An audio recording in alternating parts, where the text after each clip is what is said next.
It feels like 100 years of service, that's for sure. You see these gray hairs? I think you have them here whenever I got here. It's age to me.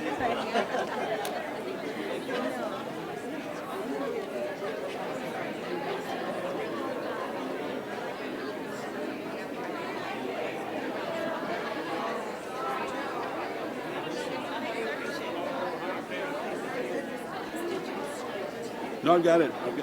I've set it aside. And no more paper, please.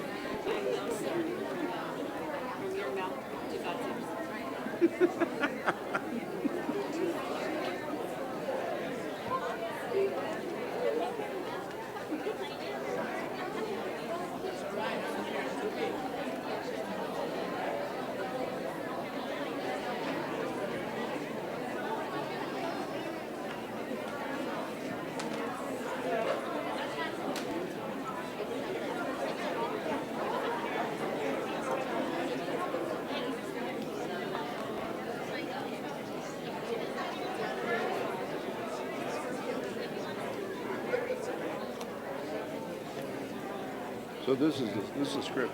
Yes, sir. Okay.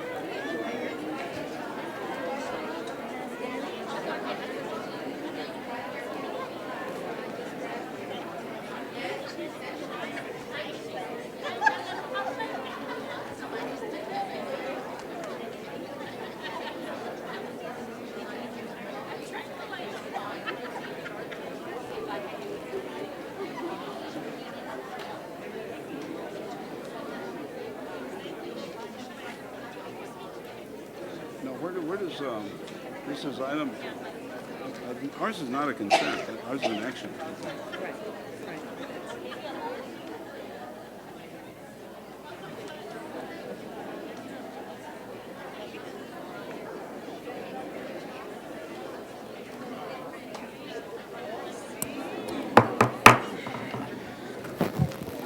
Good evening, and welcome to the Ysleta Independent School District's meeting of the Board of Trustees. Whether you're here to address the board or to celebrate the accomplishments of those being honored here this evening, we are happy that you have taken the time to join us and invite you to take the opportunity to share your questions and comments with the board via the public comment portion of our meeting. Rules for participating in the public comment portion are available at the sign-up table.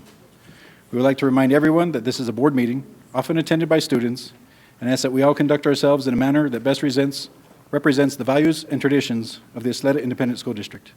Please turn off or silence all cell phones, tablets, and other electronic devices, and thank you for your attendance.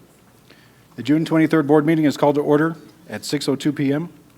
We have a quorum with Mr. Pearson, Mr. Ramirez, Mrs. Woodruff, Mrs. McLean, Mr. Rosales, Ms. Duenas, and myself, Shane Haggerty. Trustee Ramirez will read the color guard script to prepare the audience for the presentation of colors by the Ysleta High School Junior ROTC. It has become a tradition to honor our nation at each of our board meetings by presenting the colors, reciting the Pledge of Allegiance, and then posting the colors. The colors tonight are being presented by the Junior ROTC Color Guard from Ysleta High School. The Color Guard commander is Cadet Major Jose Galarza. The other Color Guard members are Cadet Second Lieutenant Jonathan Tarango, Cadet Staff Sergeant Hector Villanueva, Cadet Staff Sergeant Class Anthony Sierra, and the pledge leader is Cadet Sergeant First Class Rap from Ysleta High School JROTC. Will you please stand for the presentation of colors, the reciting of the Pledge of Allegiance, the Texas Pledge of Allegiance, and a moment of silence. Please remain standing until the cadets have departed.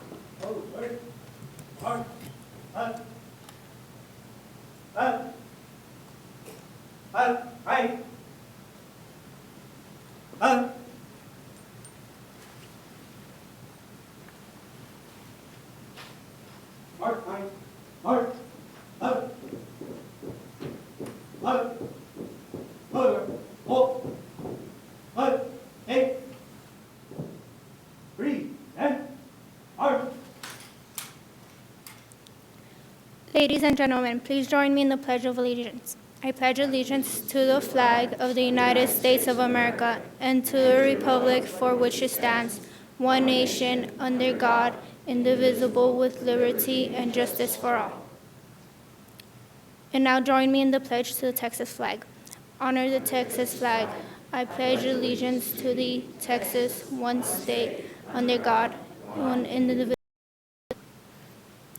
Please join me in a moment of silence.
Dr. De La Torre, do we have recognitions this evening? President Haggerty, members of the board, before we begin our formal recognitions, I'd like to take our citizens' input out of order this evening. With us this evening is State Representative Blanco, who is here to acknowledge and recognize the Ysleta Independent School District's centennial celebration. If I could ask the board to join me at the front of the dais, State Representative Blanco has a presentation.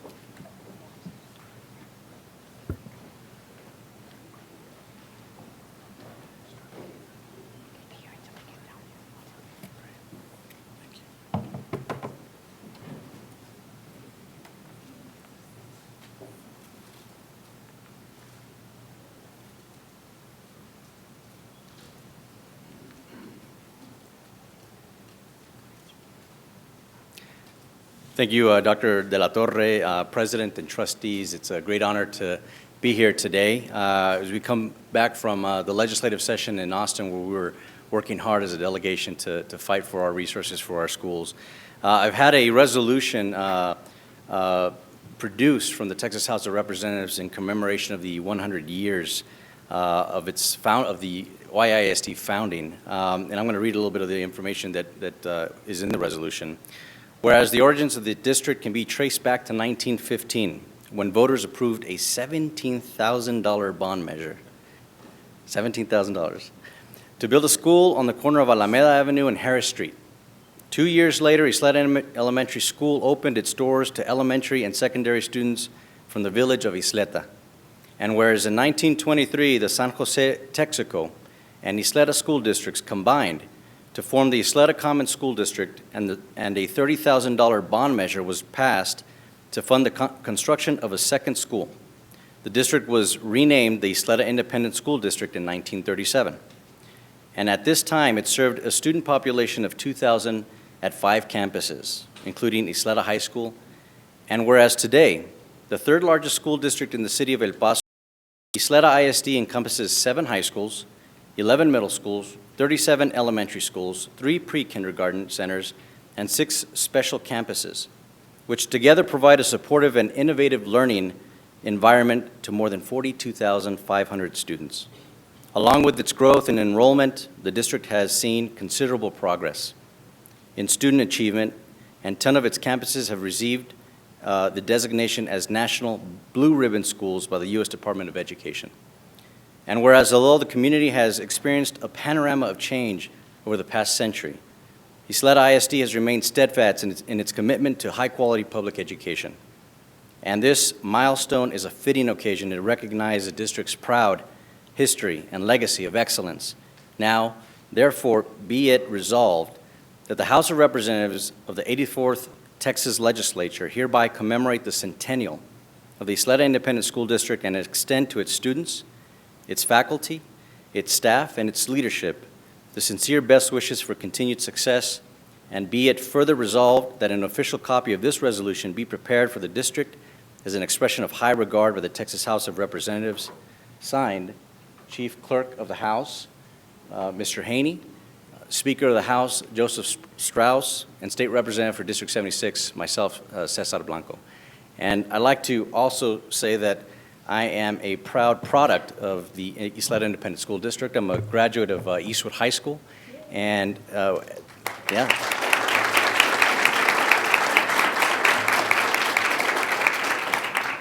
Go Troop. And I have to say that, you know, we've recently received several awards as a delegation, and I've recently received the Malk Freshman of the Year, and actually received the award of Top 10 Best Legislators. And it's a little bit because of hard work, but I owe a lot of it to the classrooms and the walls and the teachers and the fellow students that helped me get here. We have one of El Paso's representing our interest in El Paso from this school district. So for me, it's personal. So thank you all so much for what you do, and let's continue to have a successful next 100 years. Thank you very much.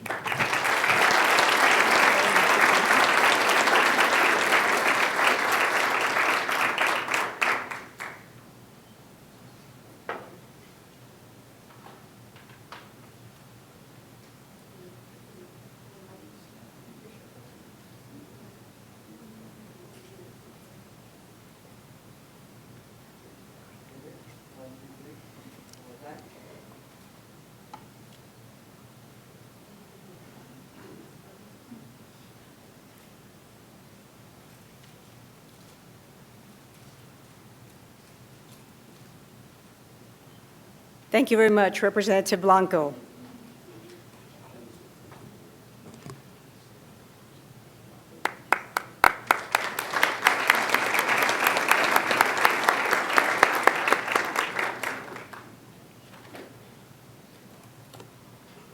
At this time, we would like to begin our formal recognitions. I'd like to ask President Haggerty to please step forward and stand next to me for this recognition. We also ask audience members to please remain seated until we have finished our recognition tonight. Thank you. Our recognition this evening is for the Partner of the Month Award as part of our Partners in Education program. This nonprofit foundation has been instrumental in the success of science, technology, engineering, and math, or the STEM program, at several schools. However, they have worked most closely with the T-STEM Academy at Parkland High School, as well as its feeder campuses of Desert Air Elementary, North Star Elementary, and Parkland Middle School.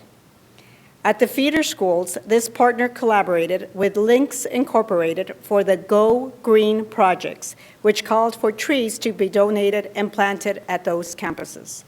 They also sponsored the 5-Star Innovation Cup STEM competition, which allowed students to exhibit skills learned in STEM courses and connect with professionals in STEM fields to get more real-world experience.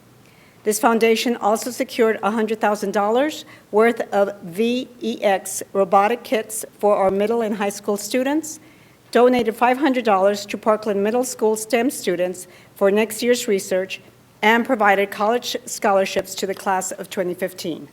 We are extremely thankful for the generosity and dedication of this outstanding partner in education, and we look forward to future collaborations in support of our students and schools.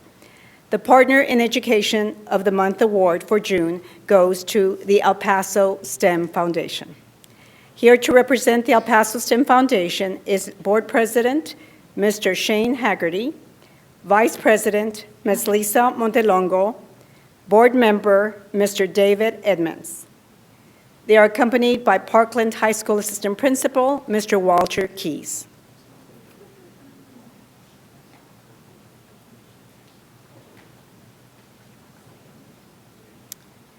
And also with us is Parkland Middle School Principal, Mr. Javier Salgado.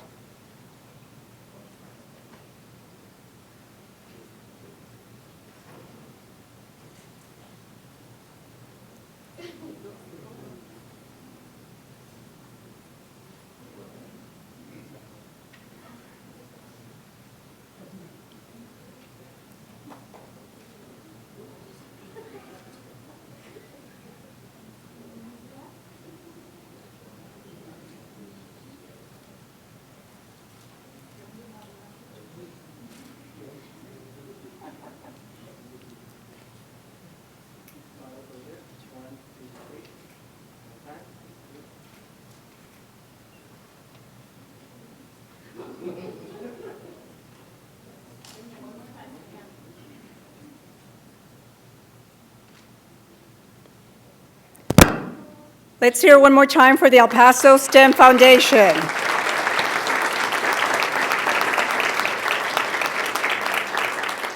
Thank you, trustees and superintendent. This concludes our recognitions this evening.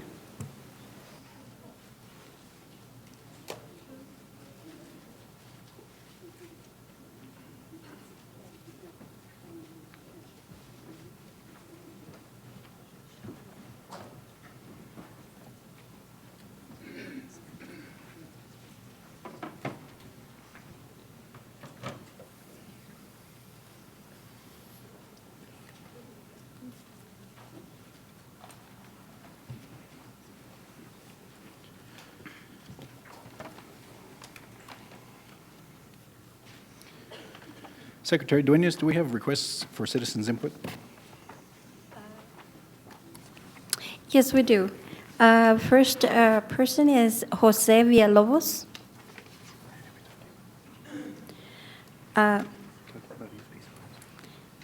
Subject will be ESP salaries. Good evening, Honorable YST Board, Superintendent De La Torre, faculty, and visiting guests. I'm Jose Villalobos from East Point Elementary, and I'm here to ask you to please vote yes on the agenda for the pay raise for the SBs in our district. This is an important issue to me because I know about the struggle of being a support personnel and trying to move up, having to look for a second job for extra income, or making hard sacrifices. I'm happy that I made those hard choices because I can happily say that I am a teacher now. I also know that I am here as a voice for all the SBs in our district. They work hard for our students, their school, and their district. We need to take care of them, and I'm here tonight to express that support for our SBs in our district.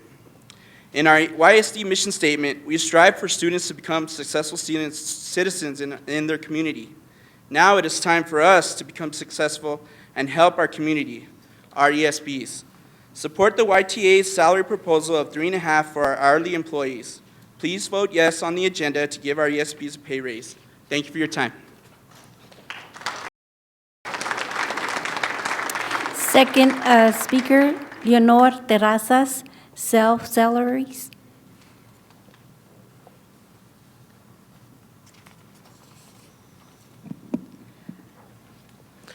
Good evening, President Haggerty, Board of Trustees, Superintendent De La Torre, invited guests and personnel, and everyone in the community that are stakeholders for Ysleta. My name is Leonor Terrazas, and I'm a 30-year veteran of YISD. I currently work at Scarlett Elementary in the learning community, and I'm very proud of being a 30-year veteran there. On behalf of all education support professionals, I would like to thank you for the opportunity to address you tonight. The important thing for me is our salaries. I've been in ESP for 30 years, and there's 3 points that I'd like to make about that. One, we would like to see a salary increase for education support professionals and ancillary, something that will make a difference in our lives. In justifying the increase, we must consider the cost of living and poverty levels. Policymakers who provide fair living wages to their employees understand the positive effect that transcends to a strong, productive workforce, one that feels appreciated and valued.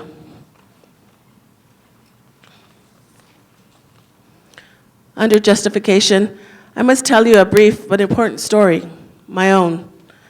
I recently had to decide whether to pay my deductible, which was extremely high and out of reach for someone like me with a limited income. I had to choose to buy medical supplies or prescriptions. Unfortunately, I could not afford both of them, but needed them both desperately. Therefore, I had to make a choice. Had to do without one of them. That's the way our lives go. Employees are confronted with these decisions more than not. We hourly employees are in desperate need of a good increase, and it's up to this board to make that decision. I hope you will see it in your hearts to help so that we can help our families. I thank you.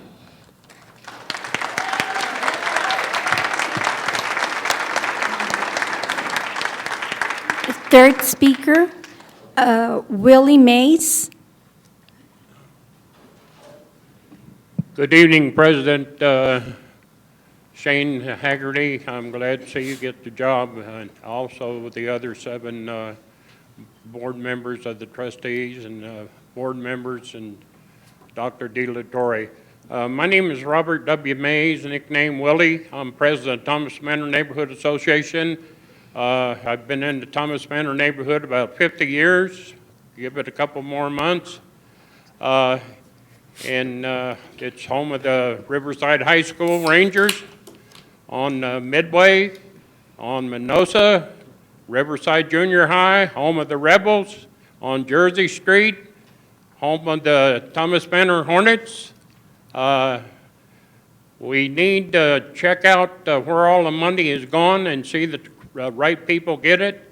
I'd like to see the trustees move up and get something out, a little bit of pay. Seemed like we got money for everything else, but what happened? It seemed like the trustees doing work, and a lot of work, big work. You're all looking good. I'd like to see them new faces up there. Thank you much for your time. You all have a good evening. Thank you.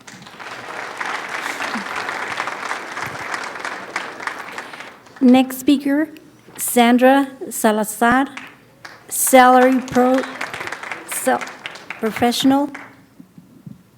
Good evening, President Haggerty, Superintendent Dr. De La Torre, and Board of Trustees.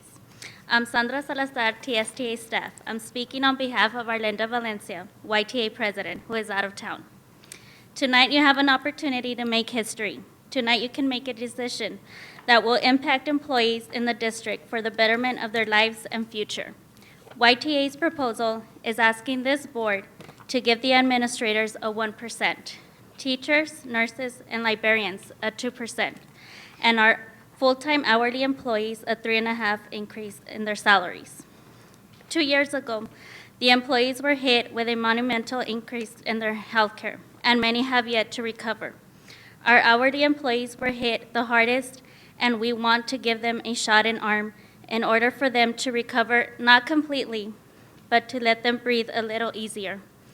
The reason we want more for our hourly employees is that anything less than a 3.5% will not allow them to see any take-home pay. The argument that every job is not important as others does not compute with YTA. Every job is just as important. YTA believes that one job cannot be done without the other. But if you want the truth, all administrators could be absent for several days and they wouldn't be missed. But if a custodian, cafeteria staff, or a bus driver would be absent, guess what? Schools would have to be closed.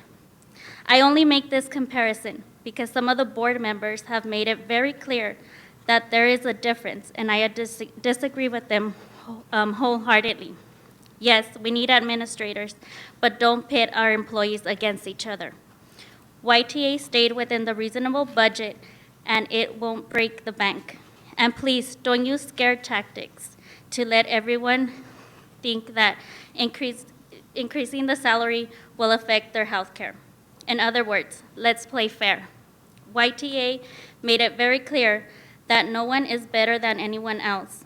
In the education business, we all matter because it's the children who benefit most from everyone working together. Please vote on what is fair and equitable, and that is a 1%, 2%, and a 3.5% pay increase, as YTA has presented. Thank you.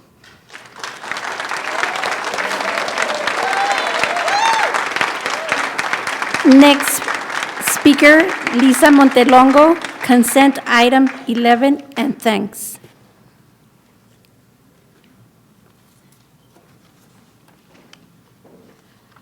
Good evening, President Haggerty, Superintendent Dr. De La Torre. First, I want to thank you for acknowledging the work that we're doing with the district, and we are humbled by it. We just had a meeting with a nonprofit, our partner, REC, which is Robotics Education. Last year, we were able to provide free robotic kits to middle schools and high schools, which totaled for the region over $4 million. Ysleta Bel Air Early College, Riverside, Del Valle, Eastwood, and Hanks, and Parkland Middle School were schools that received it. This year, our goal is to expand the program to elementaries and middle schools. Our goal is to make YSD the regional supporter of VEX-ID and have the first district to have an all-girl robotic competition. Our foundation has worked very diligently to partner up with nonprofits that are having an impact with students. And so with that said, I want to tell you a little bit about Reasoning Mind, which is a state and TEA-approved program that provided over $18 million to implement the program throughout the state. And they did. 2 years ago, we discovered the program, and we advocated to bring it to El Paso. We felt our kids deserved the same opportunities as Dallas, Houston, and many others in East Texas ISDs. We were able to capture the funding from the last 2-year cycle. We were excited to see that YSD took the challenge and implemented the program. Reasoning Mind is currently implemented at YSD, EPISD, Harmony Schools, La Fe, and all our Fort Bliss youth centers. We are currently working with DODEA, the Department of Defense Education Agency. This program is not a mom and pop shop, as one trustee made it out to be. It serves over 120,000 students. Our state leaders, and I had the opportunity to thank Representative Blanco, with the spearhead of Representative Moody and Marquez, they fought for funding for state funding to bring back to the El Paso region. And we were proud to say that we were able to secure some funding. So TEA is giving YSD a discount, and we look forward to seeing what kind of free professional development we're giving YSD. I cannot thank enough Mrs. O'Neill and Ms. Olivas for researching the program and supporting it. We know that students are loving it. TEA commissioned a study, and the program and the results were incredible. 90% students are engaged. 90% of teachers love the program. It's exciting that we were able to offer the students to take home the program this summer. And this is a perfect fit for Dr. De La Torre's laptop initiative. Consent agenda number 11 was put on the agenda by administrators after doing their research. All I's were dotted and all T's were crossed. And it's been all administration driven. It's going through the TASB buy board because it saves time and money. And if you look at all your consent agenda items, a majority of them are co-op.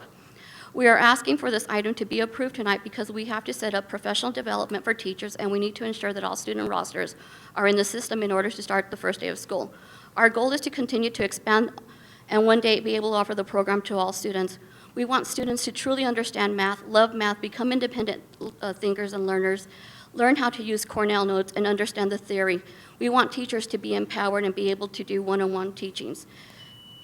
These are all outcomes of what students are getting from this program. As we continue to work, we are proud to have discovered this program and brought it to our students. I ask that this program not be taken away from our students, teachers, and principals that have worked, and I'm almost done, that have worked so hard to make it a success. So thank you so much.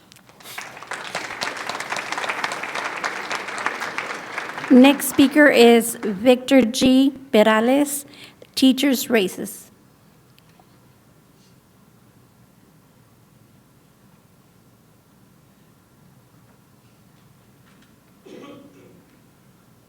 I want to thank the board for giving me a chance to speak. I won't name you individually because it takes up my 3 minutes. But you better do it right. My thing is, I'm in complete support, but I'm going to break it down in detail so you understand why I am in support. I know that you have a lot of employees in certain fields, and you have skilled laborers, unskilled laborers, bus drivers, kitchen employees, teachers. They're all part of the ship that carries our kids, educates our kids. You need to say, I don't care if she's a bus driver, give her 50 cents. Give the teacher $1. The dishwasher, maybe 50. But you have to be fair and make sure everybody that's on the ship, if you want it to run tight, it's got something to say positive about the job. Otherwise, you're going to have them fighting among themselves and fighting against you. I know you're grown people and you've been here a long time. Do that. If I could approve it right now, I would. Thank you.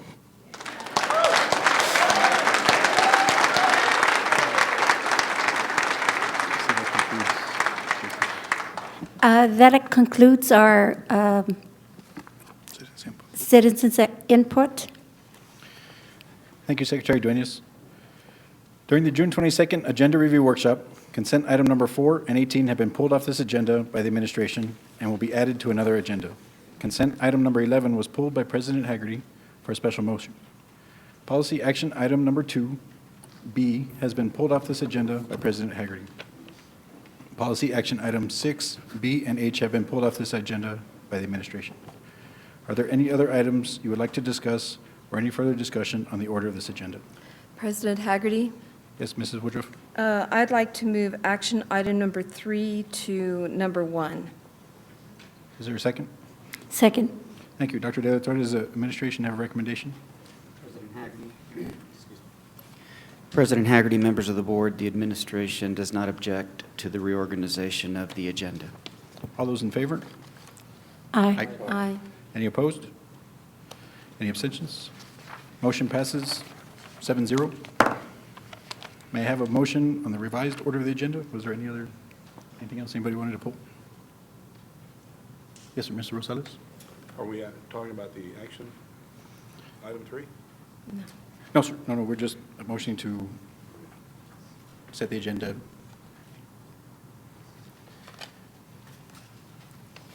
If not, may I have a motion to approve the revised order of the agenda? President Haggerty, Yes, I Ms. move to approve the revised order of the June 23rd agenda. Is there a second? Second. Dr. De La Torre, does the administration have a recommendation? President Haggerty, members of the board, the administration does not oppose the order of the agenda. All in favor? Aye. Any opposed? Motion passes 7-0.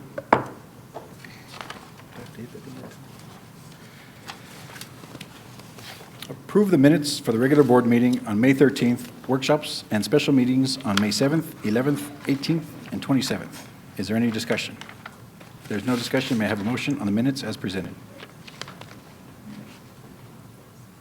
President Haggerty, I move to approve the minutes for the regular board meeting on May 13th, workshops and special meetings on May 7th, 11th, 18th, and 27th, 2015. Is there a second? Second. Thank you, ma'am. Dr. De La Torre, does the administration have a recommendation on this item? The administration would recommend approval of the minutes as presented. All in favor? Aye. Any opposed? Motion passes 7-0. Dr. De La Torre, do you have reports for the board?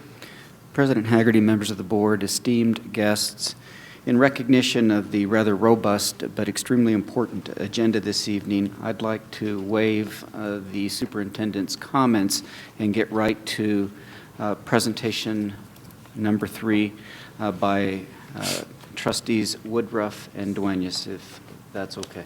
Thank you, sir. Thank you. I'd like to just say that me and myself and Ms. Woodruff went to Fort Worth for a conference with TASB. We were very pleased, and we were very, we learned a lot. We brought some ideas back that will better our district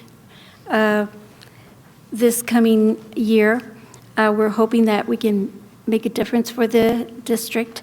I was very impressed by the leadership. We happened to just sit down, and we were very surprised to sit with some a lady by the name of, sorry, her name is Carla Mills Winfont from Crosby District, and it's on Crosby, Texas, 20 miles from Houston. And I just met also Rhonda Johnson from TASB Leadership, which is also and part of the group that came down to our district during this year, and we're very impressed. Carla mentioned how she was impressed with our culinary at Riverside High School, and she didn't want to leave. She was very impressed with the food. She was also very impressed with our Ysleta Pre-K, and also with Alicia Chacon and other schools through the district. We felt very pleased to hear from people from the outside how our district has advanced a lot and is up in technology. and is very pleased to see how we are educating our students and how teachers are helping each other with programs, and they were very impressed with this. So I was very proud, and I want to thank you all, TASB leadership, for what you all have done and going around throughout the state of Texas, visiting all our districts. And I was very pleased to see that they were very pleased with our district here in El Paso from Ysleta. Thank you. All I want to add to that, because I think she covered that very well, is that it was really, really exciting to have somebody, just a stranger, come up to us and say, "You're from Ysleta? Wow, that's a great district." And to start listing those things out. And in light of the criticisms that El Paso receives pretty regularly as far as education is concerned, I think it's really, really important that we have these kind of people that know that Ysleta is doing a great job. And then I just want to challenge us to continue that, to continue doing innovative programs and things that will bring our kids to the top and to the forefront of our state. So, thank you.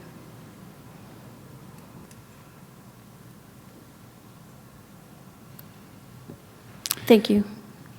Okay. The next report we have is from a group of remarkable, extraordinary students from Parkland High School. I'd like to invite them to come forward. They've got a brief presentation that they'd like to make to the board.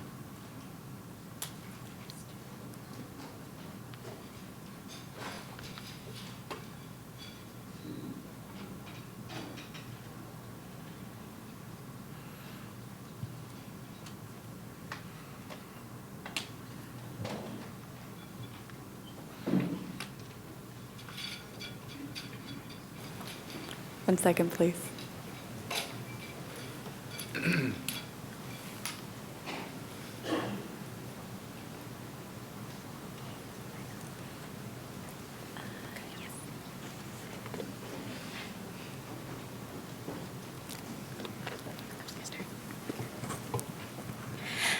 Good afternoon, Superintendent De La Torre, President of the Board, and trustees.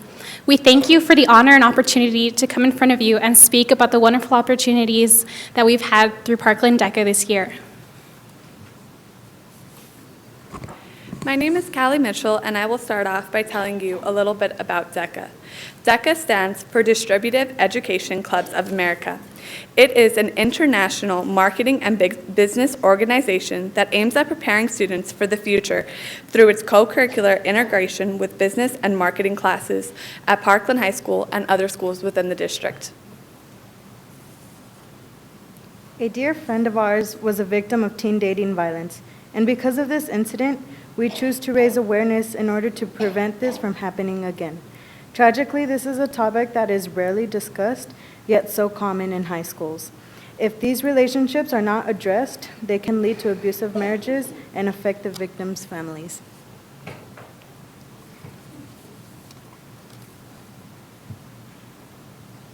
Okay.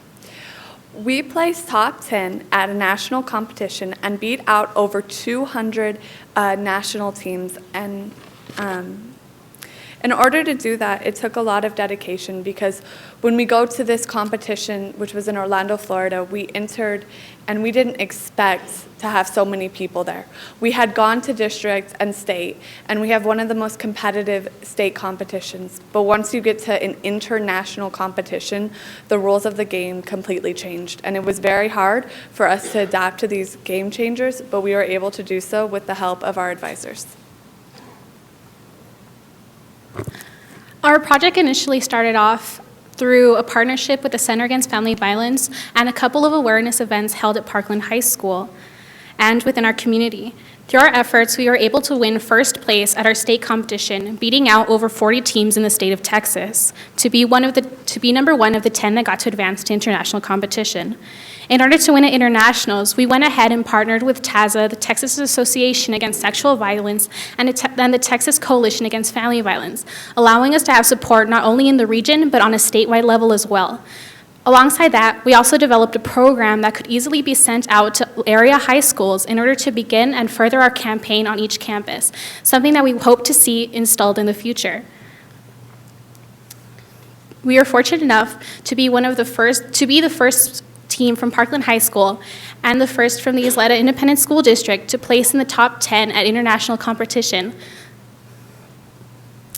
And we know that without the support of the board and the district, this is something that we would never be able to happen. So we thank each and every single one of you for the constant support you have given not only Parkland High School, but our DECA chapter as well. We thank you for the support and dedication, and because of the opportunity that you granted us, we were fortunate enough to be accepted into some of the top schools in America and given full ride scholarships to the schools of our choosing, which include the University of Texas in El Paso and Fordham University in New York. Thank you again, board. Without your support, none of this would have been possible.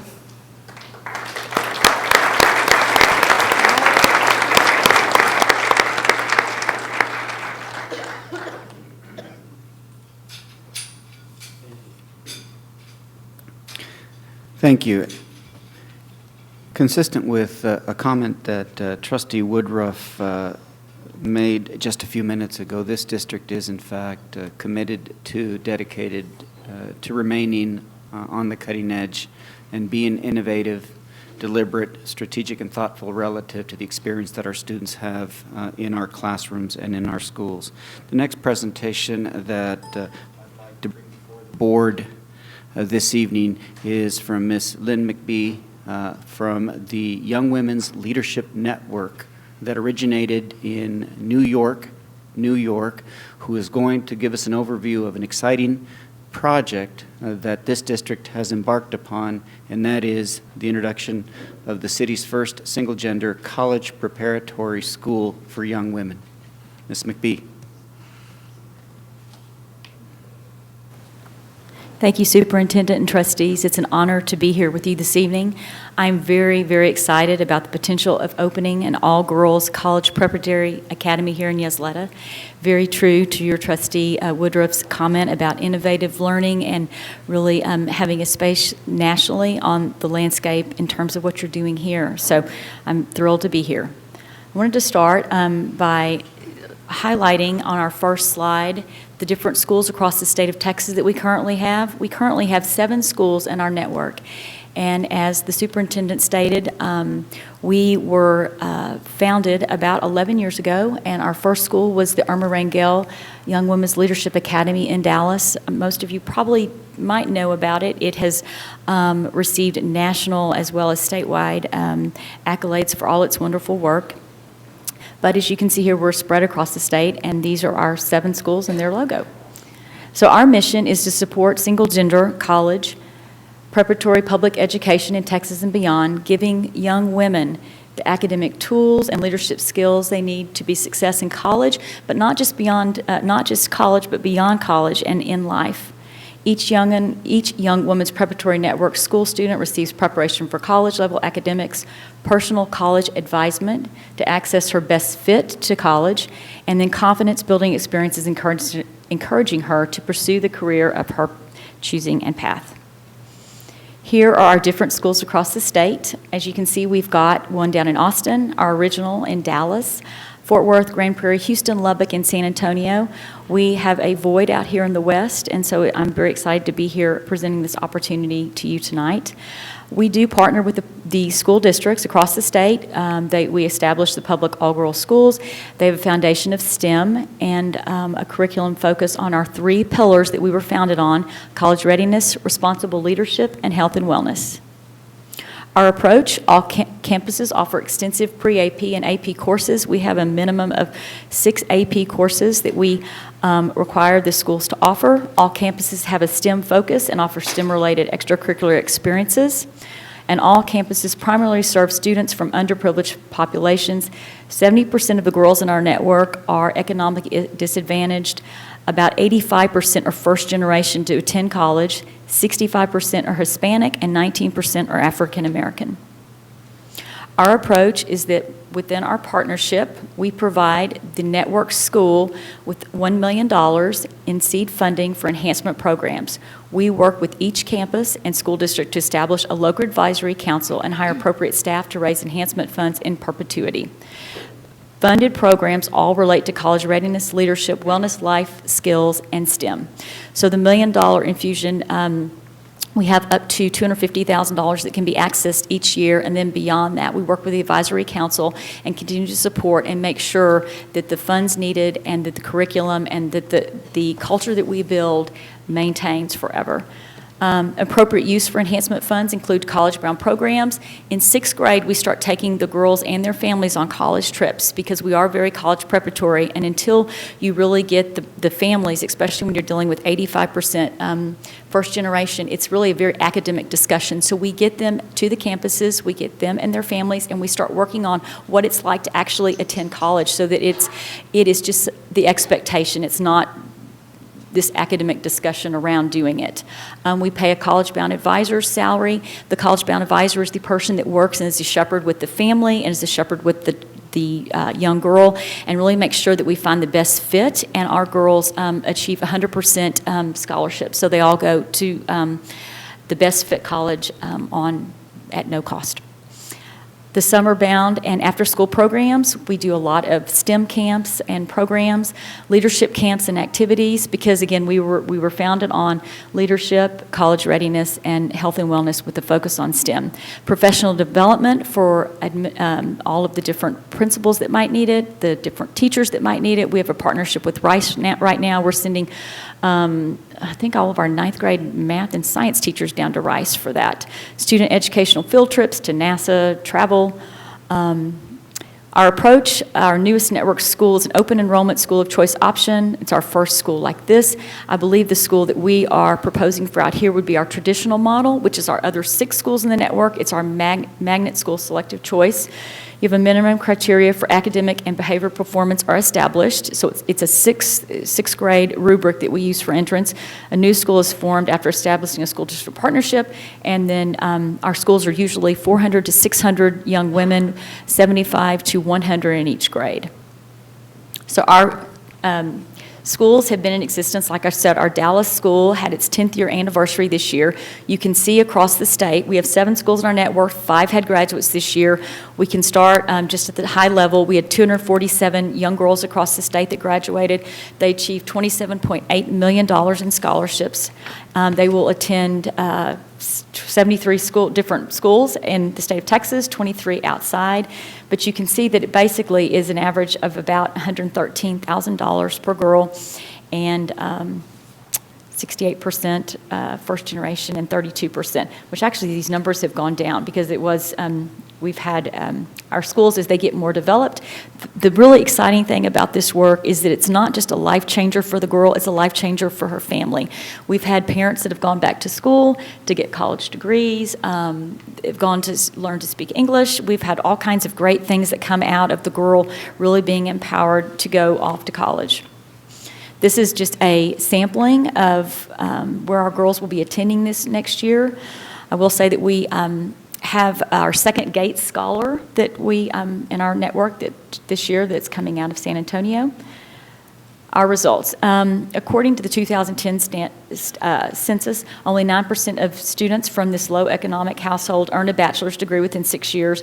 Our numbers are trending 4 times the national average. So while we work very hard to get them into college, to have college paid for, we really work on that persistence, that grit piece, because it doesn't do us any good to work this hard for them not to graduate and go on and have a meaningful career and change the trajectory of the life for their family. So right now we are about 4 times the national average in terms of graduation. Our awards and accolades, you can see the U.S. Department of Education, we've got 2 blue ribbons. This past year in 2015 on Washington Post's Most Challenging High Schools, all of our schools ranked. And they do a poll, I want to say, of just 30. So we had 3 in the top 25. U.S. News and World Report, our Irma Rangel School is number 21 in the nation. And then for our children at risk, you can see those awards and accolades too. But like I said, sisterhood never stops. We've got the sisterhood of girls that we build across the state. They stay in touch. They are ambassadors on their campus. They greet girls so if we were to open this school when we had our first graduating class, and let's say they all went up to Babson, we've got a lot of girls in Babson right now in the Northeast. Our girls that are from these other campuses across the state would be there to welcome your students with open arms and tell them, show them the ropes. So anyway, and then they come back and we have alumni panels. And so it never does stop. We would love to, I'd like to entertain any questions if there's time, or kind of went through that quickly. Do we have any questions for? And in your packets, there are packets that I left with Dr. Kennedy, and in the packet, you will find the PowerPoint proposal.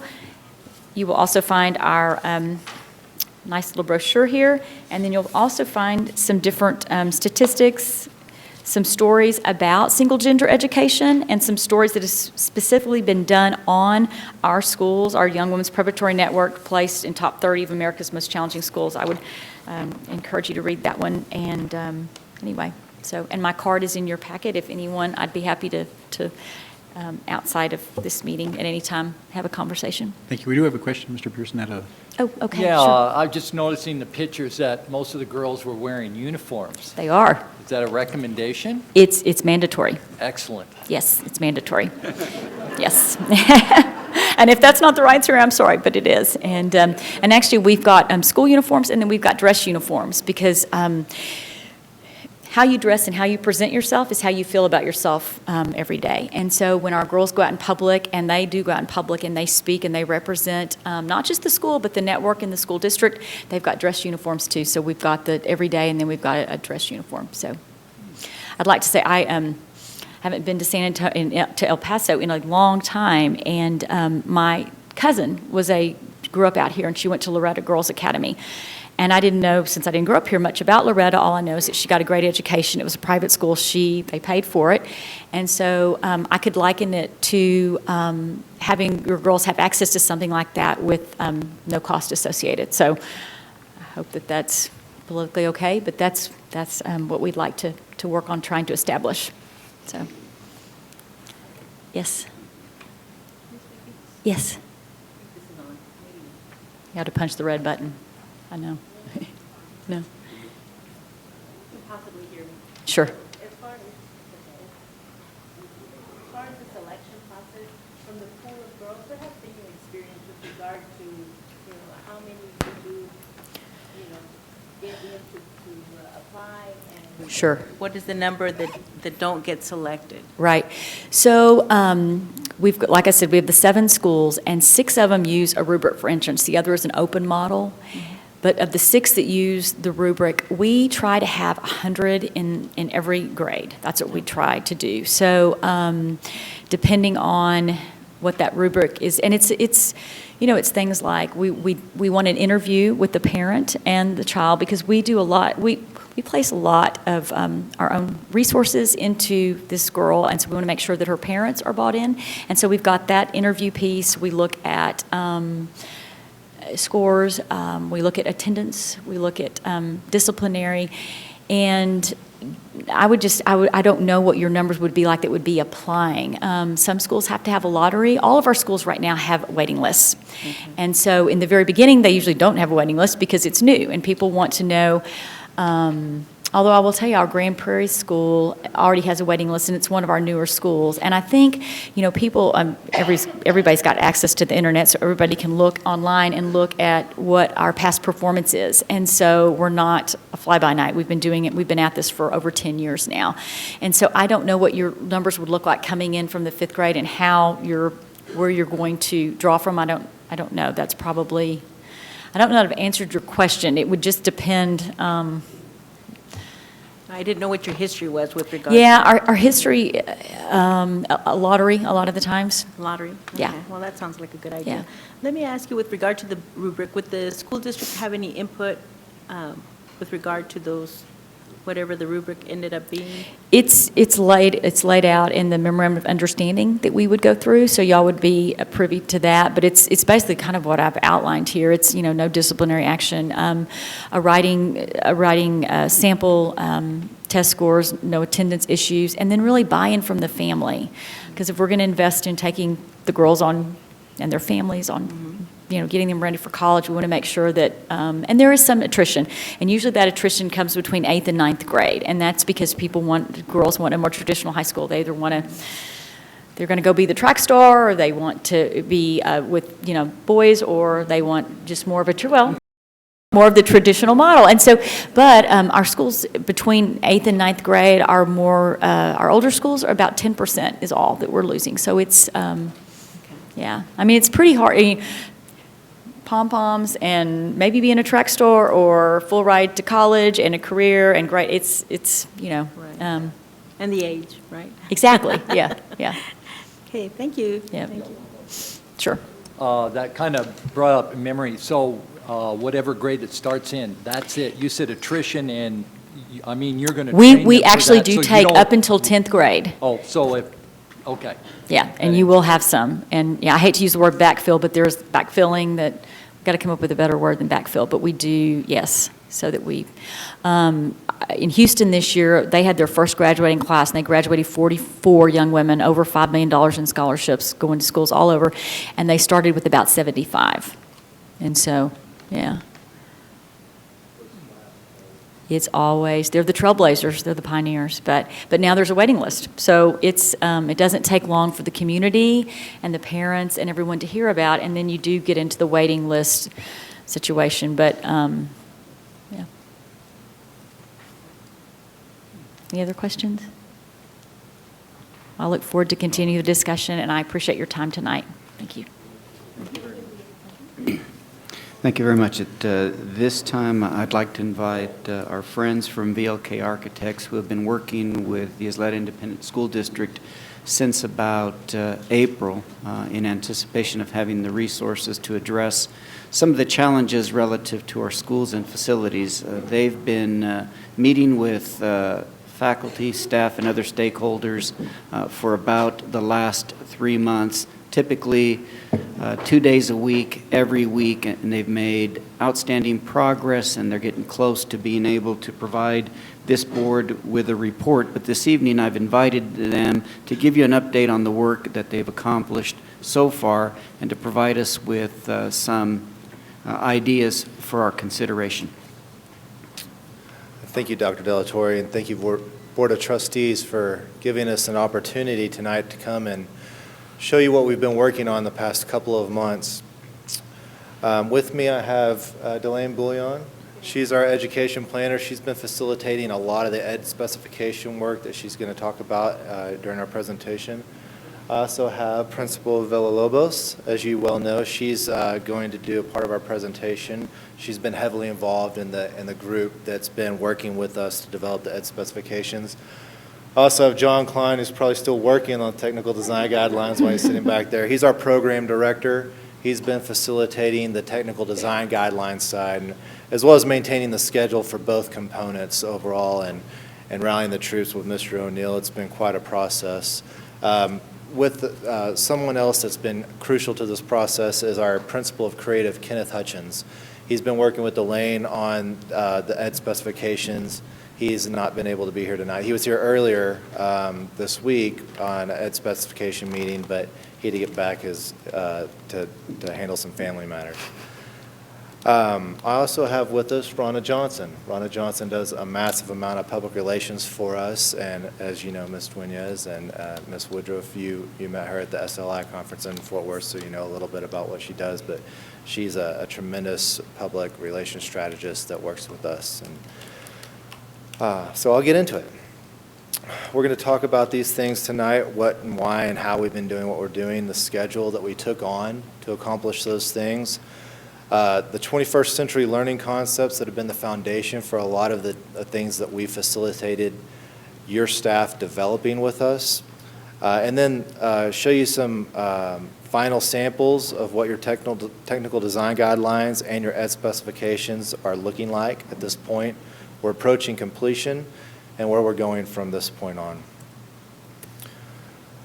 So in general, what we've been doing for you is creating a comprehensive guideline that's going to serve as a benchmark for all of your facilities from both a planning standpoint, a maintenance and operations standpoint, and an environmental learning environment standpoint for all of your facilities from henceforth.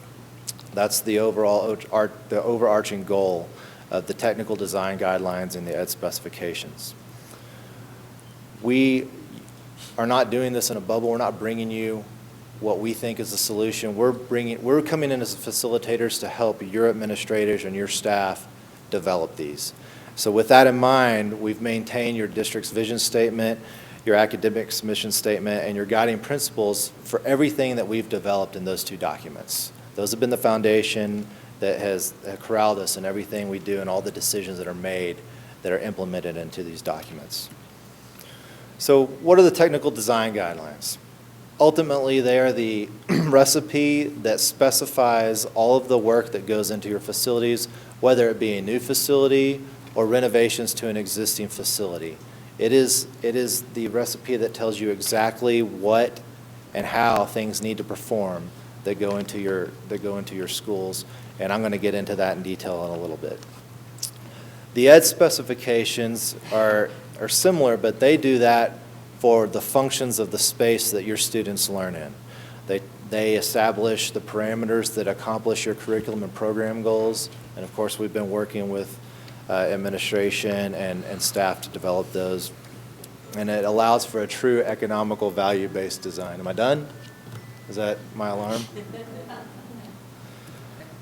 So how we've been doing that is very, very collaborative. I want to say that the experience that we've had with your district staff and administrators and principals and facilities personnel has been phenomenal.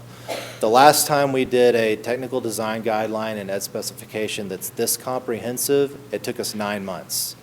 And we've done 9 months of work in about 2.5 months thus far.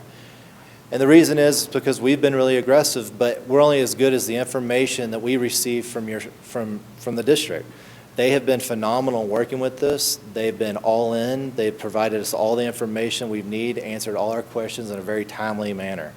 It's been a very collaborative process. As I said earlier, we're bringing in our expert knowledge in facility planning and making recommendations and sort of shepherding the process, but we're extracting out what the district's needs for curriculum, for teaching curriculum are, what the district's needs for maintaining your facilities are, listening to the facilities department's challenges and experiences with your facilities and what their goals for their facilities should be, what their experiences are with anything from systems at your schools to the finishes in your schools.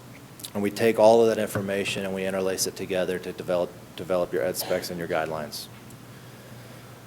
These are the people that have been working with us on our technical design guidelines. It's been a large group. It's been a very beneficial group. We've received expertise from all district personnel that specialize in each section of maintaining your facilities, be it plumbing, HVAC, security, technology. You can imagine everything that goes into your district's facilities. Every stakeholder has had input and provided us review and further input as the documents have developed. This is the team that's been working on the ed specifications. Again, we've had wonderful collaborative meetings developing those specifications. I'm going to show you what that document looks like a little later on. I hope you gain an appreciation for the amount of work that your staff has put into developing these. The schedule that we've been following since April 30th, this is for the ed specifications. You can see that there's been a lot of meetings. It's been covering a lot of ground. These meetings have been all day long. In some instances, they've been longer than a day. They've been a day and a half or 2 days. This is just the ed specification schedule. We also had a similar schedule for the technical design guidelines that mirrored this. So it's been like I said earlier, it's been a massive amount of work in a very short period of time. So I'm going to invite Delane to talk about the 21st Century Learning Foundation that's been used to develop our ed specs. Thank you. Good evening. Dr. De La Torre, President Haggerty, and members of the board, it has been a pleasure to work with your district level administrators as well as your campus staff in developing the ed specifications. Whenever we embark on something this I'll say huge. And we always start and make sure that we have an understanding of the language that we're using, and because it's my job to ensure that your belief system with regard to instructional methodology is supported by the learning environments that we design. And so we started thinking about who are the students right now in your schools. Well, we know that we all support the idea of 21st century learning, but we had to make sure that we were all on the same page and knowing that we were trying to design something for a future that right now we can't see. We know we're preparing students for careers that we don't know the names of yet. And so we also know that students bring with them a very comfortable appreciation for technology. They're able to multitask. The Generation Z students that right now are in our schools, although they haven't officially been named that, we call them that at VLK. As a team, we talked about that and who they are, and the understanding that they bring as a learner, and that sometimes the learners are actually informing the teachers because they know so much via technology. And the important part to take away here is that we learned very early on in this process, I'm going to say within moments, that we were all speaking the same language, because as it's been articulated tonight, the cutting edge innovation that's expected in this district, your teams speak with one voice about what they believe with regard to instruction. All of that is important because it serves as a foundation, knowing that whenever you look at a design, the spaces that students need must be driven by the instructional approaches that you use. And so I loved what Representative Blanco talked about with regard to appreciation of the walls, but I'm going to show you in a little bit that it may be time to modernize those walls and have them support teaching and learning in a different way. Things that evidenced early are 4 things that we are now going to put into these education specifications, and that's a need for collaboration space, flexibility, transparency, and extending the learning environment. So I'm going to take each of those individually and show you a few examples. For collaboration, that top photo, that is a collaborative space that was created for flexible learning, and it occurs at the end of a hallway where teachers are able to share that. You can take a small group. Out there you see that there's a large floor-to-ceiling whiteboard which creates an additional teaching space. There's flexible furniture so that students are able to work in groups depending on the curricular nature of why you would take a group out there to utilize that space. For flexibility, we know that students now, lots of talk this evening about STEM. Wonderful. That's very exciting. We all understand and recognize that we've got to be prepared to support students in STEM environments, and that the careers that are going to be developed are most likely going to be aligned in some way with STEM. Well, we also know that flexibility has to be designed for that, because the best way to teach STEM-supported academic areas is in small groups. Whole group instruction and that traditional classroom doesn't work very well for small group learning, knowing that students have to be hands-on and problem solving with the discovery approach that's very inquiry-based, and you support that. Transparency is key, because when we talk about utilizing space that's not traditional, we have to make sure that teachers can see students from a supervision aspect, and we want students to be able to see one another. When we talked about the 21st century learning, these are very socially comfortable little friends that are being born these days. And so the more they can see each other and collaborate with one another, the more comfortable they are, and the better I believe that the learning occurs for them. And then lastly, extending the learning environment is important. This goes hand in hand with that transparency, knowing that we would provide glass for supervision. There are things that we can do to utilize square footage that's outside of that traditional classroom, whether it be a tiered learning area in that lower left corner, or nooks for students to learn in. We can be very purposeful in our design to support the learning environment and let students drive that process. And clearly, these are the things that your staff talked about needing. Now I want to ask Melinda Villalobos to come up. She had a unique opportunity because she was attending a conference in Dallas, and when we learned that through one of our meetings, we were like, oh my goodness, there's an opportunity for you to go to Keller ISD to visit a school that we designed that has a lot of examples of the things that we've been talking about. And so you're going to see her own photography after we were able to set up an opportunity for her to be on a tour with one of our architects in one of our schools. Good evening and thank you. Little did I know that a simple school visit to look at an end-user lens and taking pictures with my cell phone would end up on a PowerPoint slide for you this evening.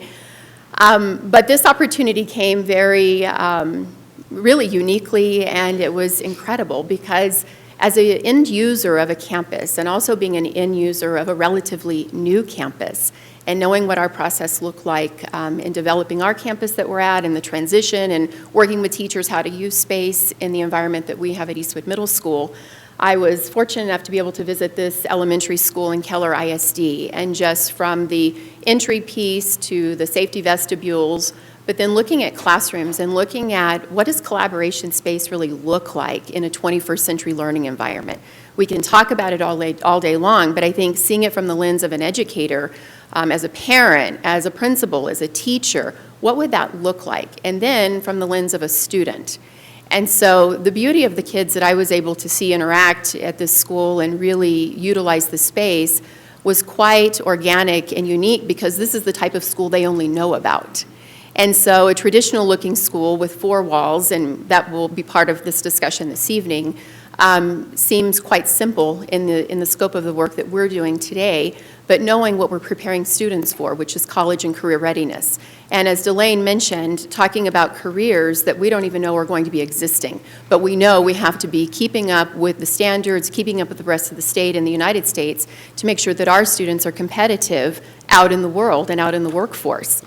And so in traveling through this school, looking at real-life collaborative spaces where your traditional classroom is not just the 4 walls with desks in rows or in groups, but learning how collaboration space can take place, and it doesn't all have to be teacher-directed.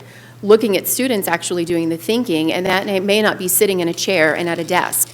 That might be sitting out in a nook. And I saw students coming and going with different materials. They were on the floor. They were in little nooks and crannies. They were sitting in a circle piece in the library. And so this is what starts to stimulate the thinking, and it's very organic, and it just bubbles up from within inside. And once you can create those kinds of environments, not only for students, but for teachers, this is really where I believe we start to transform and transcend what we're doing with teaching and learning in our schools today.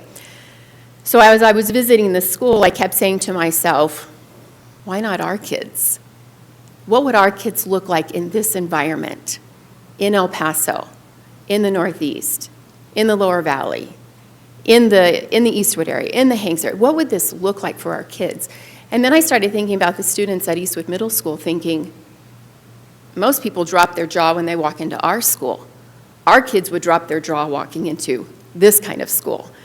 And so then talking to the adults, because I think it's really, really important about that teachers know how to use this space. We can talk about what this looks like all day long, but when I'm in charge of the room and I'm in charge of the instruction, how do I do this with letting go of the control and allowing students to really organically start to build the thinking, the problem-based learning, the real work that takes place that will start to bubble up and take teachers above and beyond anything they thought that they could even plan for. So talking to teachers, part of the big piece of this transition is I talked to teachers who were part of the planning stage, part of the moving in stage, part of the training stage on how to use this. Because when we talk about, you mean kids are going to be outside of my classroom and I can see them through the window, but I'm not physically right there with them. How do I know what they're doing? In my day of teaching, kids didn't get out of your sight. You know, they didn't go out of the room and you didn't go out of the room. And so looking at how we are embracing new educators coming out of college, how we're embracing all of our professional development of what we're doing currently with teachers, the fundamental 5 piece, the DOK, depth of knowledge piece.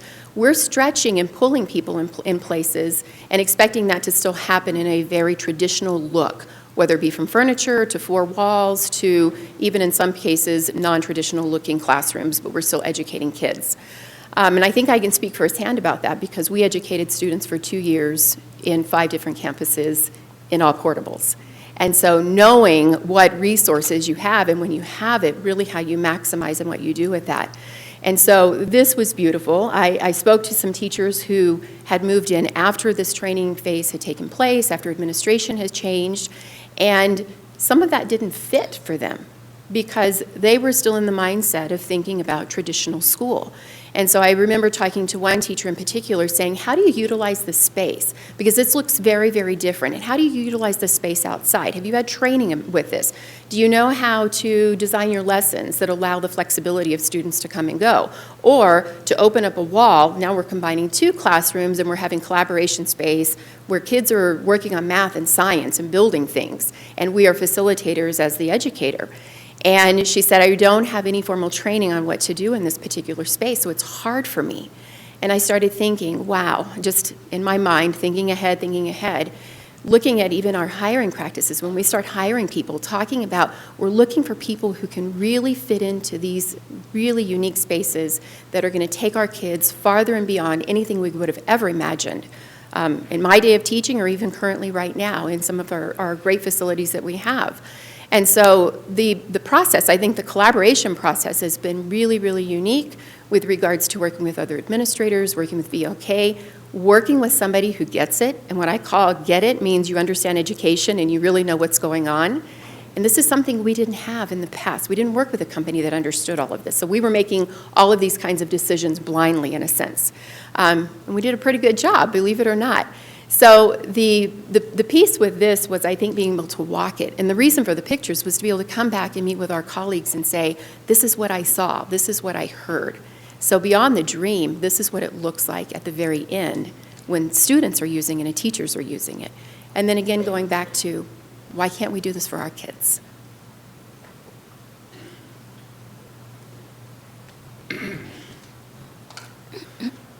So let me show you what your technical design guidelines are fleshing out to look like. As I said earlier, your technical design guidelines are essentially the recipe book for specifying the systems and the materials and the finishes that go into your schools. We started with the 2004 standards that you guys had in place. We listened to the facilities department with all of the issues that they've had over the course of the past 15 years with maintaining the facilities, things that are working well, things that are not, and then also brought to them our experience with developing technical design guidelines used for specifying projects for schools. What your technical design guidelines do is it levels, number one, it levels the playing field for the contracting community. In other words, when a project's developed, whether it be a new school or perhaps it's just replacing water fountains at a particular school, if you're doing that in the northeast side of your district, in the south side of your district, in the north side of your district, it doesn't matter. Everyone is getting the same performing water cooler. Everyone's going to get the same performing roof because these technical design guidelines provide that equality for all of your facilities because it's one single performance criteria that's required to be specified around, whether it be by an entire architect engineering team for a new school or just by an engineer for a new HVAC system or just by a plumber bidding a project to replace your water coolers. It also allows you to get the highest and best value for your dollar for your facilities because it does, again, level the playing field with your bidding community. Everyone's bidding the same exact thing. It will be periodic. It needs to be periodically reviewed and updated. It's only as good as the day that it's finished. We have a process in place for providing updates, whether it be on a quarterly basis, a semi-annual basis, or an annual basis, whatever works best for Ysleta ISD. So if you can see on the left, that's your cover. Does this? Okay. Sorry. On the left's your cover. Can I open this? Just hit OK. Sorry. We'll have. Is it going to go to Adobe?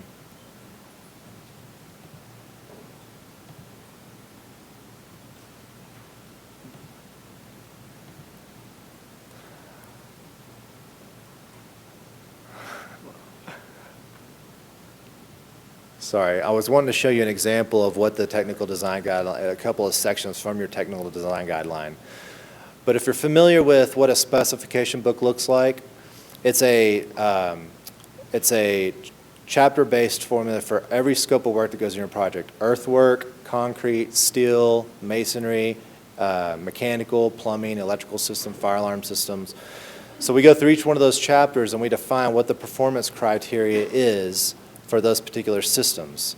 So when you hire an architect or engineer to design a new facility or renovate an existing facility or update an existing facility, this technical design guideline is the foundation for which they will follow in specifying those systems. So that if you have a team specifying systems for a school on one side of your district and another team specifying products for a school on the other side of your district, they're specifying the same exact systems and the same exact products. And those are systems that we've developed with your facility staff, as well as systems that we have experience with being the highest and best use for a K through 12 environment. The ed specifications, as I said earlier, are similar, but it's what specifies your learning environment. So right now the document's 630 pages to give you an idea of how expansive it is. It goes through every space that you would have in every type of facility throughout your district, all the way from a typical classroom in an elementary school to what a principal's office is, to what a science lab is in a high school, what the prep room in that science lab is. It talks about what the square footage requirements are in relation to how many students the space is serving. It shows what flooring finishes are required, what ceiling finishes are required, where the casework is to be laid out, how that casework is to look, where the teacher station is located, where the teaching wall is located, what's on the teaching wall, how much data should be in that space, where the data should be located, where the electrical outlet should be located, how much you should have. Again, this provides parity and equality for all your facilities henceforth, and it doesn't matter if it's a new facility or a renovated facility. This is the guideline that if you're adding classrooms to a school, or you're renovating classrooms at a school, or you're building a new school, this is the guideline that your teams will use so that everybody's designing to the same standard per what we've been developing with your staff here.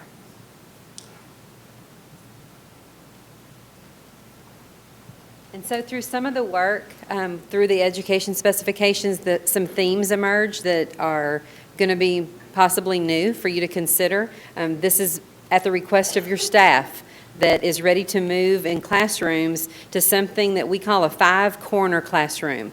And what that does is provide purposeful small group space within every academic classroom. And it was actually, you can see a diagram of it in the slide previously that Sloan was showing.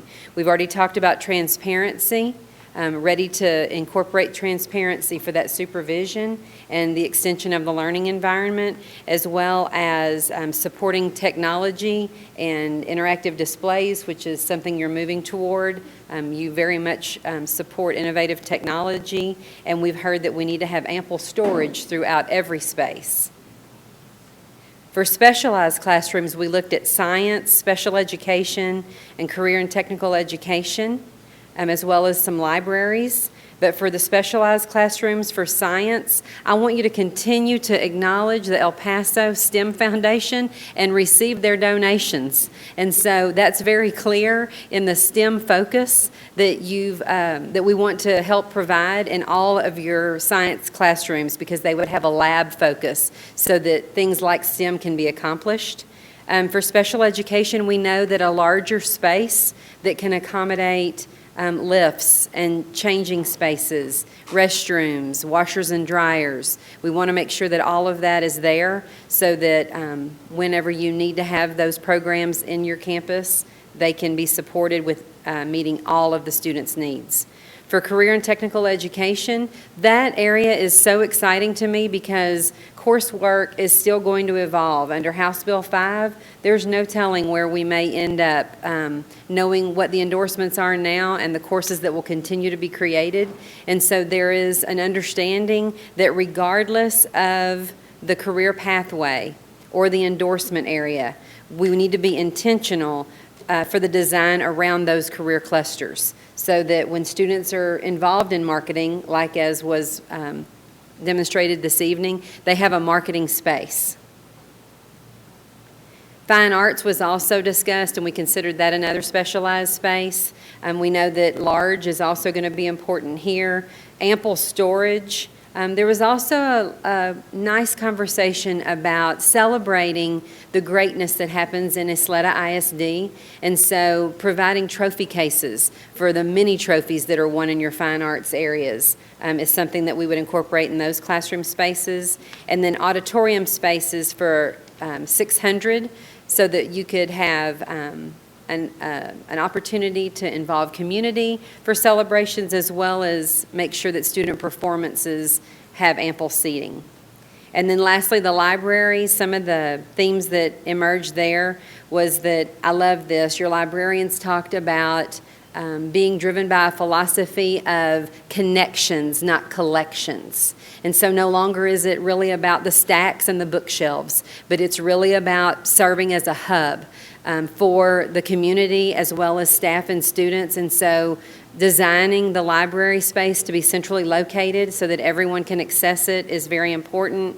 They've asked for a cafe-like experience. So think a little bit like Starbucks. Our kids want to go there. They want to do homework there. We can help provide soft seating and small areas with different size spaces for different research rooms and things like that, as the library serves as a hub for the campus. So where we're going from here is that we are scheduled to deliver the final documents on June 30th at the end of this month. Those documents are going to be 100% digital. They're interactive, they're searchable, they're easily modified should they need to be modified. We had our final review meeting on the with the ed specification team this morning, so we're already starting to implement the commentary from that meeting, and we're scheduled to do so with the technical design guidelines. The break is going to, next week is going to alter that a little bit, but we're still on schedule to complete the documents on June 30th as originally planned. And then what we've also done is we started the process this morning of looking at facilitating a post-bond election survey so that we can understand from your community why they voted the way they voted on the bond.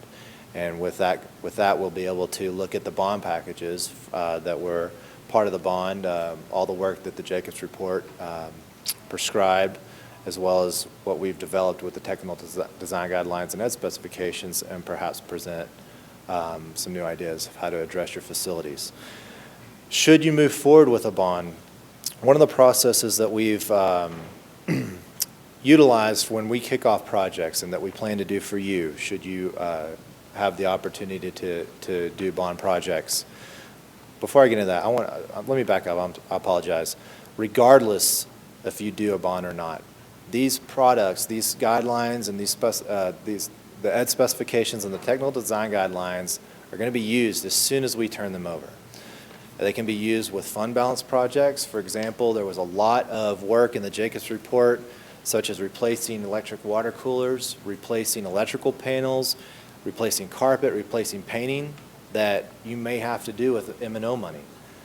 Those technical design guidelines are going to be the foundation for what vendors bid and what they provide your facility. So if you're replacing carpet at multiple facilities, all those facilities are getting the same performing carpet. It might not be the same, it's not going to be the same color, obviously, but it's the same product performance. It's not the same manufacturer. This is not a proprietary guideline. It's an open product guideline, but all of those products that are able to go into your facilities perform the same. They have the same warranties. They wear the same, and they perform the same in the environments for your schools. what I was about to say earlier is that if you do have the opportunity to move forward with bond projects, our plan in utilizing these technical design guidelines and ed specifications is to utilize our charrette process to kick off your projects. And what that is it brings all the stakeholders into the room for that particular project, and it starts to lay out the program and the concept for that project. Those stakeholders are principals, teachers,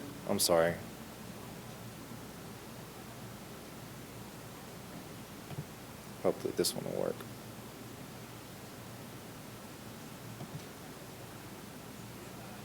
Will this video play? This is crucial.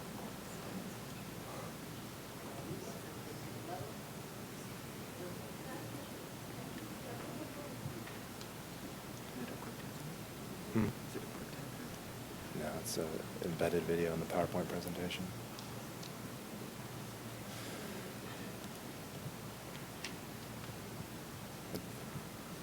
Doesn't look like it's going to work. Basically, it's a video of the process I'm describing for you.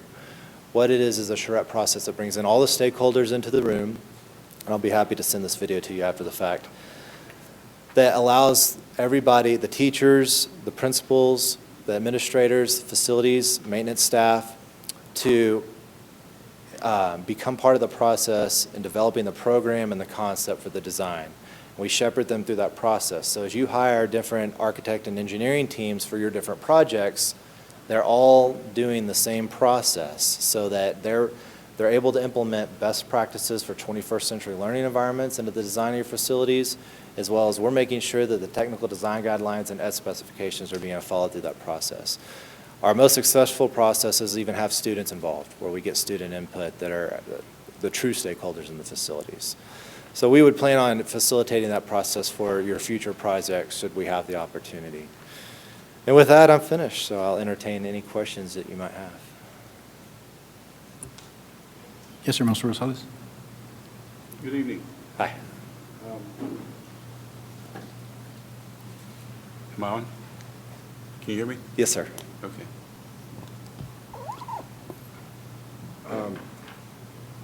This seems to be like a Google type of environment. Is that correct? Well, there's a lot of Googleness Googleness to it. It's a lot of Googleness to it, yes, sir. Okay. How many districts districts in the state of Texas are now engaged in this type of technical and educational specifications designs? We have done, this is probably the 20th time we've done it over the course of the past 4 or 5 years. It's more common for larger school districts because they face the challenges of maintaining a lot of facilities, and they have a higher need for that standardization. They don't necessarily have the in-house staff to develop that, so that's where we come in to be able to facilitate that process with them and establish those guidelines. And one last question. You come in and do the technical design as well as the educational specifications. You don't bring along your contractors? Or, no, sir. Or will we allow to continue doing business with our local contractors? Yes, sir. We do not build anything. This is meant to better enable all of your local engineers, architects, and contractors to participate in designing and building your facilities so that they have the best practice for school design guidelines at their fingertips to do that for you. Thank you. Yes, ma'am. You do work along with the contractors and other engineer designers, or you do the design? We've helped, in this case, we would be helping facilitate the design with your local design teams. Yes, ma'am. Now, I know a lot of our libraries are not very up to date. I have one, Riverside High School, which is, I think we still have books and tables and carpets, chairs from when I used to be there, and it's been a while. So I hope we can get some of our schools up to date now. Yes, ma'am, I understand. Yes, ma'am. So I've got a couple of questions. first, Ms. Villalobos, they couldn't have found a better cheerleader. And for free, oh my goodness. I've got a couple of questions. So I grew up in, long time ago, and so whenever I first started on this board, I was very skeptical of new, the air conditionings and, well, I grew up with evaporative coolers. Why do they need anything different, right? So I've come along in the 4.5 years I've been here.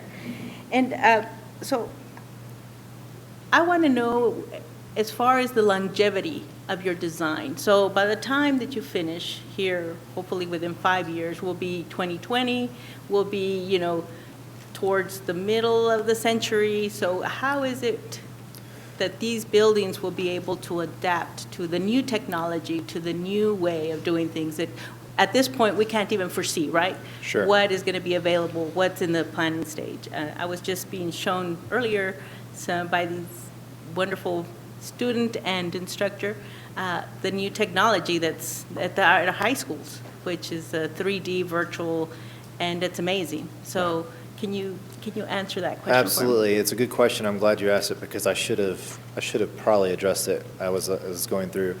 There's two parts to my answer. One is on the technical design guideline side, another foundation for the things that we put in that technical design guideline as far as the systems and materials that go into your schools are purposely done so for longevity purposes. We always say we design schools for 50-year lifespans. So in order to do that, you have to have very comprehensive systems that function over a long period of time. So that's one side of the answer. We want to make sure that the materials and systems that are being used to build your facilities are getting longer warranties and are they're time tested. In other words, we're not going in with cutting edge materials that don't have any proof of use.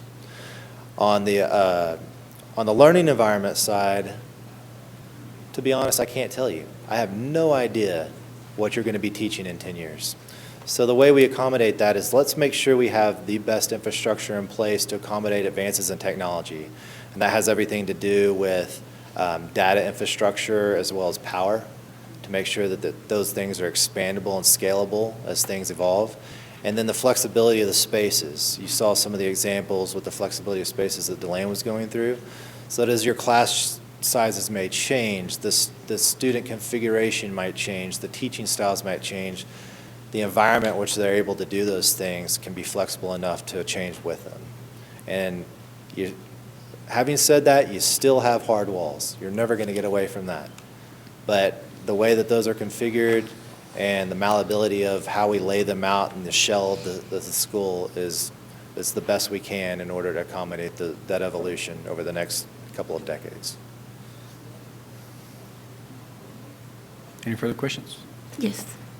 I know one of my issues in my area, I know is, and I think I brought it up before, but on the foundation issues, will you be working in helping out, I guess, the engineers or architects to be able to test the soil and at the same time secure our buildings because we're having a lot of foundation issues on our district that, for instance, I have 3 schools, and one of them is only 11 years old and is already going from one wing to the second wing, and it's been like that for maybe 6 years. So, and it's only 11 years, but we have no warranty on it. And I was wondering if we can have better, like you said, warranties and make sure that we get them to where maybe extended warranties. Yes, and on the technical design guidelines standpoint, on the front end, there's criteria in which the methodology of things like foundation systems have to be designed. And so the responsibility and the requirements for the geotechnical engineer and how they investigate the soil and the parameters they put in their recommendations and their report that then in turn the qualified structural engineers use to design the foundation systems, that's all very detailed and prescribed in your technical design guideline. And our recommendation would be, as part of the contracts that you enter into with those engineers and architects, require that they follow those technical design guidelines and acknowledge that they're following them, like any other contractual requirement, no different than following your local building codes in the city of El Paso. So that would help remedy that situation. Yes, ma'am. Thank you. Mr. Haggard? Yes, ma'am. So I've got just a couple more questions, and I'll give them to you both, and then you can answer them. So with these transparent walls, and these are so exciting to me, are they movable? And, okay.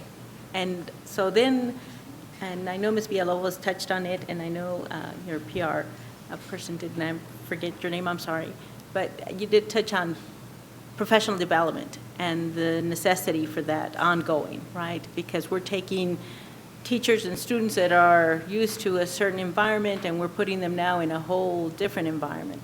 So if you'll talk to me a little bit about the professional development aspect of that and this whole concept, right? It's very dramatically different from what we're used to.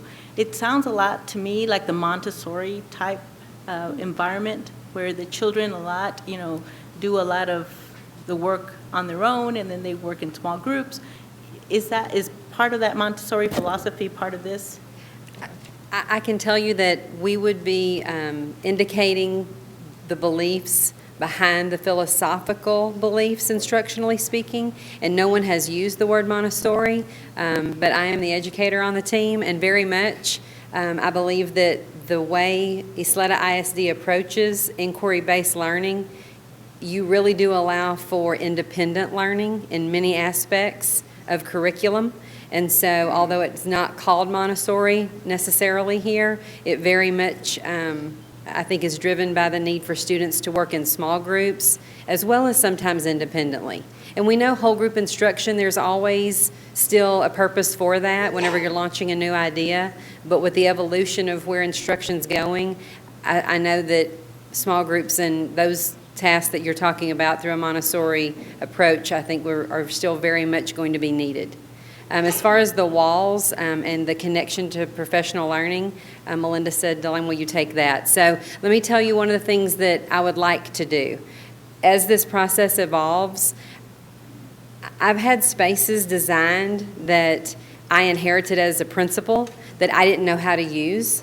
And I wish that there was something that told me the purpose behind why someone before me wanted it that way. And then as an old deputy superintendent, I've worked with VLK as an old client. And we designed spaces that I understood why I wanted it, but then we had to train on the spaces. And so something I would like to do as this project evolves is to provide what I'm calling a user's guide, so that there's an actual document that talks about how you can use those transparent walls. And as they fold and they exist between this classroom and this classroom, you could A, do it this way, B, do it that way, and really make some curricular connections utilizing the TEKs as examples.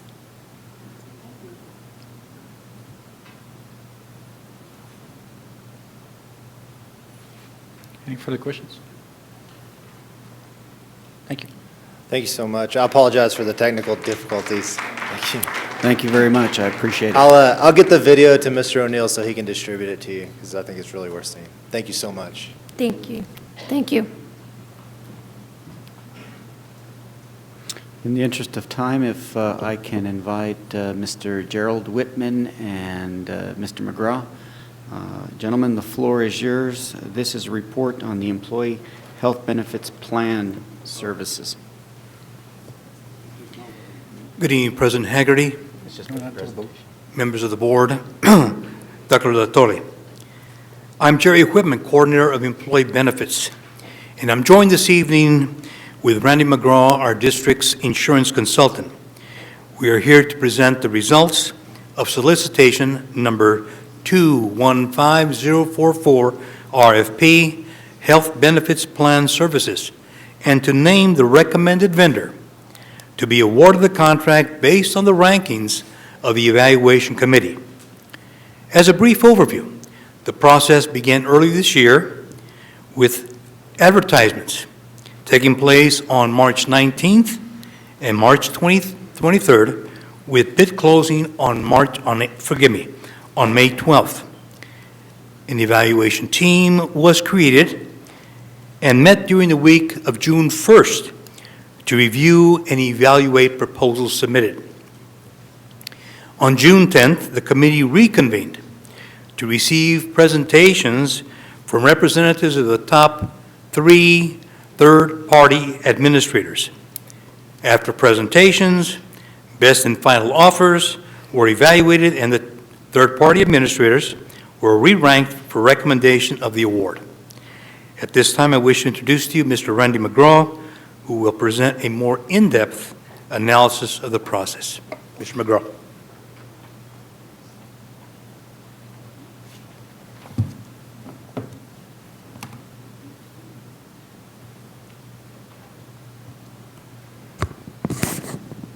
So good evening, Mr. Board President Haggerty, members of the board, Dr. Della Torre. I'm Randy McGraw with Hub International. I want to clarify one thing right off the bat is I'm not the only person that works on this on behalf of Hub International. With me tonight is our senior benefits consultant, Elisa Olguin. She played a very instrumental role in the process as well.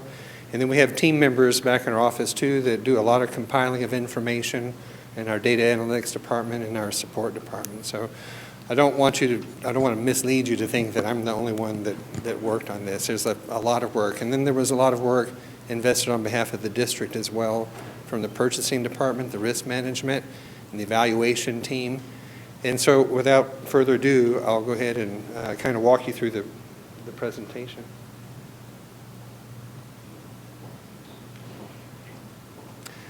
So some of this information was, well, most of this information was presented to you beforehand in terms of what the RFP was intended to do. I'm going to put this here where I can read a little better. So as you know, the contract with your current third-party administrator, HealthScope Benefits, is set to expire at December 31 of 2015, which prompted the need to do the solicitation for services that are used to provide, most importantly, health benefits for employees. So on this slide here, what you can see is the list of services, kind of in an itemized format that were solicited through the RFP. The first category, TPA, stands for the third-party administrator. The provider network, that's a list of preferred providers that are available for your employees to use and access health care at the highest benefit level. Utilization review and management, those are some administrative services that are provided as well. That verify the need for medical necessity and prior authorizations for certain procedures and manage high-cost claims and help coordinate continuum of care programs, et cetera. Disease management programs, wellness incentive programs, COBRA and HIPAA administration, those are federal regulations. COBRA addresses the right to continue benefits for people that leave the district and lose their coverage. HIPAA protects member rights for privacy and security, and also it creates rights for employees to have and how their personal health information is used. Pharmacy benefit management is the portion of your health program that provides prescription drug coverage, the pharmacy card that you have, the network of pharmacies that you use. Stop-loss insurance, that's a reinsurance contract. The district is currently self-insured, and your reinsurance contract carries a $250,000 deductible, which means that the district is liable for the first $250,000 of paid expenses during the calendar year on any one person, and then any claims above that are reimbursed by the reinsurance carrier. The district also offers a self-funded dental plan. HSA administration, that HSA stands for Health Savings Account. That's an account that can be tied to your plan number 4, your high deductible health plan, where if employees want to, they can set aside money on a tax-favored basis into account that they can use at a future date to offset their out-of-pocket expenses. The Employee Assistance Program, also sometimes referred to as an EAP, That's a program that offers counseling to employees, spouses, and children. It's not meant to take the place of a medical or a psychologist, but to offer not only support in some of those areas, but if there are sometimes behavioral problems or management problems, they can be referred to the EAP. And then within families that have difficulties at home, there could be marriage or relationship or debt problems or legal problems, anything that's causing stress on a person, they can use the EAP as a source for advice and counseling. You're probably aware, too, the district has an on-site clinic that's housed here in the administrative offices, as well as access to some off-site offices as well that employees and their dependents can use on a no-cost basis. Section 125 plan administration relates to another program where employees can set money aside on a tax-favored basis again and be able to use that to offset claims expenses. And this one can be used with any one of your plans, 1, 2, 3, or 4. It's different from the health savings account, which can only be used with plan number 4, or can only be funded while you're in plan number 4. And the difference, one of the key differences is the money is set aside under your Section 125 plan, or sometimes it's referred to as a flexible spending account, or an acronym FSA, has what's called a use it or lose it provision. The most money you can set aside is $2,500 in a year. If you don't use it, you lose it. The health saving account has no use it or lose it provision. Also in the solicitation, we included a request for fully insured PPO plans. PPO stands for Preferred Provider Organization. That's similar to that provider network I talked about earlier. And then we also invited respondents to respond with fully insured HMO, or Health Maintenance Organization plans as well. The instructions in the RFP also said that bidders could bid on everything together, or they could bid a la carte, just on a line item, and the district could reserve the right to award services to one vendor for an all-encompassing, we call it bundled approach, or it could also be awarded on an unbundled approach to give maximum flexibility to the district. There we go. So what you see here is a grid that shows which carriers responded to which parts of the proposal. And you can see they're listed alphabetical order on the left-hand side. And then going across the grid, it shows which services they responded to. So in the all-inclusive or bundled approach for the third-party administrative services, but without including an on-site clinic, we received offers from Aetna, Assured Benefits Administrators, Blue Cross Blue Shield of Texas, CoreSource, HealthScope Benefits packaged with an Aetna provider network, HealthScope Benefits packaged with a Cigna provider network, and then TML, which stands for the Texas Municipal League. That's a state agency that offers services to public entities around the state, cities, counties, and school districts, or other taxing entities. There were only 2 offers that came in that had clinic options combined with them. And those were, there's 3 X's because one of them was with HealthScope, which had a choice of 2 provider networks, either Aetna or Cigna. And then TML, Texas Municipal League, also included a clinic option in theirs. We did not receive any proposals from a pharmacy benefit manager on a standalone basis. We did receive 1 proposal from a company on the stop-loss reinsurance on a standalone basis. We received two standalone dental administrative proposals, one from Delta Dental, the other from MetLife. We received 3 separate employee assistance program proposals, Alliance Work Partners, Choice Consulting, and Humana. And then we received 2 offers on fully insured programs, only one of which was for the medical plan. That was received from Aetna. And then we received a fully insured dental offer from MetLife. So that was the range of options that the evaluation committee reviewed in their process. What we have here too, these are the criteria that were established by the district and that were used in the ranking and the evaluation of the different proposals that were received. And so the maximum possible points in any one category total up to 100. The purchase price category had a maximum score of 42. And by the way, that category is established and ranked by your purchasing department. So they have a formula that they use based on the price component of the proposal, and that scoring part of the evaluation is determined by the purchasing department, not the individual people that are ranking the proposals. There were 15 maximum points for reputation and quality, 30 points for meeting the needs and long-term cost of doing business with the proposer. And that would include things such as the ability to provide acceptable levels of service, the ability to be flexible and meet the district's needs in terms of plan designs. Also included in this category were provisions relating to the provider networks that are offered. How big are the networks? Which doctors and hospitals are in the network? What's the quality overall? Those are the types of things in that category. And that's important too, because I know this is a big ticket item that the district spends a lot of money on every year.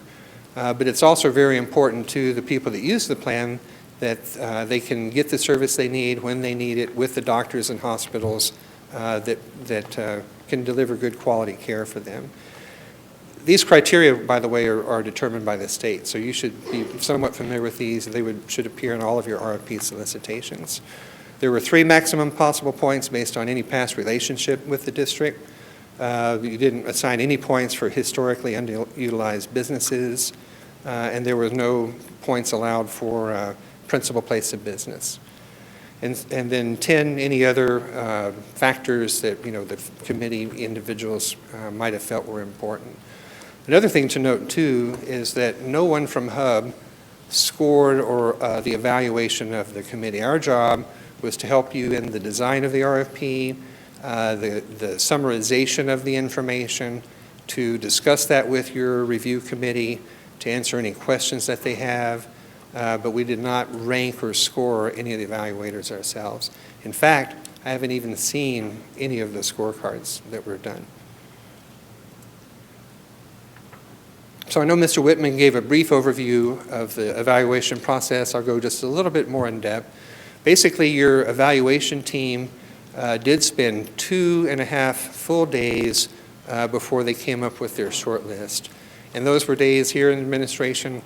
We were, I don't think the doors were locked, but we felt like we were locked in the room down there. And even lunch was brought into the room. So nobody left the room. Nobody took it except for the restroom breaks. Nobody took any information out of the room. It was a very controlled process by your purchasing department. So the first order of business is we took all of the information that was provided in the solicitation and we summarized it in a report. The report was about 700 pages long on legal-sized paper. So it's a pretty big summary. Just like you saw in the grid on who responded, everything was shown alphabetically. And then after they reviewed the basic information, they ranked the categories kind of in the way you saw them shown on the grid. So there was a category for the bundled third-party administrative services, which you saw that was the one that had the most respondents in, but without the clinic. And then you had 2 basic vendors that had services bundled with the clinic, so they were ranked on a separate ranking. And then the fully insured medical plan, there was only 1 offer, so that was pretty easy to rank. The standalone dental plans, there were just a couple of those. They were ranked on their own. The standalone employee assistance programs, those were ranked on their own. And then again, you had 1 standalone policy for stop-loss reinsurance, which was easy to rank alone as well. Then, for the long-term cost, I think I mentioned this before, in that category was a summary of the projected fees charged by the proposer for the initial term of the award. And I'll go over that a little bit more when we look at the figures page. And I mentioned too already the value of the provider network, which networks are in there.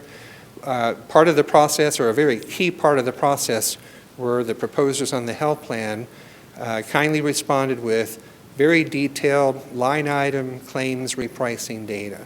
So there were 51,000 lines of data that were responded to by the proposers, and it allowed us to be able to take those providers and easily sort them and show them. So if your team said, well, which which doctors are in Company A's provider network but not Company B's. We could sort and sift the data in the database quickly for them so that they could see how close the matches were, if the network had better choice of providers or less choice of providers as well. And then also the overall just combined financial concept of everything that goes to relation to the health claims and the pharmacy claims and the dental claims. So each one of those categories had their own separate response to a mass quantity of data there. So I mentioned already too, purchasing provided the scores for the price. After all of the ranking was done, purchasing tallied everything together and then identified to the group as a whole, how the rankings were, 1, 2, 3, 4, 5, 6. And then in each category, or each time they did this, they would ask the committee too, does anybody have an issue with the number one scoring proposer? So that if anybody on the committee had, a comment or a concern, whatever, they had an opportunity to express that in a dialogue with your purchasing department. And so in each case, after they went through the scoring, it was unanimous consent by your committee that they were comfortable with the ranking that came out in each category. So as you heard Mr. Whitman say too, the next step was then to identify a short list and invite proposers to give a best and final offer as well as a presentation. And as you heard also, the 3 medical plan respondents that were identified in alphabetical order were Aetna, Blue Cross Blue Shield of Texas, and HealthScope Benefits with their Cigna network option. Their Aetna network option didn't make the cut for further discussion or continuation.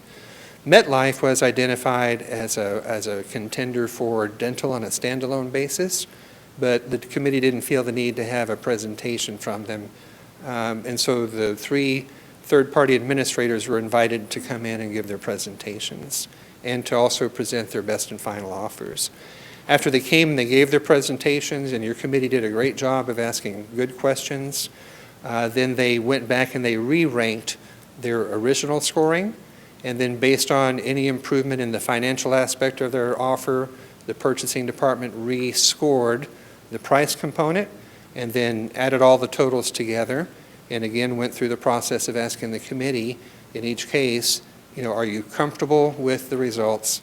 And the answer again was unanimous. Nobody dissented from the request for agreeing with the scoring and the ranking.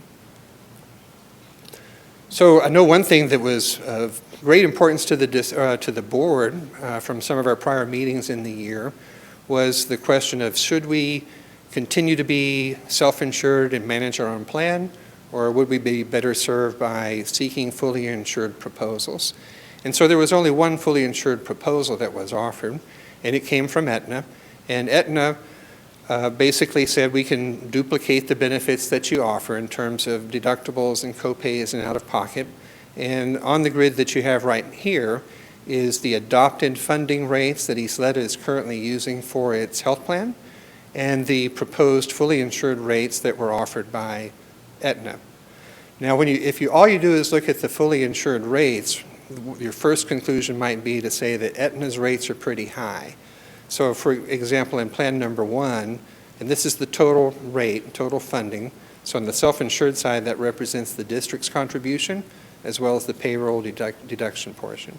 So you can see in plan number 1, employee only, our current adopted funding rate is $660.77, whereas Aetna's fully insured rate is $761.60. Right off the bat, that looks rather expensive. And you can see the trend follows all the way down. But there's a very important difference here that you need to be aware of, because for all intents and purposes, when you look at the combined total at the bottom, you can see that our rates, with our current, when I say ours, I mean our self-insured rates, with our current enrollment, generates about $44.3 million in funding for the plan during a calendar year. The Aetna rates also generate $44.7 million, a $400,000 difference or so in terms of where we are. So number 1, I think that gives good credibility to the rates that the board approved and adopted are market competitive and adequately designed to fund the plan. But the reason that the Aetna rates are higher is that in our approach in the self-funded plan, We do have a separate set of benefits that's referred to as the special package, and you have about 1,021 employees that participate in that. And that plan doesn't offer what would be referred to as comprehensive medical benefits. It offers more life insurance, no-cost dental insurance, and limited benefits if you're confined in a hospital. So the way that we've set our rates in the self-funding part is we've assigned the district's contribution of $449.77, and that generates $5 million worth of contributions into the plan. Under the Aetna proposal, fully insured, they've compressed their rate to cover the comprehensive part of the plan just into plans 1, 2, 3, and 4. So over to the right-hand side, I showed you what it would look like if the district were to go fully insured and you were to take the same amount of money that you have budgeted right now, which is about $32.9 million, and convert that to what you would contribute on average per employee, then you can see what the payroll deductions would be like under the Aetna fully insured version versus the Ysleta self-funded version. And so again, they're pretty close.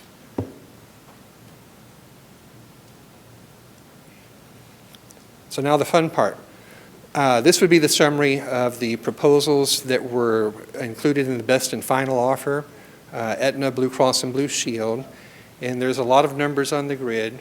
First, I'll go down and explain what they say there. So first of all, in the Aetna column, for example, you see claims administrator Aetna. That means they'll process the claims for the medical and the dental plan. PBM, that's the pharmacy benefit manager. And so that would be Aetna's partner and Aetna working together to provide the pharmacy portion, the prescription drug. The medical provider network is Aetna's provider network. They own it. And the reinsurance carrier would be Aetna.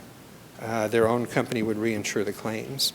Under the Blue Cross Blue Shield category, Blue Cross would be the claims administrator. They have a relationship, along with a lot of other Blue Cross plans, with Prime Therapeutics, who would manage the pharmacy program. The provider network is owned by Blue Cross and Blue Shield of Texas. And the reinsurance carrier that's shown in the illustration comes from the standalone proposer, which is Voya, formerly ING. And the reason for that is Blue Cross didn't feel comfortable quoting the $250,000 deductible that was requested. So to show an apples-to-apples comparison, we inserted the standalone reinsurance contract there. The third column is for HealthScope partnered with Cigna. In this case, Cigna would provide the pharmacy benefit management services as well, the provider network, and then the current stop-loss carrier that we use through HealthScope is HCC. So those are the key partners that combine the most important part of the health plan administration. Going down the list there, the first part is easy to calculate. This is the annual administrative fee. So these are fees that the carrier or TPA charges to pay claims, provide customer service, et cetera. That's a per employee per month unit times the number of employees times 12. The reinsurance premium is similar. There's a premium tied to each stop-loss contract, and so that's an easy calculation. That is the premium times the number of people times 12.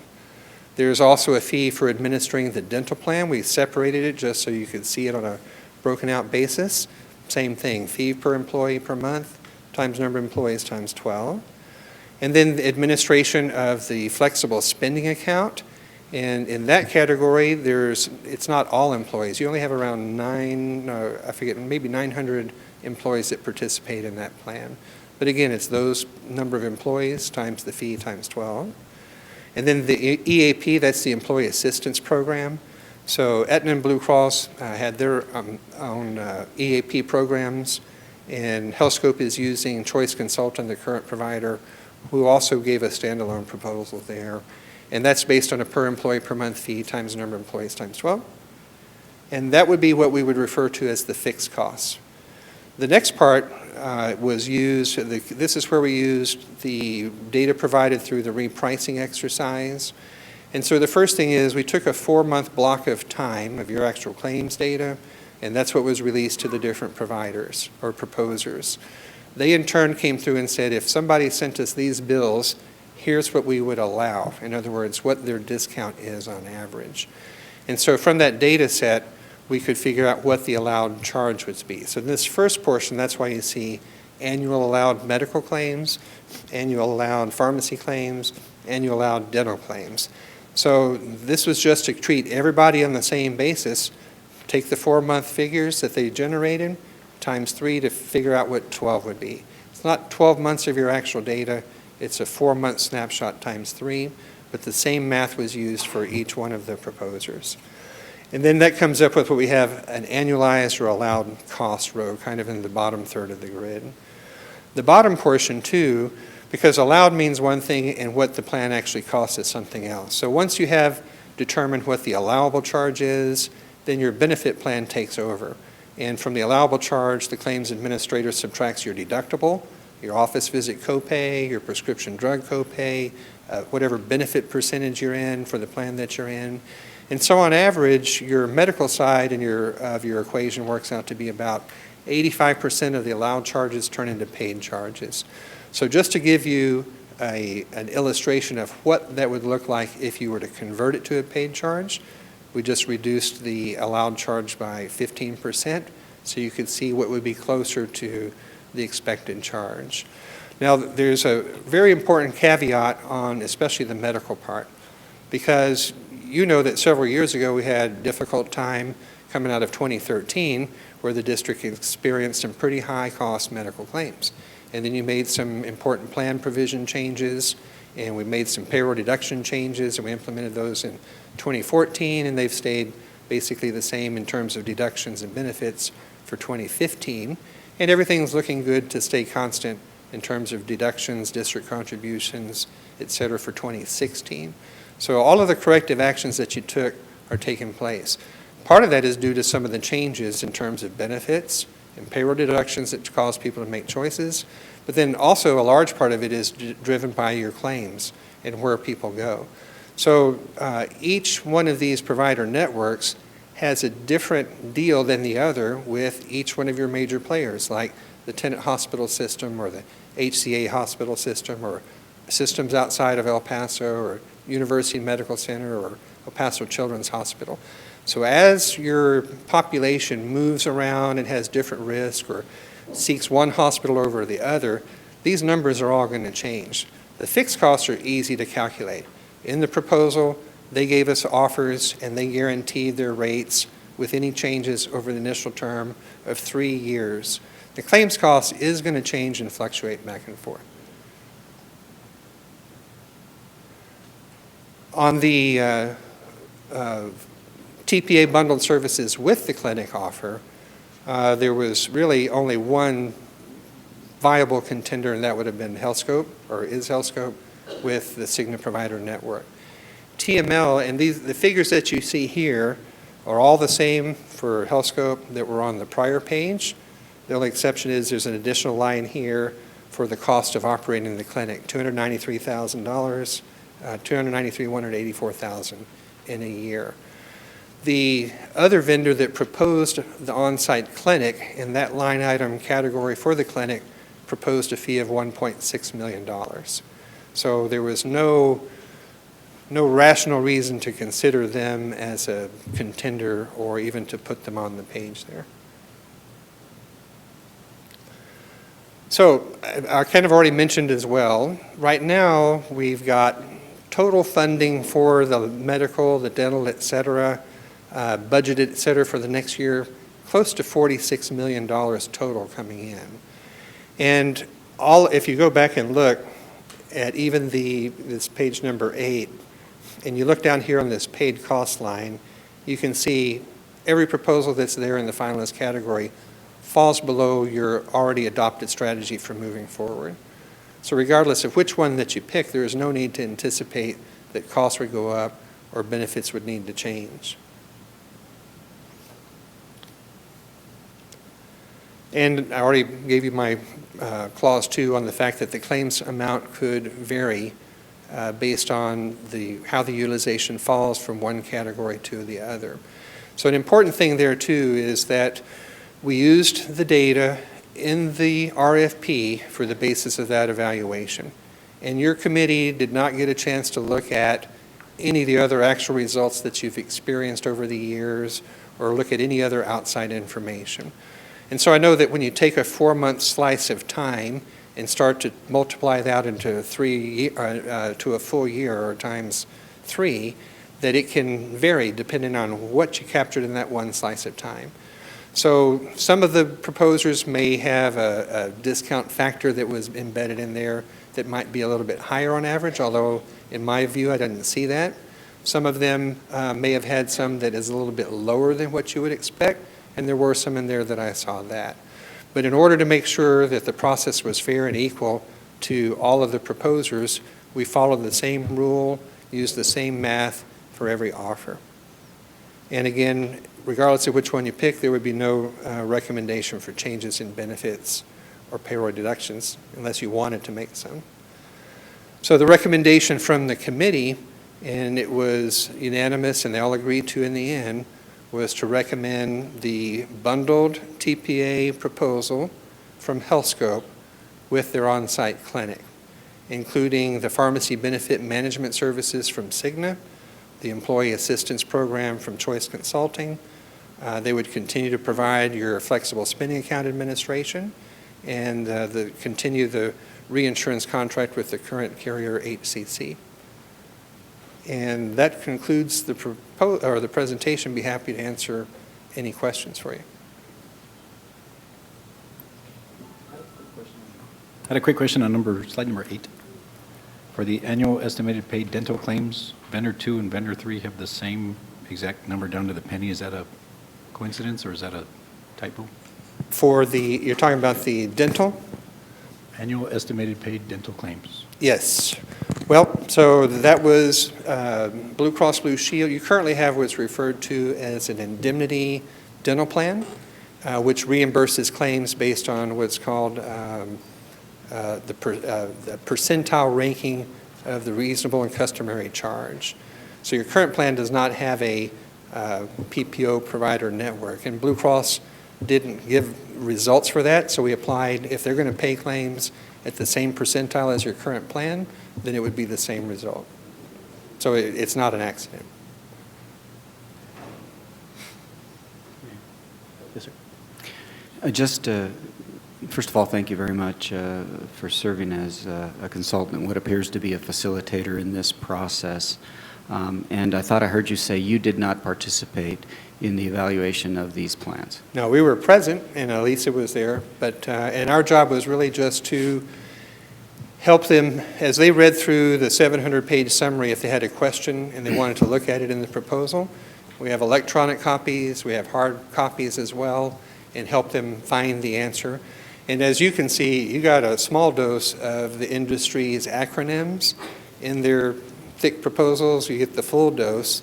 So there are a lot of questions too, just to ask, what does this mean or how does that work? Sure. And so we're really just there to be the translator. And so maybe Mr. Whitman is the more appropriate person to answer some of the following questions. So are we to understand that the recommendation before the board to spend an additional $3.4 million a year for health benefits was arrived at by 5 people? 6 people, yes, sir. 6 people. A principal, a teacher, a supervisor, yourself and Mr. Landeros. Right. And 1 person from an outside agency. That is correct. The list started at 15 people. What happened to the other people? That, I would have to defer that question to purchasing. Ms. Gerlach? We'll get to that. Okay. So we start at 15. We have 5 people who we certainly appreciate, but I think it's fair to say that a principal, a teacher, a supervisor in transportation may have marginal experience in the world of health and welfare benefits. So is it fair to say that Mr. McGraw provided the kind of context and background that allowed them to arrive at this conclusion? I believe so. Okay. In terms of the rating that they received from purchasing, strictly on the basis of cost, which of the 3 received the highest rating? Just on the criteria cost. It would have been Aetna. Okay. So that worked out right. So the recommendation is that the district pay $3.4 million a year more for the next 2, possibly 5 years. Because why? And I am carving out clinic. I'm trying to understand this. Well, what I can share with you, Dr. LaTorre, we, from the onset of the evaluation committee, we were informed that we were not bound to select the low cost. Our aim was to recommend, our aim was to recommend a vendor that would provide the best value to the district. There were 6 individuals who were on the committee. We followed the process strictly as laid out by purchasing. And by following that, we ensured that there was transparency and the integrity of the process was maintained. There was no discussions among any of the committee members, nor did we arrive at a consensus. Every individual ranked accordingly. And Mr. McGraw has pointed out what the different criteria were. And so the committee ranked the quality and the reputation, as well as meeting the needs of the employees in the district and long-term costs. How were the teacher, the principal, and the supervisor made aware of the reputation? We received one of the forms we received information was, in fact, references. So did the 2 providers, the 2 vendors that were not selected, did they receive negative references? Yeah. You mind if I interject?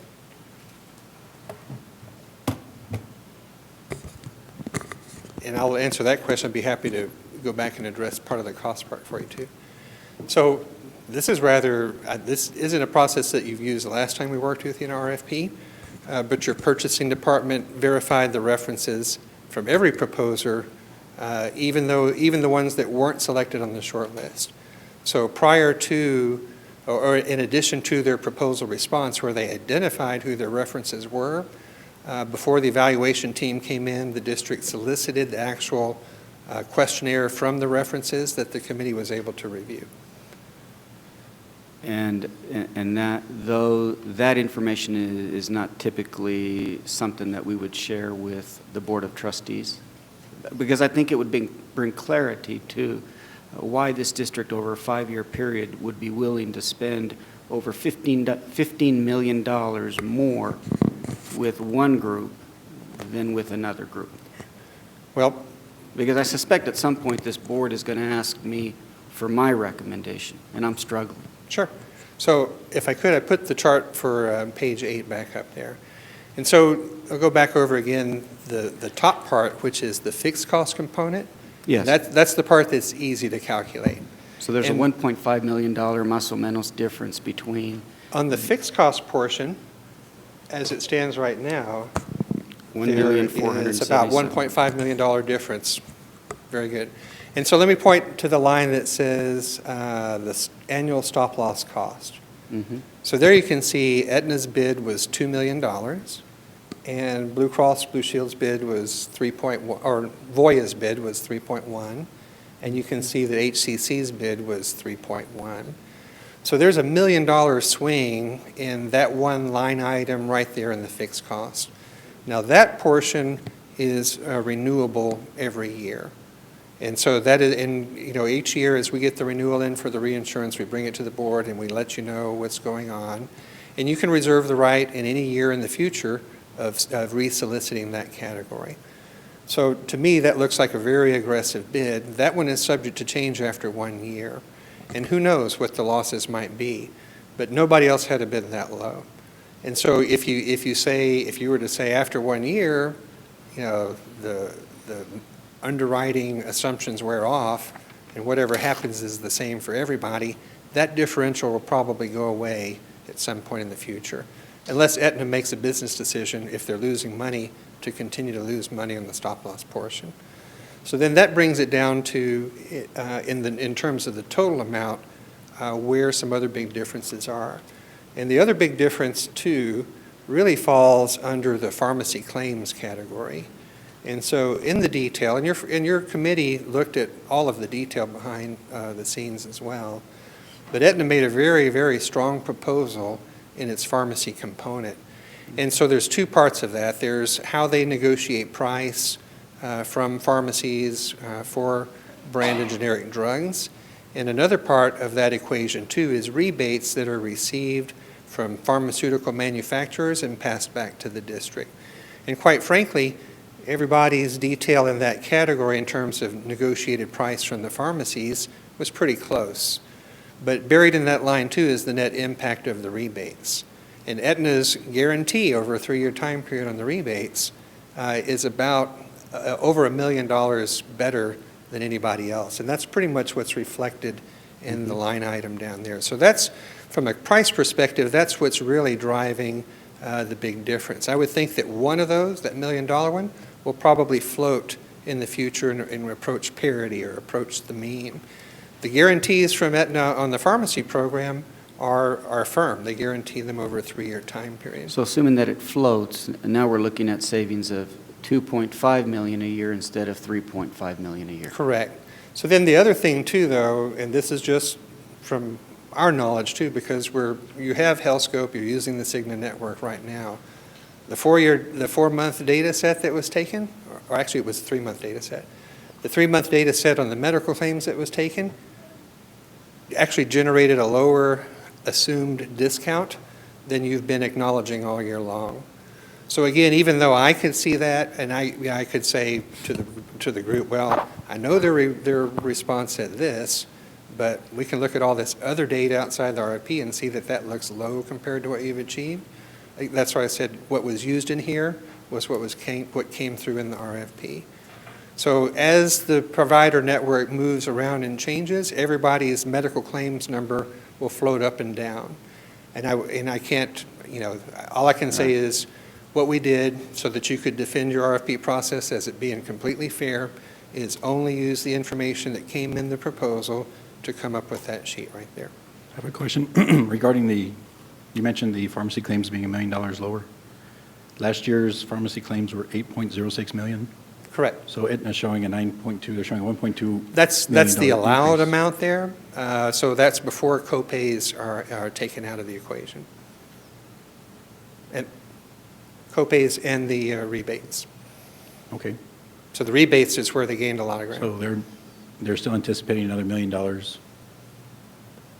which seems pretty conservative. I don't see why you would have to bid 10. Why would it be $2 million more? Co-pays are $15. Pardon me? My question again is since you brought up the RX claims, why did you feel it needed to be $2 million more than what we spent last year, where Aetna felt they only needed I didn't vote. Why so I think what happened here is, if you go back. Let me ask it different. Do you agree with where the evaluation committee has arrived? Is that a fair question? No, I think your committee did an excellent job of asking great questions throughout, and I was really excited for the questions that they asked the presenters when they came. They asked some very tough questions. So each of the vendors presented to the evaluation committee? Oh, yes. Yeah, your entire committee was there. And how is that evaluated on the same, where are those scores located? Like I say, I haven't seen them. Purchasing has all of the scorecards and the combined total, et cetera. So here's what I would say is that the price part was set by purchasing. And then everything else was ranked by the committee.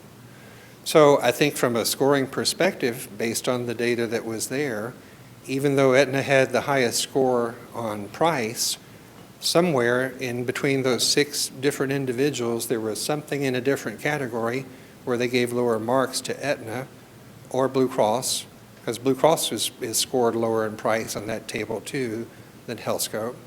And in the scoring process, whatever it was that they based their opinion on, they felt was important in terms of the overall value to the employees, such as who's in the provider network, their attentiveness to customer service, their references, their ability to provide on-site service, claim data reporting, all of the other things contained in that category made the total come out higher for HealthScope. They felt that those elements were worth $3.5 million. Well, they didn't get to weigh in on the price. All they got to do Oh, they was weren't aware of the price at the time? No, they saw the price, Oh. and they knew that, but your price part of your purchasing equation says, this is how we do it. And I'm not trying to be difficult, I'm just having a hard time getting Oh, my I would head ask the same around questions that. if I were a board member. I appreciate that, I'm done. Yes, Mr. Pearson.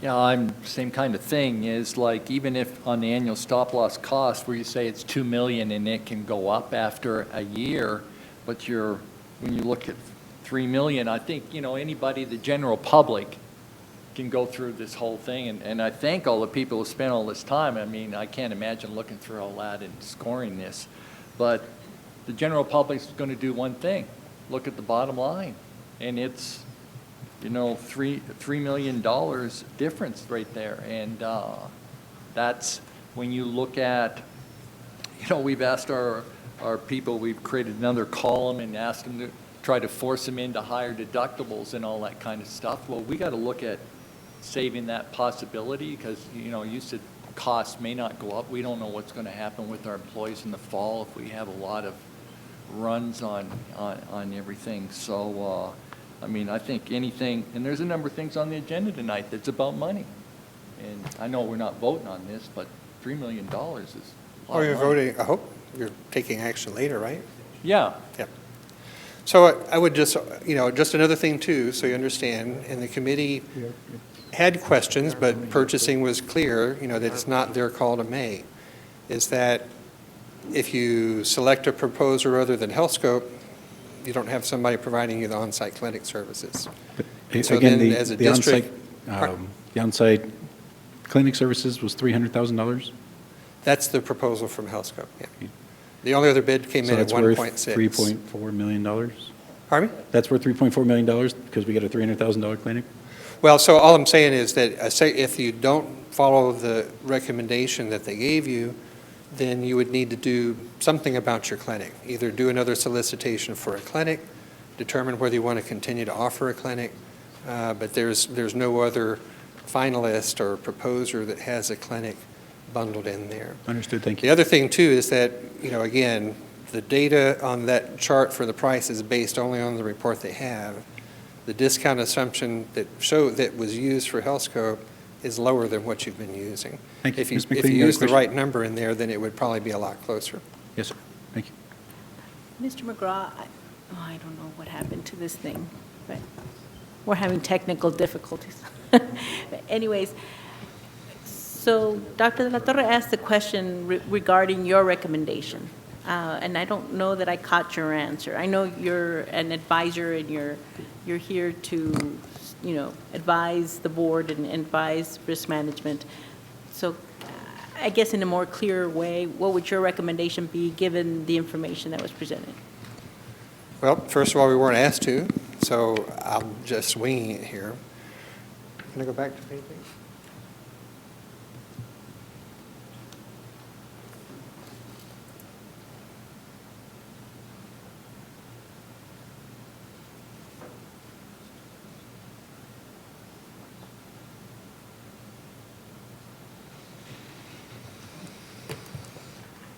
It's easier for me to see right here. Based on information that I'm privy to, not just that came through in the RFP, is I would say that the claims expense that's illustrated on this chart, which is driven by the RFP, overstates the cost that you're already receiving through Cigna. And that in all intents and purposes, it would be closer to both Aetna and Blue Cross and Blue Shield. If you notice, Blue Cross Blue Shield has the overall lowest allowed and estimated claims expense. But still, So what's gaining the ground initially, and $1 million is $1 million. That's a lot of money. But there's $1 million swing in the reinsurance premium, which is for sure good for 1 year, but who knows what would happen after the second year. And I'm looking at this in terms of this is not an easy project for a district or HR department to just change. It causes a lot of disruption. Regardless of everybody's representation that they can do it exactly the same, there's always some minor differences. There'd be a few differences in the provider network. There'd be some differences in the pharmacy benefit program in terms of what's a preferred drug and what's not a preferred drug. All intents and purposes, the plans would look pretty close to the same. But anytime you go through a transition, it causes disruption. There's no doubt about it on the rebate offer that Aetna has provided. And I went back and read it 2 more times today because I look at a lot of proposals.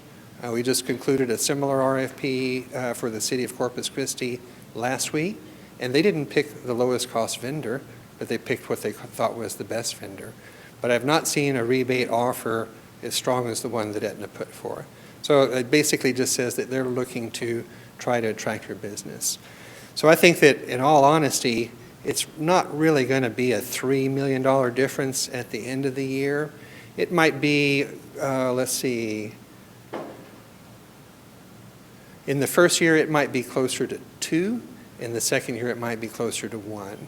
And then that would be the question on whether you think that it's worth it.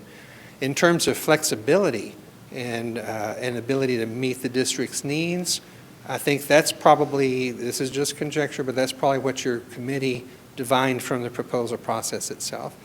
Aetna and Blue Cross Blue Shield are insurance carriers. They can act as claim administrators, but there's a limit to their flexibility and things that they can do. Whereas a third-party administrator, and you did have some other third-party administrators that also bid, but they didn't make it to the finalist stage, but they offer a whole lot more flexibility in terms of plan design, fixing issues. So for example, when you have Aetna and Blue Cross acting as your claims administrator, if there's an issue with a preferred provider not being in the network, it's harder to get them to pay the claim in network. They can do it, but they do it very grudgingly. But your third-party administrator does that almost immediately. And so I think that's probably what was being picked up on there. If I felt there was a true $3 million difference, I'd be hard-pressed not to recommend Aetna. But I think that that's just a temporary thing, and now the question would be, is that $1 million difference on the premium going to stay there over time? I don't think it will. But the other differences would, and is that worth the cost of change? And like you say, you report to the taxpayers, and that's what you would have to do. But the other thing, too, is our firm does business with all of these companies. You're not going to go bad wrong with any one of them. The question really is, what is going to be the best long-term solution for the district? And for flexibility, I'd say HealthScope. If you're looking at just the dollars, I would say Aetna. I honestly think the best long-term solution for our taxpayers would be, hey, they said it's going to be $3 million savings this year, $2 million next year, $1 million next year. I'm not going to go waste $6 million worth of taxpayer money over the course of 3 years. If that's, like you said, conjecture that it's really going to go down $1 million each year. $1 million, like you also said, is a lot of money. So on the flexibility part, so when in your duration with HealthScope, just speaking to that, is that these are the Cigna and HCC are subcontractors to the third-party administrator. So the reason you have Cigna right now as your provider network was the prior provider network, Advantage Care Network, was losing its ability to negotiate price. And we picked up on that, and that's one of the changes you made in 2014. And so you're able to have that level of flexibility with the third-party administrator, and you could say, I'll take out Cigna and I'll put in network XYZ, or I'll take out Cigna's pharmacy and I'll put in Express Scripts, your current vendor. Or HCC's reinsurance contract is getting out of line, we'll swap it out for a different reinsurance. So you have interchangeable parts, so to speak. In your relationships with Aetna and Blue Cross Blue Shield, the provider network comes with the company, and you're going to have it. They're good provider networks. They do a good job of managing who participates there. They can work with different outside stop-loss carriers, but not as easy as the third-party administrator.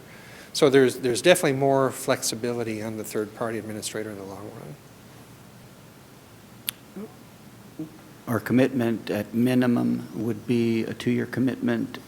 Well, the way the RFP is constructed and the way all of your agreements are, and I would hope that you do it with all of your contractors whenever possible, is that in this solicitation, we ask for them to guarantee their administrative or their fixed cost fees to the extent they could over the initial period of 3 years. Now, nobody, HealthScope said our rate is good for the first 3 years. And that would be that line up there that says administrative fee. Blue Cross Blue Shield and Aetna have escalators, like 3 or 4 or 5% per year. Nothing very big. It's not very big, but they have guaranteed their fees. Typically, in your agreement, even with your current with HealthScope, they're obligated to honor their commitment to the guarantees they make, but you can reserve the right with proper notice to terminate the agreement before the end of the 3 years. But in terms of dissatisfaction with escalation over time, as you describe it, what are those terms and conditions? In other words, if in fact the price increased significantly the next year? Well, they've already, all of them guaranteed reasonable escalators over 3 years. Okay. So in year 4, if we were victims of this accelerated Honestly, increase, the administrative fee doesn't tend to change that much. That's the cost of doing business from the carrier. and the claims are driven by utilization. Right. The one that changes, the one that's most volatile here are the actual claims expense for medical and prescription drug. Dental is really not catastrophic. And they may have underprojected the No, I don't cost? think anybody underprojected. They ran the data set through their system and it generated a number on that block of time. I see. I'm still struggling with. Okay. Yes, ma'am. So I've got a question. From listening to your response here, it appears that a lot of weight was given to HealthScope because that's who has right now, and the people that were in the evaluation committee are comfortable with them, and so they gave them, I'm guessing, additional points and didn't see the benefit in moving. Is that what I'm hearing? Is that kind of how the, I don't even want to try to pretend to know, because I don't even know who ranked what, how. But from my observations of the people on the committee, I think that they were fair all across the board. From my experience, I've been doing this for 30 years, is that normally there's this tendency that the grass is always greener on the other side of the fence, and that typically you don't hear from people that are happy with their health plan. You hear from people that are unhappy with their health plan. So usually if there's a bias, it's to the negative on the incumbent person. Because it would be pretty difficult to go around and handpick 5 people that you knew were going to give glowing remarks to something that wasn't working.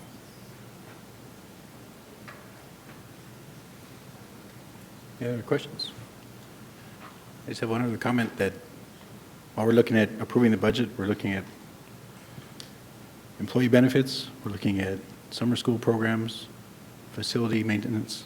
$3.4 million can sure go a long way. But I appreciate your presentation, sir. If there's no other questions, I'd like to have a recess for a 10-minute health break. We'll be back here at 8:52.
Continued on with report number 8, sir.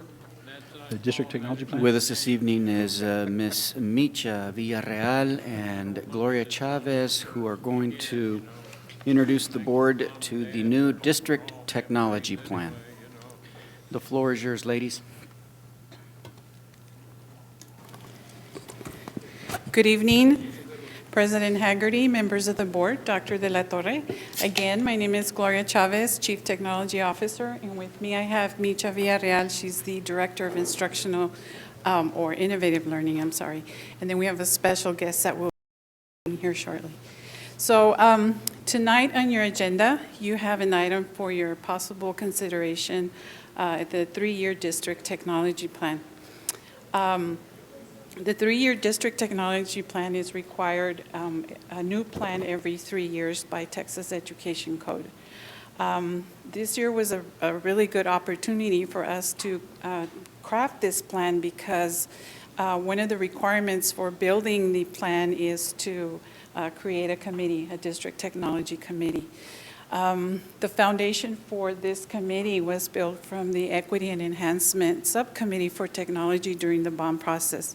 Since they had done a lot of groundwork for, visiting the campuses from, one extreme to the other as far as the conditions of the facilities related to technology, we decided to use this committee as part of the foundation for the big committee. We then extended it to more members, and we will be also inviting more over the summer, and as we meet quarterly, we will be extending it to more teachers. Currently, it's composed of community members, teachers, administrators, and like I said, we'll be extending it to more members. One of the reasons why we are required to create a technology plan is it helps us build our long-range planning. It's again required and mandated by TEA. It's for best practices, and it also supports all of the initiatives that we have district-wide related to technology, that's also related to teaching and learning and student achievement. So what this plan is composed of, different components with 4 goals, 4 major goals, and Micha will be introducing those components because they're pretty much all related to the instructional area.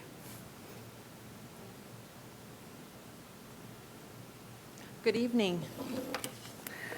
As Gloria said, we couldn't have planned, I didn't plan the agenda, but the agenda was very aligned to the work that we'll be sharing tonight, to the plan, as VLK was presenting about 21st century learning environments, about professional development, some of the questions that came up, the STEM earlier. That's all aligned to the district technology plan and where we are headed as a district in the next 3 years. So it was quite interesting as I was sitting there listening and how this was just dovetailing beautifully. And so as we're moving forward, everything is about students. Everything is about ensuring that we are teaching in the way that students learn. They learn very differently than you and I did many years ago, and we can't keep doing that. Thus, we have to plan for the future. And so that tech plan that you received last week actually was built through the Equity and Enhancement Committee, as Gloria said. As that team went out, they bubbled up priorities, things that they saw as crucial needs for the district. And those needs basically created the needs assessment. They did that strengths, they identified strengths, weaknesses, opportunities, and threats, and that created the plan. The plan has, as the state requires, goals, objectives, and strategies. Those were aligned to the needs. We took those and built the plan, the first draft, and that was crafted, and then it was given back to the District Tech Committee for review and feedback.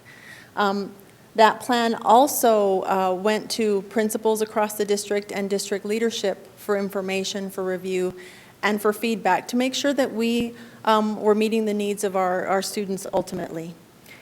And tonight, that final draft is before you for possible consideration and approval. So the next steps, pending your approval, of course, The state requires that this plan be submitted digitally in the e-plan system. So there's actually a web-based system that this is input into. And pending board approval, we'd submit that plan. It then goes to Region 19 for the final step. The final step is that this is reviewed by a few of our peers here in Region 19. Once they have gone through the plan and ensured that it has all of the crucial components for the next 3 years, then it is ready and approved and certified for 3 years. But it's not quite done because we have to go through that plan at a minimum of annually and make sure that the plans that we have in place, the goals, objectives, and strategies are still working. If they're not working, why? And do we need to do some course correction? So the plan is never quite finished. It is always in a cycle of continuous review and refinement, and our district tech committee is a partner with us in ensuring that we're meeting the needs of our kids with that plan and updating it as needed. So the components of the plan are 4. And these 4 components are listed here. These are aligned to the state long-range plan for technology. And I want to point out that that foundational element, the infrastructure, that triangle at the base, is truly the foundation for everything, the infrastructure. If we don't have the proper wireless, the stuff behind the walls that really is invisible to us, we just know if it doesn't work. But if that's not robust and ready for the 21st century, then we can't function properly and we can't meet the needs of our kids. So that foundation, that triangle, which again we can't really see and touch in most cases, is crucial and the foundation for all of the rest of the components, the other 3 components. So let's talk about infrastructure. What we did is we picked out some of the crucial components of that first goal of infrastructure because we couldn't put it all here. You have a copy of the tech plan in front of you that has all of the strategies. And some of those crucial components that we have here are things like both wired and wireless access, making sure that, for instance, the other item you'll be voting on tonight is the one-to-one access for students. We want to make sure that that infrastructure can support that many more wireless devices on the network. So both wired and wireless infrastructure, also a new student information system. That's right around the corner for the district. And also voice over internet protocol phone system, wanting to make sure we're moving promptly into the 21st century. And another item that you have on your agenda tonight is the school messenger system. So in case of an emergency, the district can promptly, within minutes, notify parents, students, and the community. And the second area, leadership and administration, some of the crucial components here are about culture, ensuring that we have a common vision in the district and expectations. Part of this is also actually having a district tech committee in place that can guide the work. That's part of administration and leadership. And equity in funding. We want to make sure that no matter where a student goes to school in our district, that they have adequate funding, access to resources, tools that any other child would. Another component of leadership administration is communication with the community. Parents, ensuring that we're opening our schools to them, our labs, our libraries, and providing tools for students to learn. And also leadership and administration is about support. Are things getting repaired in time? We talked a little bit last night about the student response team, the QR kids. They can offer that support too, and that's part of this component as well. The third component is educator preparation and development, which is basically ensuring that teachers and staff all have the knowledge to ensure that kids are getting that engaging, rigorous learning, teaching and learning that they so desire. That's the way kids learn. This professional development can be in a variety of different ways. It can be face-to-face, which is pretty traditional, but it can also be provided in innovative ways, online, web-based, and on-demand. Teaching and learning is truly the heart of everything. It's at the top of this because everything is about our students. And teaching and learning, we have just a few components here. The plan for one-to-one. We want to ensure that we have digital content, digital resources, and curriculum to support that, and that we're leveraging cloud. we are just scratching the surface of cloud and ensuring that we can save things to the cloud, that also supports collaboration for students, communication, and creativity. Some other components of teaching and learning that are in the tech plan include online safety, digital citizenship, ensuring that kids are provided the education on how to behave online, but also how to keep safe online. Showcasing student problem-based learning projects and teachers and what they're doing, and collaborative learning spaces, ensuring that what was talked about with VLK, that we are sharing what does that look like, how can it be used for teaching and learning. So we've provided you a really quick picture of our tech plan, because it would take much longer to go through each item. And what we wanted to do briefly is talk about what doesn't exist yet, the classroom of the future. We have a short video that we're going to talk you through.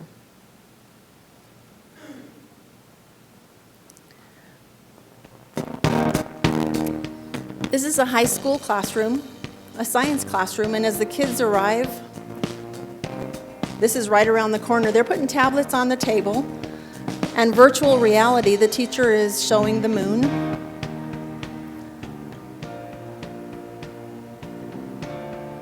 As the students are working, they're using a virtual keyboard. Those already exist. Now there's some things here that are in development, and they're right around the corner.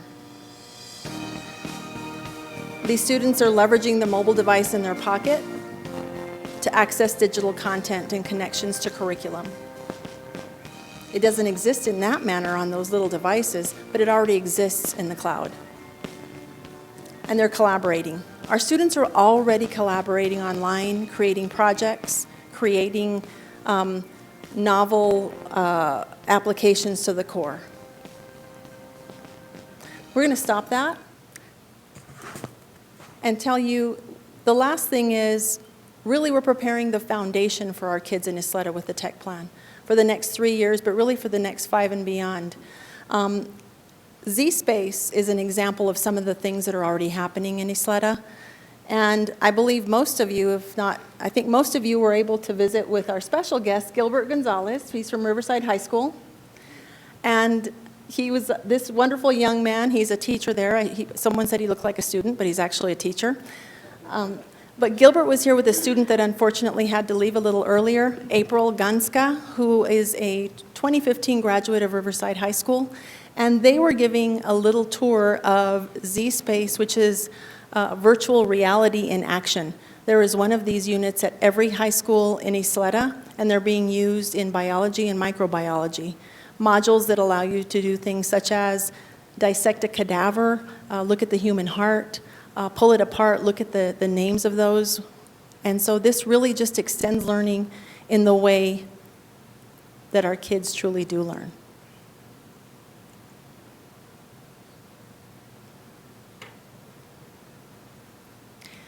Now, when you all were looking at this, you were using the 3D glasses, which has the sensors, and the little stylus that had a sensor that was doing the 3D.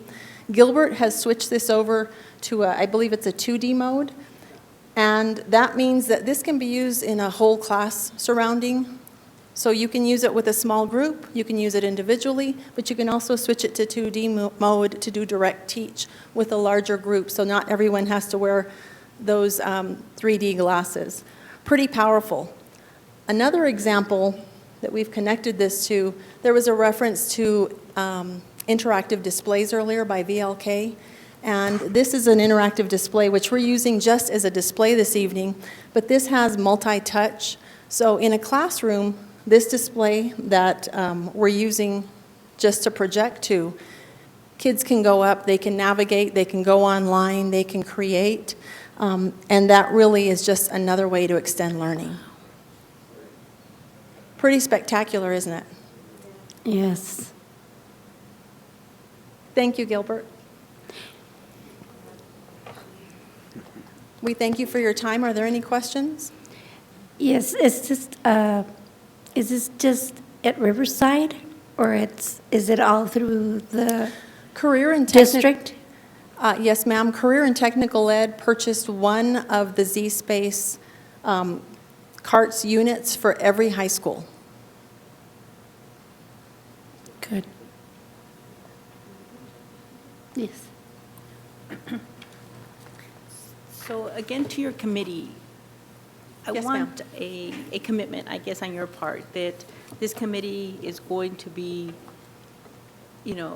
have people from each of the learning communities in equal amount, so that each of the learning communities are equally represented. Yes, ma'am. Ms. Chavez and I debriefed after the meeting last night, and we're going to go ahead and separate them in a different manner so that you can see which learning community or businesses are there, and we will reach out to you with the new redesigned kind of list and ask you for your input and recommendations for other members. Because I think that, we're working towards getting more, equity and parity, and I think that would be helpful. And you all must have the most exciting jobs in this whole school district. Oh, my goodness. And I only had one more question, and that was with regard to the marketing of the Power Parent. Are you envisioning doing that? Because that's been one of my things that I've been very, very adamant about, making sure that we're promoting that in the schools and at every opportunity. How is that going to continue? Because I know that the participation is still rather low for as long as we've had it. It's about 40% currently of the student population who's registered.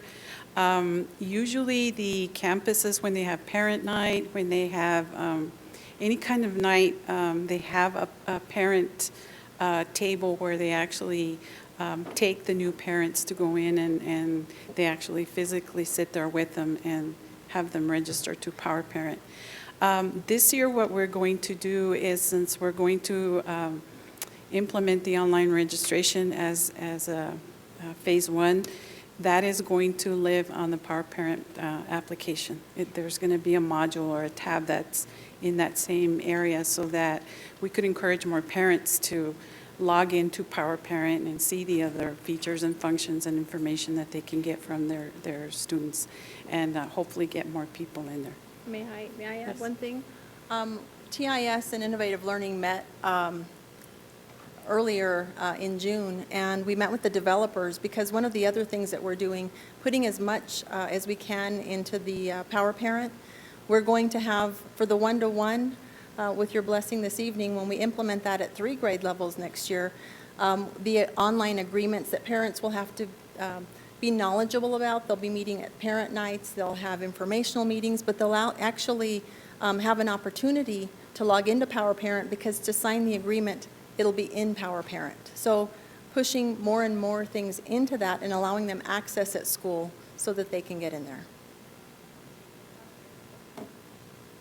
Yes, sir. First off, I'd like to congratulate you on the on your document. It's excellent. I hope it's a document that continues to grow. Yes, just a couple of thoughts, and Ms. Chavez, I discussed one of those with you yesterday, but I wanted to put it out for the public. One of our speakers earlier made an interesting comment that, well, everybody has access to the internet. Well, no, that's not true. They do not have access to the internet. In my particular feed area, in the Ysleta area, with the exception of the schools, we have one free Wi-Fi area in the Ysleta feeder area, which is across the street from Ysleta High School. I have driven by our schools at 10, 11 o'clock at night and found kids with their backs to the fence using the Wi-Fi. And so I was amazed that he made that comment, number one. But number two is that I would hope we would find a way to find equity in allowing access after the school doors close for our students to do their studies and do the things they need to do to be better students, number one.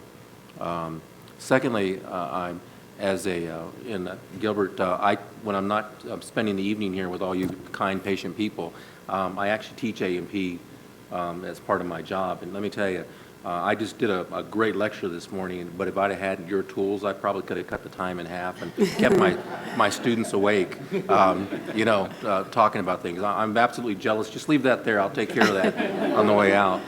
But the other side of it, too, is that there is a group of older educators I'm sorry, that's the wrong term, experienced educators like myself, who we're having to make the jump, and it's not a little jump, it's a huge leap, you know, to getting over. Is that part of the, I didn't have a chance to go through this line by line, is that part of the plan to help those teachers, instructors who want to make that leap, to help transition Just as them an to that? example, part of the Z-Space purchase, there was some professional development that came with it.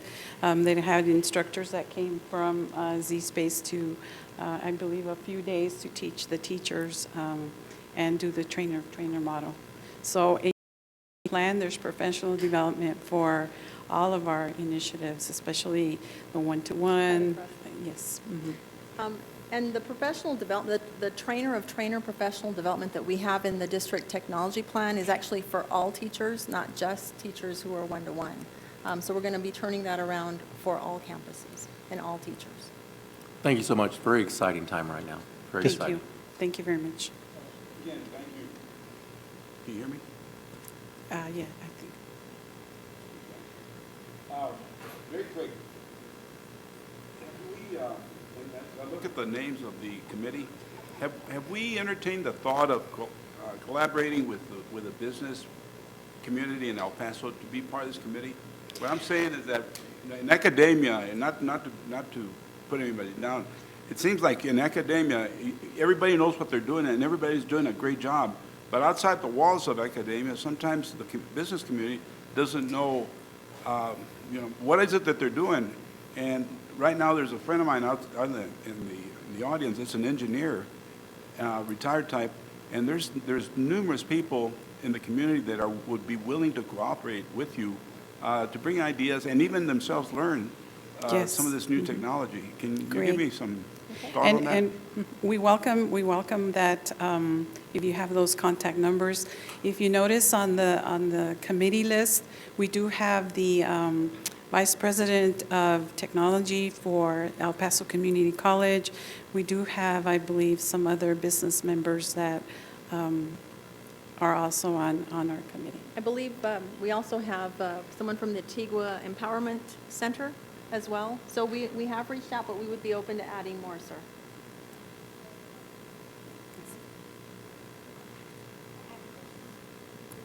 I have a question. What other grade levels are there?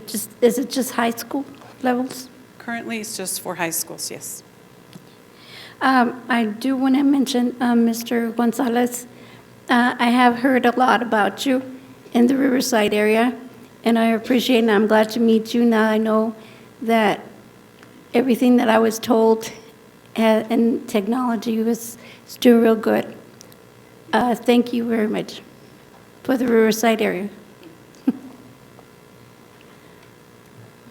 Have any more questions? Thank you. Thank you very much.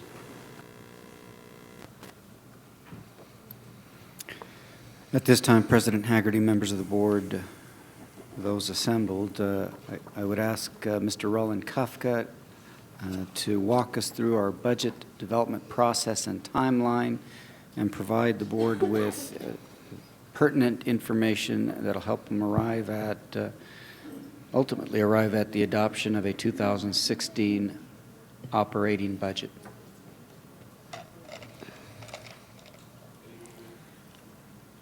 Good evening, Mr. President, members of the board, Dr. De La Torre. We're at the long-anticipated last budget review. We'll get right to it. What we're going to try to do tonight is show you a proposed couple options of budget, recap the major components of that budget. We have to actually legally approve three budgets tonight: the general fund, the food service fund, the debt service fund. And we'll show you all three of those in the form in which they're usually approved, which is by function. As we go through the year, when we make a change to those budgets, if we're changing one of those functional totals, we have to bring it to you as an action amendment. Many times we're doing amendments within a function, and those are called information amendments, and they come to you after the fact. You see them every quarter. This recaps our fund balance in the general fund for the last 7 or 8 years. The source of our funding, not too different than it's been other years. We rely heavily on the state. 77% of our general fund budget. Local sources, basically property taxes, about 21%, and federal sources, 2%.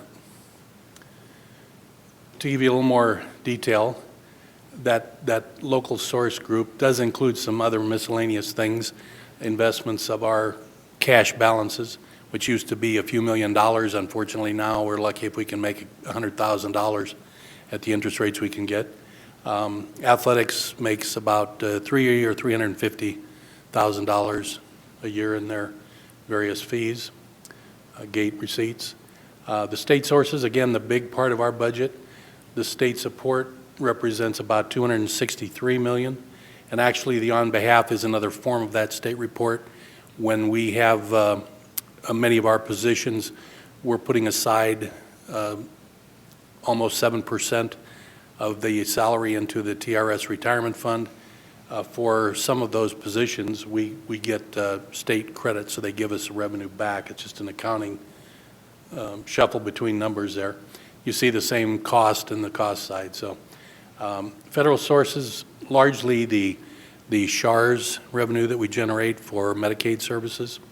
There are indirects, as somebody mentioned earlier tonight, or I guess it was earlier today, on all the federal grants we have. We get to take about 3% of that money to operate, to do their payroll, to do all the things we do to support all those grants running. So that's a couple $1,000,000 of support there. And we do have federal impact aid, which is about $300,000. This breaks it down by function. I won't go through the whole thing, but this gives you the kind of the recap, lists the major functions within each of those 4 categories. By major object, this is a little bit more, I guess, interesting. As we've shown before, payroll and benefits is what drives the railroad, 84% of our costs. All the others are relatively insignificant. Roland, just as a point of clarification, does that illustration include any increase to the current salary schedules? This one includes option A. For purposes of having a book to give you and not having to do 2 of everything, we built the book in this with option A. So if we go another option, it will have a very small, nominal. Yeah, it won't affect probably at all these other categories, but obviously it will have a minor effect on that salary line. In terms of our assumptions for the year, and this is again option A, we assume in revenue that we're going to lose a couple hundred ADA from this year's level. There was a revenue offset last year when the state legislature increased our employer contribution to TRS, which is worth about $3.4 million. They gave us offsetting revenue this year. They're not going to do that next year, so that's going to mean a reduction of about $3.4 million in our revenue. And then again, the legislature did, fortunately, pass, and the governor signed just last Sunday, I think, a budget that promises to give us about $8 million of new money. On the appropriation side, again, that same membership reduction, I guess it's probably a fractionally larger number in terms of membership.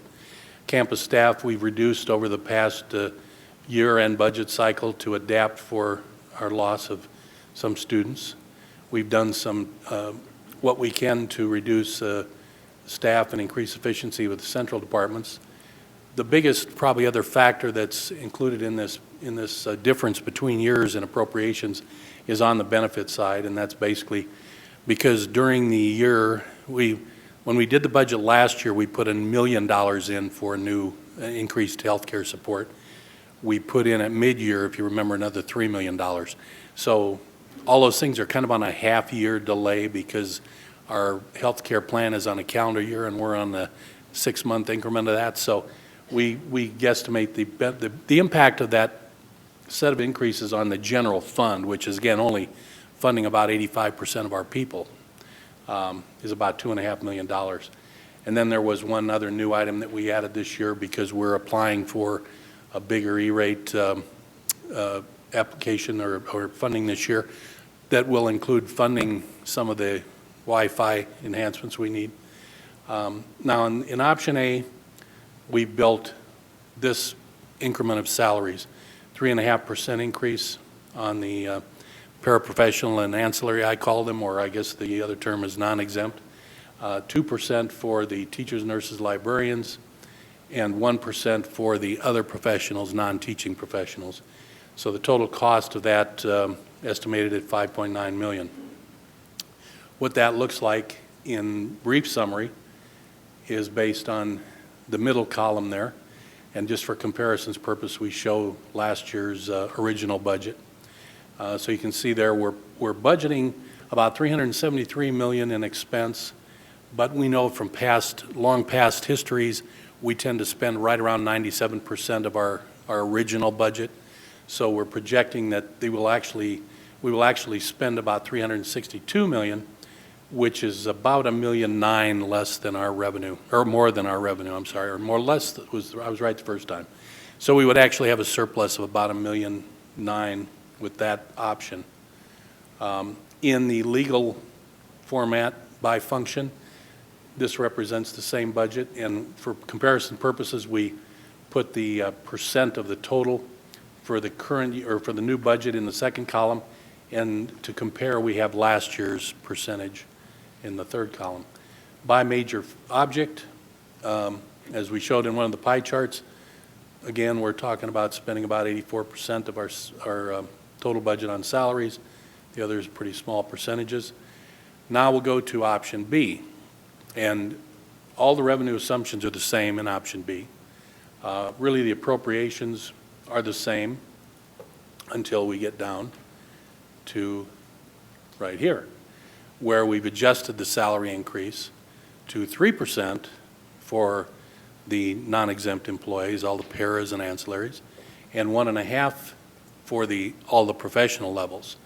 So that total cost is $5.1 million. So we've got about an $800,000 difference between those two budgets. And for illustration purposes, subject to whatever you approve, we've taken that, remember the $1.8 million or $1.9 million fund balance in this $800,000, we've taken $2.5 million of that and we put it into two line items, one for summer school and one for a maintenance fund that we will allocate out as need be. So that's the difference between the two options. This represents in the same abbreviated format option B, and as you can see there, we've increased our budget to $375 million, which still leaves us in the black. We still have about $230,000 to the good in our projection. This represents those same numbers functionally and by major object. And now the other two funds that we will have to legally approve tonight, the food service fund, which is all federal money with the exception of a small amount of the revenue comes from other sources. $2 million is all of the cash receipts from the people that have to pay for lunches. And you can see the vast majority of our sources of funding is the federal program, about $20 million. In terms of cost, I didn't do it by object code. I broke it down into about three major categories, make it a little more simple to look at. In the first column, you see the current ending year's budget. In the second column, you see a projection of how that is going to come out the way it looks now. And then you'll see in the last column the new budget. So nothing too drastic in terms of changes. There is a little bump in revenue, which is, I'm not sure, I have to talk to Michael, that might be predicated on the fact that we are going to a community funding methodology that is going to generate a little bit more money for us and mean universal food services for 33 of our campuses. And then, of course, on the cost side, you might see a small increase there as well because we will be serving theoretically more people. So the net of all that is basically, as you can see in the past year, we lost right around $1 million, and it was by design because we needed to do some renovations in a few of our kitchens, particularly Eastwood High comes to mind, but there were a few campuses that had problems. And we can pay for the equipment, the refrigerators and the stoves and those things.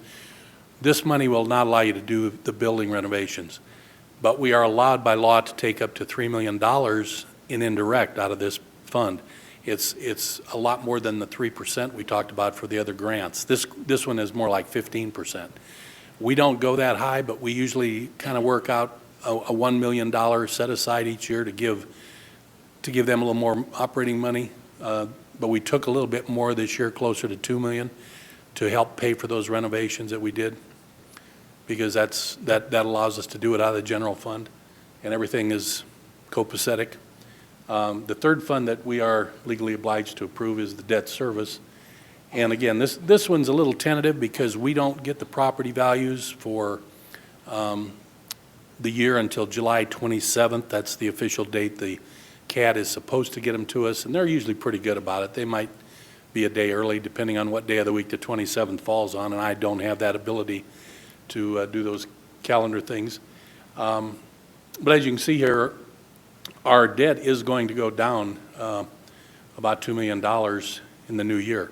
We platformed our debt when we refunded the last series of bonds that we sold in 2006 to keep our rate up. And now we're seeing that even though we built a little bit higher platform for both those years, it looks like now, depending on what our property values come out to, and remember the state just passed an additional 10,000 homestead credit. They're promising that they will take care of any lost local revenue, which we would be a big local loser on the M&O side. There hasn't been a lot of talk about the INS side. So we're a little hesitant to say right now what the net impact is going to be on that rate. But that's the budget as it will be started out. Once we find out what the revenue prospects are, we can revise the revenue budget, amend it during the year. The debt is pretty much what we know now. So those are all the numbers, and this is the calendar. The only thing left to do will be in August, accept the tax roll and do those tax rates based on what those numbers come to. So I'll be happy to answer any questions or attempt to. Are there any questions for Mr. Kafka? Yes, ma'am. So yesterday during the workshop, I had asked for an option C. Right.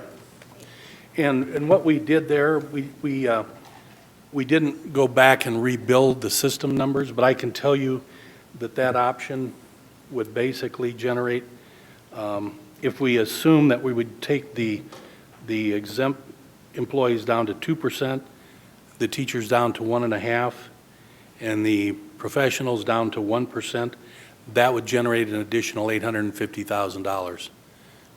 So you can project that from option B. It would bring us up to a little over $1 million left to do whatever with or leave as fund balance.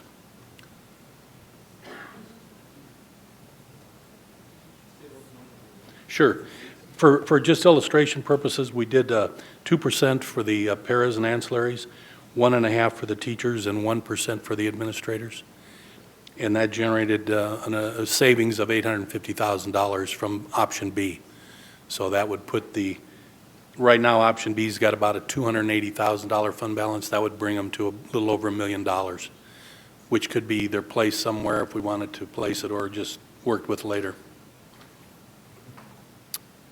Anything else? Maybe later? Thank you. If there's no more questions, thank you. Oh, yes, ma'am. On Plan A or Plan B, do you include, That will be, I'm sorry, go ahead. I'm sorry? You didn't finish the question, but go ahead.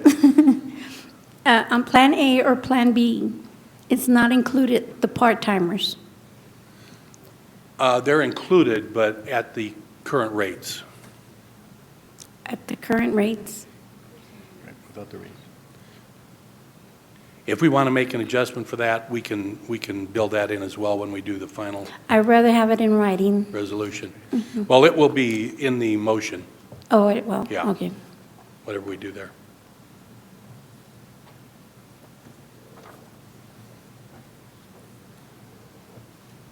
Any other questions? Sir, thank you. Thank you.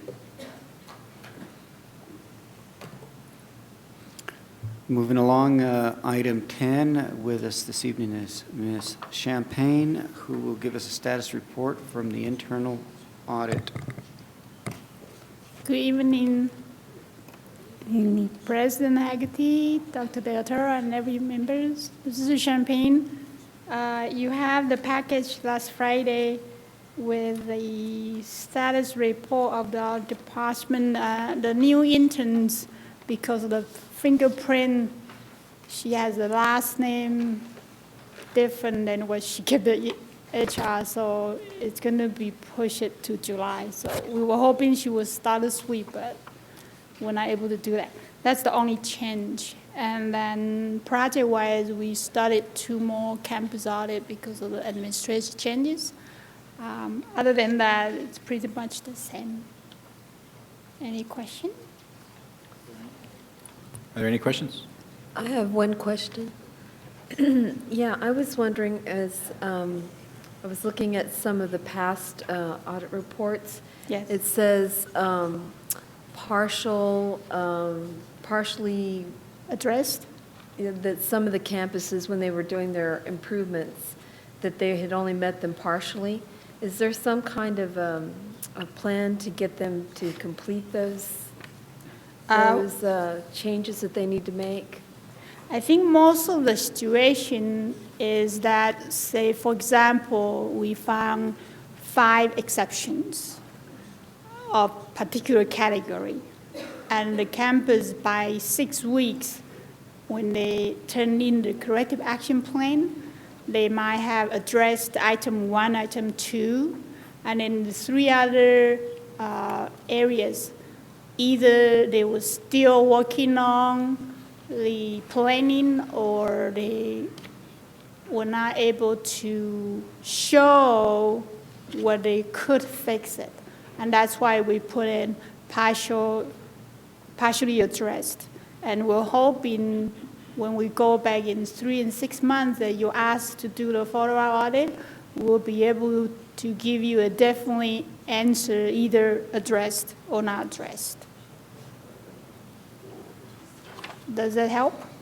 Yeah. Not really? Yes? There is a timetable for that to finally be addressed and corrected then? I am telling everybody that whatever action they present or they propose, there is a 3 to 6 months, and usually in our response to their corrective action plan with the 6 weeks, we specifically say either say September 2015 or January 2016, we will go back to do the follow-up audit. And so hopefully that would give them a timeline to address the pending issues or to complete the implementations. And I think with your question, I think I will make some effort to give them a follow-up unofficially to see if there's anything we can help out or anything we can discuss more in between. Thank I'll you. do that. Sure. Mrs. McLean, you had a question? Quick question, Champagne. Yes. As far as your internal audit plan for the previous school year or the previous year, how much of it did you complete percentage-wise? We have, I think we are, if it's not 90, we're in 80%. I only have 4 projects that I carry. I'm not able to complete by now because of other changes that we do. For this month, there were many campus administrative changes. So I have 4 that we started, but we have to carry to next year, right? But those would all be included in the 15-16 plan. Are there any more questions? Ms. Champagne, thank you. Thank you. Thank you. And also with us this evening is Mr. Jim Boer, the district architect, and Mario Rodriguez, the chief operations officer, who will provide the board with a report on the district-wide facilities and maintenance. Good evening, President Haggerty, members of the board, Superintendent De La Torre. My name is Jim Boer. I'm here to share with you the construction status report for the preceding month. Let's see if I can.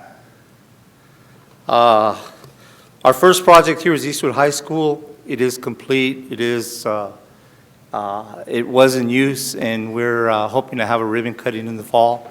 It's a beautiful project. This was the project that Mr. Kafka mentioned. We incorporated food service funds for the equipment, and we provided the construction and the infrastructure to support all the new equipment.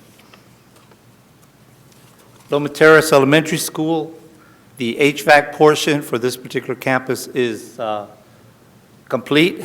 We're in the project closeout stage whereby we assemble all of the warranties, all the operating manuals, all the lien releases, and all of the remaining construction documentation and accept it and render final payment. Loma Terrace Roof Project is another project that was delivered in tandem with the HVAC units that were on the roof. The substantial completion date is June the 20th, which is a couple of days ago, and so this one is also in the project closeout phase, whereby we're initiating some training for our maintenance teams. We are doing the final filter change out, and we're getting all the project-related closeout documentation in order to render the final payment. These are some just some pictures of the project. Riverside Middle School structural assessment. What's going on in this particular campus right now, and you can see the team that we've assembled.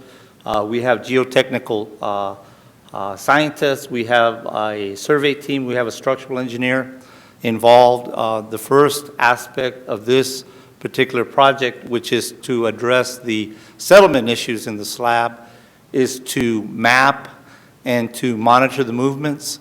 We basically deployed a grid on 5 of the classrooms, 101 through 105. The survey team using satellite and very sophisticated surveying equipment is measuring the floors for movement. The other tier in terms of our information gathering is to initiate some soil borings. We took a drilling rig into this campus and we drilled holes 15-foot deep in classrooms 101, 103, and 105. We're expecting the soils report whereby it will share with us the compaction of the soil below this particular slab and also the moisture content. And with this information, the structural engineer should be able to guide us as to scenarios to remedy and correct the situation. And the last roofing project that we have, Dolphin Terrace, Tuesday, July 18th, we're a couple of weeks away from hitting substantial completion on this particular project.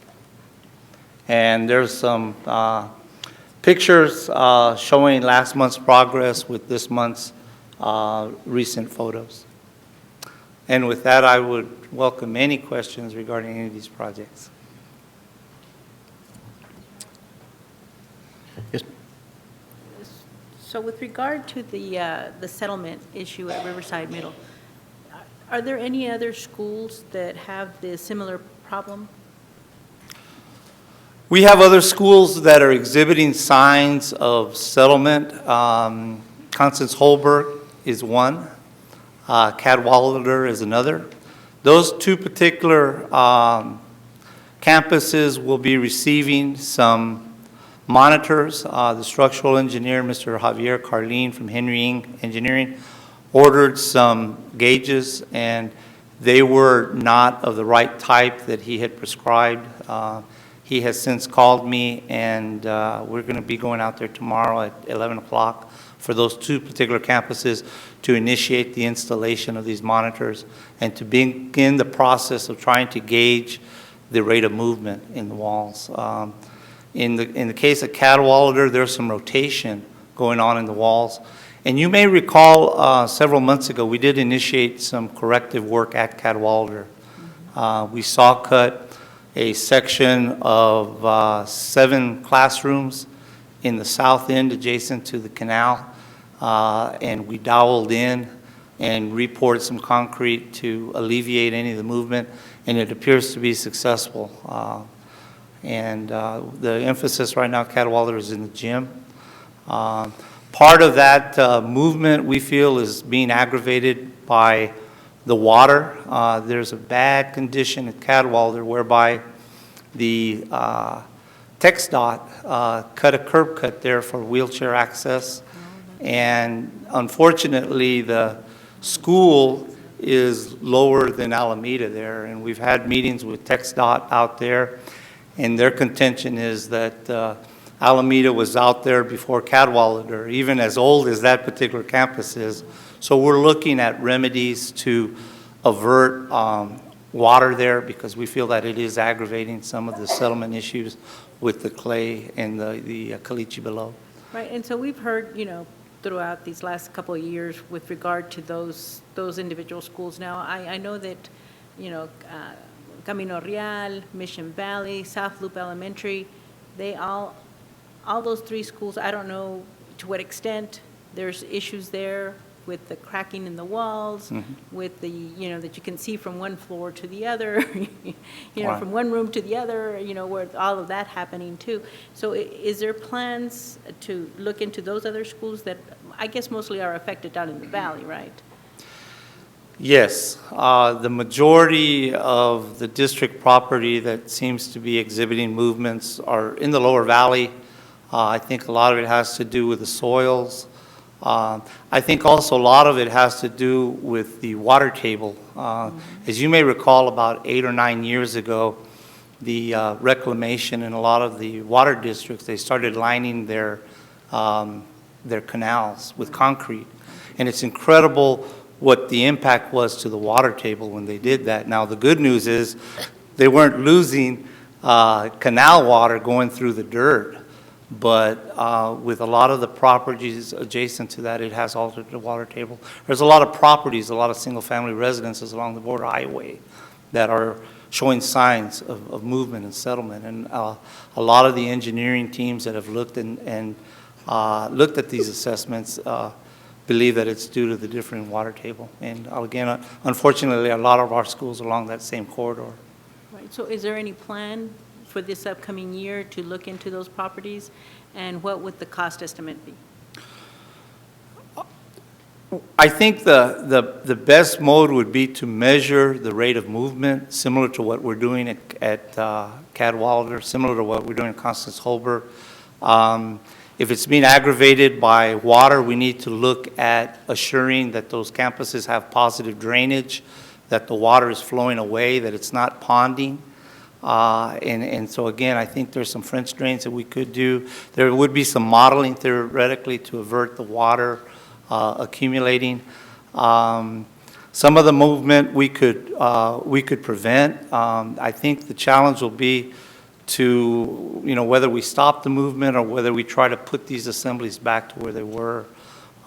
Some of it could have been alleviated to a high degree if they had proper control joints, because buildings will move. It's a fact. They have dissimilar materials. They have different characteristics inherent in those materials.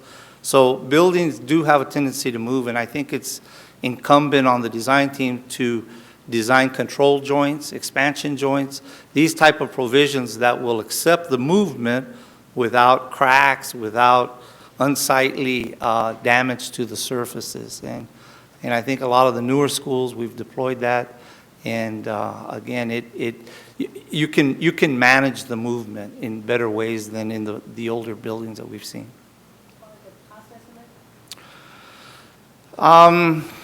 The monitoring is fairly cost effective. Each of the campuses, Constance Holbert, Cadwalader is less than, it's about $3,000. It's about $1,800 for the monitors, and then the ensuing structural reports that will guide us as to what the remedies will be is additional. What those remedies will cost is really going to be contingent on what they find. In the case of Cadwalader, we spent $75,000, and I think it was money well spent, and we stabilized, I believe it was 7 or 8 classrooms. And if you go back the Friday, some of the Friday letters, some of the communiques we've given to you showed the progress of that. I'd be happy to share that with you again. Yes, ma'am. Yes. Yes, ma'am. I want to say thank you. After 2 years of struggling and going for these 3 schools, and even being accused of not being there because, but with pictures and the city coming in, city of El Paso coming in, I'm glad these schools are going to get something done. Thank you, Mr. Brewer. You were with me when we went with the inspectors with the city of El Paso. Also, I think a lot of this has to do with water wells within the Lower Valley being pumped, and also irrigation.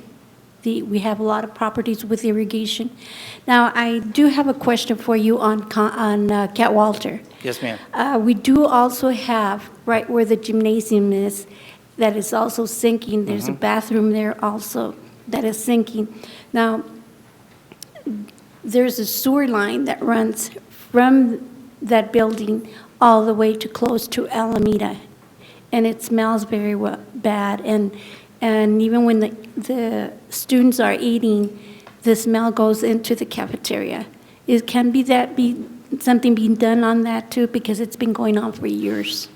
Yes, ma'am. In the case of Riverside Middle School, one of the theories that we investigated was whether there were some supply lines under the building that were failing.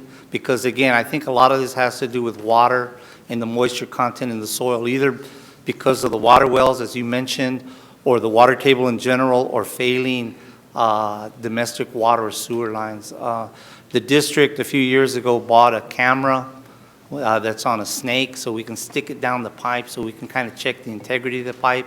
This would be a good application in Cadwalader, and we can do that concurrent with monitoring the movement. Because there may be a line under there, and whenever there's a line that's under a building, it does have a tendency to eat away and to disrupt the compaction of the soil under the slab. So we can check that. And unfortunately, a lot of our schools, they use cast iron, and a lot of those lines have exceeded their useful life. And again, and it's difficult to do the repairs because of the location under the schools. Is the engineering firm that's looking into this, are they have anything in writing yet, or have they come up with anything, or even a price on what needs to get done? No, the first item that'll be delineated will be the soils document as a result of the borings, and I should be receiving that from AMEC, which is the geotechnical scientists and engineers that we're using on this particular project. I should be in receipt of that report any day now. They did the borings last week. I know I had requested some boring before, but I never got them. Is this the first time this is going to be done on this school? On this particular school, yes, ma'am. This is Riverside? This is Riverside Middle School. How about Constance Hubert? I know that's a fairly new school. Does that have a boring test on that? Right now, the observations that we have for Constance doesn't really pertain to the slab, but it's more the rotation of the walls, and that's what we're going to be measuring. In the case of Riverside Middle School, we wanted to see what the soils look like under the slab, because those are ones that are moving. That's the assembly that's of concern to us. So the condition's a little bit different. We always go with the rendering and direction given to us by the structural engineer. And at this point, he doesn't feel the need to have any soil borings at Constance. Because I think the same thing, the only thing is in Riverside Middle School, it's caving in the middle of the section there, Mhm. but on Constance Hubert, it's falling towards the outside. That's correct. And There's you can rotation roll- in the exterior And you walls. can roll something through there and Right. it goes down. Correct. So that's why it's my concern, being a fairly new school and being a very heavy capacitated school with a lot of students there. I was just wondering if we can get something in, and if you can keep us up to date on it. Yes, ma'am, I sure will. Thank you. Easy. Are there any further questions? Thank you. Thank you. Dr. De La Torre, before we begin the public hearing, I thought I was the only one who was hot, but I've never seen Ms. Gerlach without a jacket in 5 years, so I know that everybody else is hot too. Is there a way we can get the air conditioner?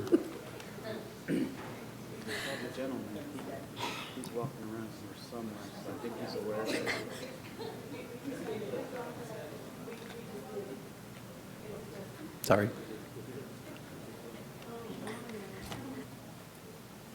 Sorry. It's I okay. apologize. Good evening. I thought that was... The presentation you've all been waiting for, the last one. This presentation, I'm sorry, thank you. This presentation provides an overview of the work conducted by our maintenance teams over the last month. It also compares the work from the last month to previous months in terms of work orders. The first slide that you see here is a comparison, a 2-month comparison of all the work orders completed, work orders in progress by craft. The column on the left has them divided by craft. The second and third column is the last 2 months' worth of work orders. The last 2 columns on the right are the number of work orders that were completed, and that's a running total from the inception of our school dude program back in September of 2013. This second slide is a 2-year comparison of work orders that were completed and closed, again by craft.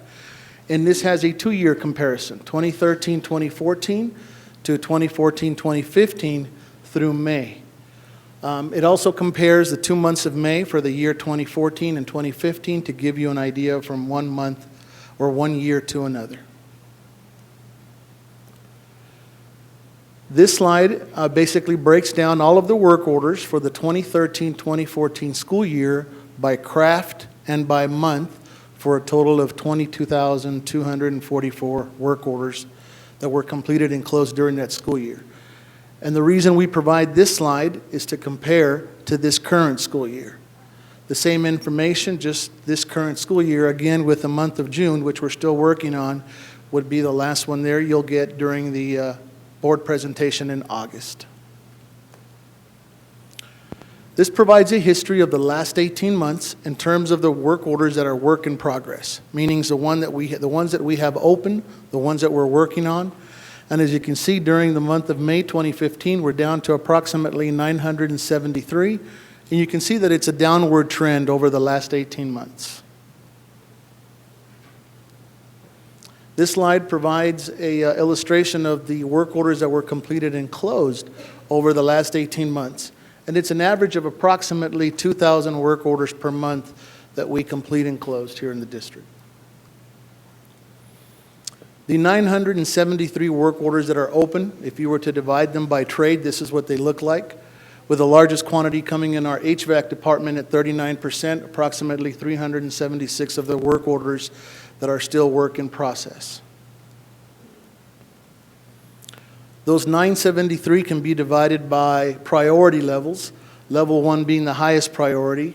And as you can see, that's 61 work orders, approximately 596, of which 401 are related to either HVAC or preventive maintenance in HVAC.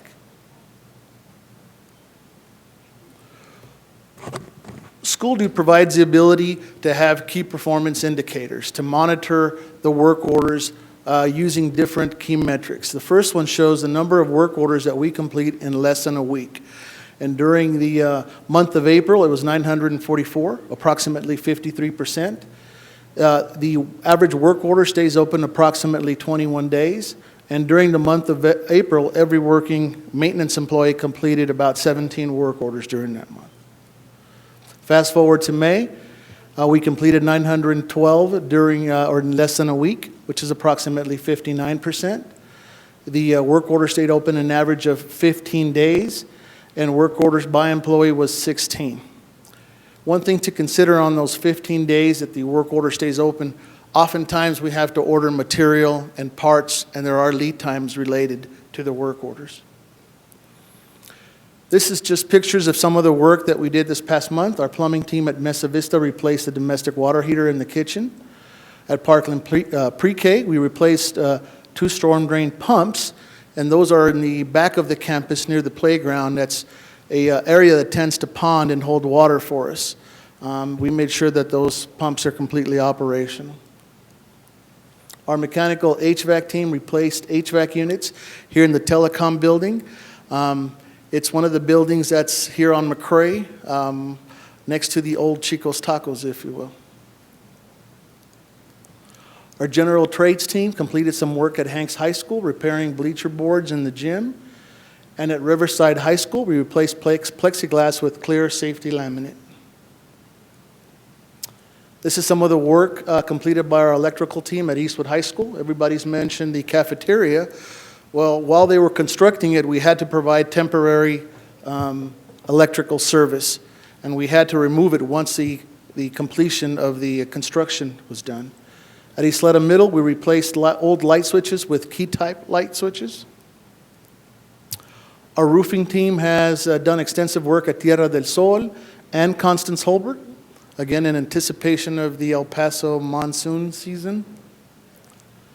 And our preventative maintenance team works year-round to change filters, to change light bulbs, and do that type of preventive maintenance.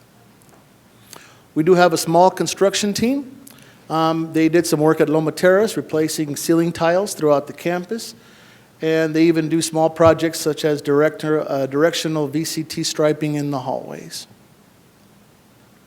I'll be glad to answer any questions you may have. Ms. Duenas, you had a question? Yes. Yes, ma'am. Mario, I want to thank you for this past 3 years. I mean, I know at the beginning of my 2013 when I came in, they were piling up all the work orders. And I want to thank you. You've done a great job in this past 3 years. Thank you. And we have seen the progress on the district, so, and everything that has been done. So thank you. Thank you. I believe we have a great team and great employees, so thank you. Any further questions? Thank you, sir. Thank you very much. We will now hold our public hearing on proposed budget fiscal year 2015-16. Are there any citizens signed up to speak?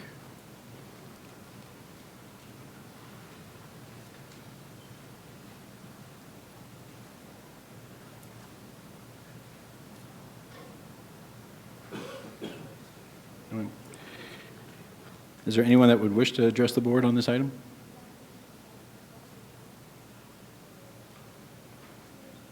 Public hearing is now closed. Move on to the consent agenda. The order of agenda has been approved, but are there any consent items you wish to discuss? If not, may I have a motion on the remaining consent items listed on this agenda?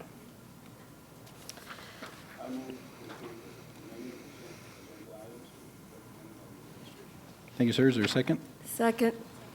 All in favor? Aye. Any opposed?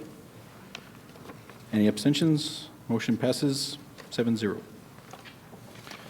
We will now address the item pulled off the consent agenda for discussion. Consider and take possible action to approve the purchase of online mathematical licenses through a purchasing cooperative at a cost of $241,897 from various district funds. I'd like to say that I have filed the required conflict of interest documents with the district and in the office of the superintendent, reporting I have a business relationship with the vendor to be used for this item, and am abstaining from participation and voting on this item. I'm going to go ahead and leave the dais. Ms. Woodruff, if you'd like to take over. Thank you, Mr. Haggerty. Is there further discussion?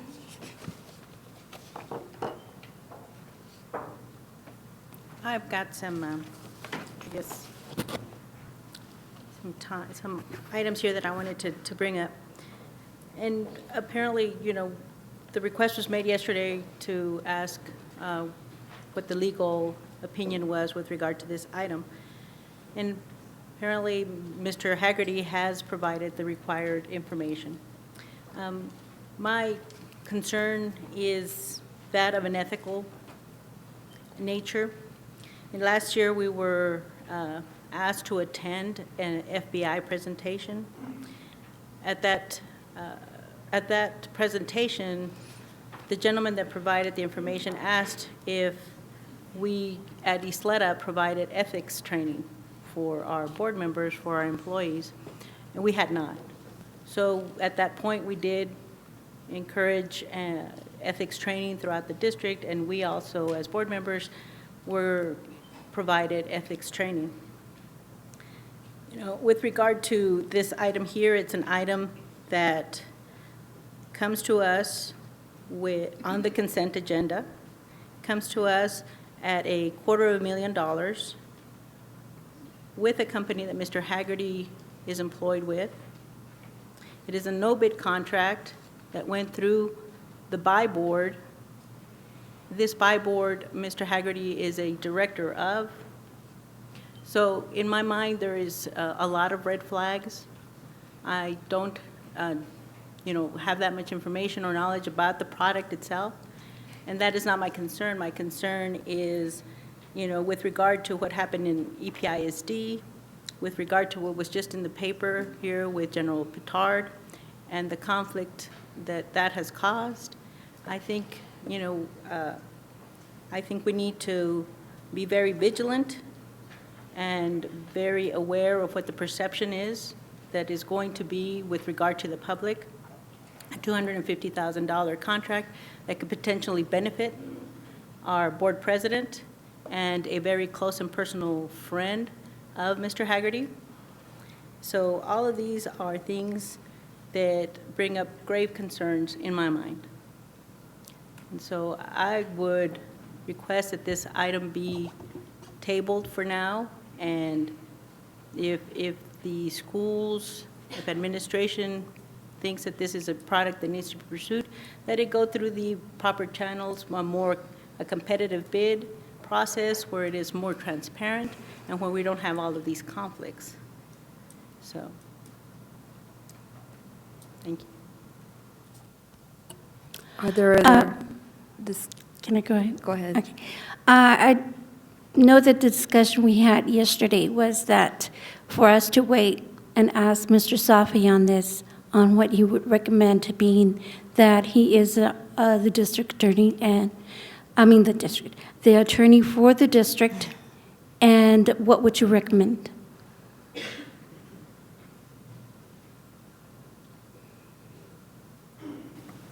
Ms. Woodruff, board members, as indicated by Mr. Haggerty, he had filed the required affidavit and conflicts of interest statement. They're two separate documents that are required when a board member has a financial relationship with a potential vendor. One is governed by Chapter 171 of the Local Government Code. That requires an affidavit. The form of that affidavit is an exhibit to the BBFA policy. The second document is called a conflict of interest statement. That form is governed by Chapter 176 of the Local Government Code, and that form is promulgated by the Texas Ethics Commission. And those forms, when they need to be filled out by trustees, are supposed to be posted on the district website. It's my understanding, I haven't looked at it personally, but it's my understanding it's posted on the website, and that the first form, the affidavit, has been filled out and is on file in the superintendent's office. Again, I haven't seen either one, but it's my understanding that both have been filled out and are on file. Those are the requirements, the legal requirements for the filing of a statement where a trustee has a conflict of interest, and also, of course, that the trustee abstain from any participation in the matter. So in terms of Mr. Haggerty's conflict, those things have been handled in accordance with the law, and there shouldn't be any legal problem insofar as Mr. Haggerty's interest in the matter is concerned. As far as the procurement of this item is concerned, Buy Board is a cooperative, a purchasing cooperative that is actually an arm or a function of the Texas Association of School Boards. And it tries to use cooperative purchasing to obtain group pricing for school districts. And through the process that they go through, it satisfies the legal procurement requirements in terms of bidding and so forth. So from the procurement perspective, I think that legally checks out since it is listed on buy board. So I don't see a legal impediment or legal obstacle to the board on this item. On the other hand, if a majority of the board would rather put it out for bid, that's certainly your prerogative. But I don't believe it's legally mandated in this case. Being that this company had been here before, Mr. Haggerty just joined in November. It still doesn't have anything to do with it, right? Well, he has filed the it's my understanding he's So he filed has the filed. documentations Okay, required by law disclosing that relationship. So that takes care of that issue. okay. Is there any other discussion? So it's okay if we go ahead with the voting now? If that's a desire of the board, I don't see any legal problem with it. Mr. Ramirez? I just wanted to clarify something from last night's workshop. It's my understanding that the schools who have piloted this, they like the product, and that the expansion of this program was going to be because other schools had looked at the product and were interested in using that in their schools. Is that correct? Was that the comment that was made last night? Yes, sir. Okay, thank you. The Parkland area schools used it, the 4 elementaries in the Parkland area, and we had principals visit in their school, or schools that wanted to be part of piloting it, was coming in from their school. So that would be 8 total. Okay, thank you. And how long has these programs have been going on? DEA has offered it for no cost the past 2 years, this year and last year. Okay. This past school year is the first year that the Ysleta district used it, and it was used in the Parkland area. Mr. Pearson, you have a question? Thank you. Yeah, just a comment to go along with Ms. McLean. The reality of it is Mr. Safi says this is all perfectly legal, and many times things are legal, but the perception of the public is a whole other game here, and we're going to get linked immediately. I can see the headlines tomorrow to EPISD because of very similar situations. So I just wanted to point that out to the rest of the board. Just leave it at that. Perception is reality. Is there any other discussion? Okay, may I please have a motion on consent item number 11?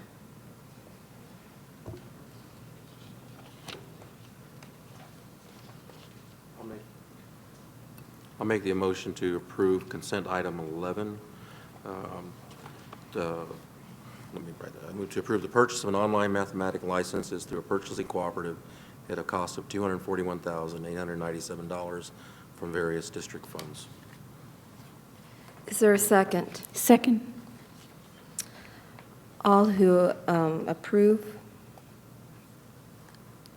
Aye. Aye. Maybe we better go one by one. We'll start with Mr. Pearson. No. Mr. Ramirez? Aye. For myself, aye. Aye. No. Okay.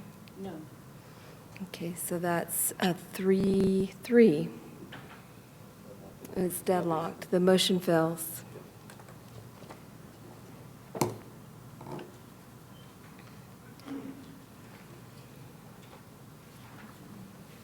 Can we please have Mr. Haggerty return to the dais, please?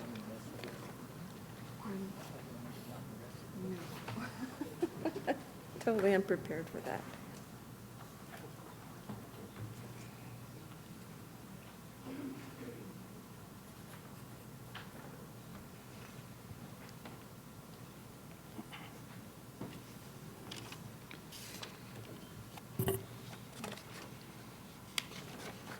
We will now address the posted action items. We moved up the action item number 3 to the front. Consider and take possible action to approve award of YSD solicitation 215044 RFP, Employee Health Benefits Plan Services, during the period of January 1st, 2016 to December 31st, 2018, with the possibility of 2 one-year extensions not to exceed $6,500,000 from health and life insurance benefits funds, contingent upon final negotiations and legal counsel review and approval of contract. Is there discussion? What action item are you on? 3. Number 3. Where are you? 3. 3. 3? Number 3. Yeah, it was Because we moved moved to it. number 1. We moved it up. Oh, you moved it up. To number 1. That's right. Okay. That's the one you. Yes. Mr. Chairman, Yes, sir, Mr. Rosales. I have filed the required conflict of interest documents with the district reporting my business requires that I not be involved in any type of insurance-related district matters, and consequently, I will remove myself from my seat until the vote is taken. Understood. Thank you, sir. Is there any other discussion? I would like to hear Dr. De La Torre's input with regard to this item. The first thing I want to do is I want to go back to something that I alluded to, and I hope it wasn't indelicate. I wasn't suggesting that the members of the evaluation committee did not do their due diligence and give us their time, energy, and effort, and I do appreciate that. Like me, I suspect that they have a limited background in healthcare insurance, and so it isn't that I don't appreciate their effort, it's that this is a $50 million decision, and this decision needs to be made with all of the available and pertinent information. The second is that, as Mr. Haggerty stated, this district has infinite needs and finite resources, and we have competing interests. And I simply cannot recommend to this board that we spend an additional $3.5 million a year for even 1 year for plans that, in my opinion, look comparable. I want to give some background to that, and that is that I spent 7 years as a chief human resource officer and chief labor negotiator. I know a little bit about healthcare plans, and convenience isn't worth $3.5 million. And speculating as to whether or not the numbers are going to change isn't worth $3.5 million. What I will finish with is I will not recommend who this board should select. I simply cannot endorse the current recommendation.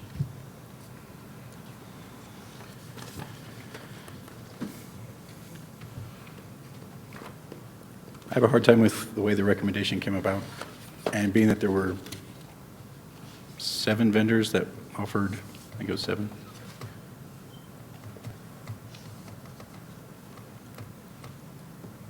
Seven vendors offered all-inclusive TPA services without on-site clinic. Is there any further discussion? I have a question, Mr. Haggerty. With regard to Mr. Safi, can I ask a question to Mr. Safi? Mr. Safi? We can pick who we want. Can you enumerate for us the options at this point that we have with regard to this action item number 3? If, trying to take into consideration what Dr. De La Torre's recommendation is, can you give us our options at this point? Well, one question I would have would be the options on timing in terms, and I would direct that to the administration, in terms of how critical is it there be something approved tonight as opposed to next month or at the August meeting? Who would be able to answer that question? I can answer the question. The open enrollment period is in October. I think if we don't revisit this sometime in July or at the very latest, early August, then we're running up against preparations that need to be made to make sure that employees have that open enrollment window available to them in October so that the healthcare plan is available to them by January of 2016. Okay. And let me ask this question of the administration. What was the weighting for each criteria item? Was that included in the proposal that was sent to the, that was sent out for the proposers? The weights were not there? Okay. And were they in the public, were they published? They were not? Not the weights. So you saw the weights that were given to each criterion by the committee, which I think price, was it 42%? 42%? And certainly that's, the board may very well think that price should be weighted more than 42%. The board may think that price should be 50% or 60%, okay? So there are a couple of options, certainly at least available to the board. One option would be to send it back to the committee and say, we think you need to weight price more than 42%. Why don't you consider weighting price in the neighborhood of X percent, whatever the board determines, and have the committee reanalyze the proposals with the benefit of all the work they've already done, but putting a higher emphasis on price, if that's what the board wants to do. Another option for the board would be to analyze all this data itself, assume the role of the committee, and wade through all this information and then come up with your own weighting of the criteria. Now, the criteria have been published to the proposers. So those criteria would need to be used by the board. However, you could re-weight the criteria. And if you wanted to give price more than a 42% weighting, you could do that. And then come back at a future meeting and again, and take action. You could try to take action tonight, but if it's something other than approving the committee recommendation, which has not been recommended by your superintendent, if it's something other than that, you may want to delve into this a little deeper in terms of getting some more information. And you could do that tonight if you want to take the time for it, but you may want to ask, okay, on these other factors, and some questions were asked delving into the other factors and why, how was it that the incumbent was able to make up that $3.5 million in the evaluation process. And you may want to ask more questions about, okay, what was it, I mean, on reputation, on that factor, did they all rate the same? If not, why not? How did they rate? What was the difference attributable to? On the extent to which they meet the district, the proposal meets the district's needs. How did they rate? And why did they rate differently? Based on the, you know, and you could do that tonight, you could do that at a future time, but it sounds like it's not something that you have to decide tonight. And so, but anyway, those are, I would say, at least two options. Well, you really have three options. One, drill down deeper tonight. Two, the board itself, study it further and look at the proposals themselves and kind of reevaluate it themselves and come back at a later meeting. You could have a workshop meeting where you would do, you know, evaluate and then take action, or send it back to the committee, but with a recommendation to look at it a little differently in terms of how they've weighted these items, and ask the committee, when they come back to you with a recommendation, to give you, say, you could ask for a narrative explanation on each criterion, how the committee ranked each proposer on that criterion and why. If they didn't give them 100% credit in that criterion, why didn't they? with an actual explanation. Mr. So Safi, that- or maybe Mr. McGraw, is the committee advisory in nature, or does it have, is there an expectation that this board adhere to the recommendation? Because the recommendation sounds to me like it's advisory in nature.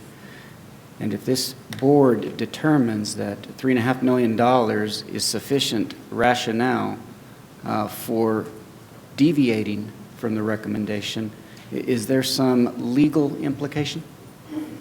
I know that I just mixed your work with Mr. Safi's work all in one very... Exactly. The first words I was going to say is I'm not an attorney, so it's not legal. And then I would also just look to Ms. Gerlach, too. I would say the committee's advisory, would you say, in its role? Okay. If I might, Dr. De La Torre, there is some language from the Board Policy CH Local that I think speaks at least somewhat to the question. Okay. And it reads as follows. If competitive procurement is required by law or this policy, board members shall not recommend or comment on the desirability of any particular vendor, proposer, or potential proposer.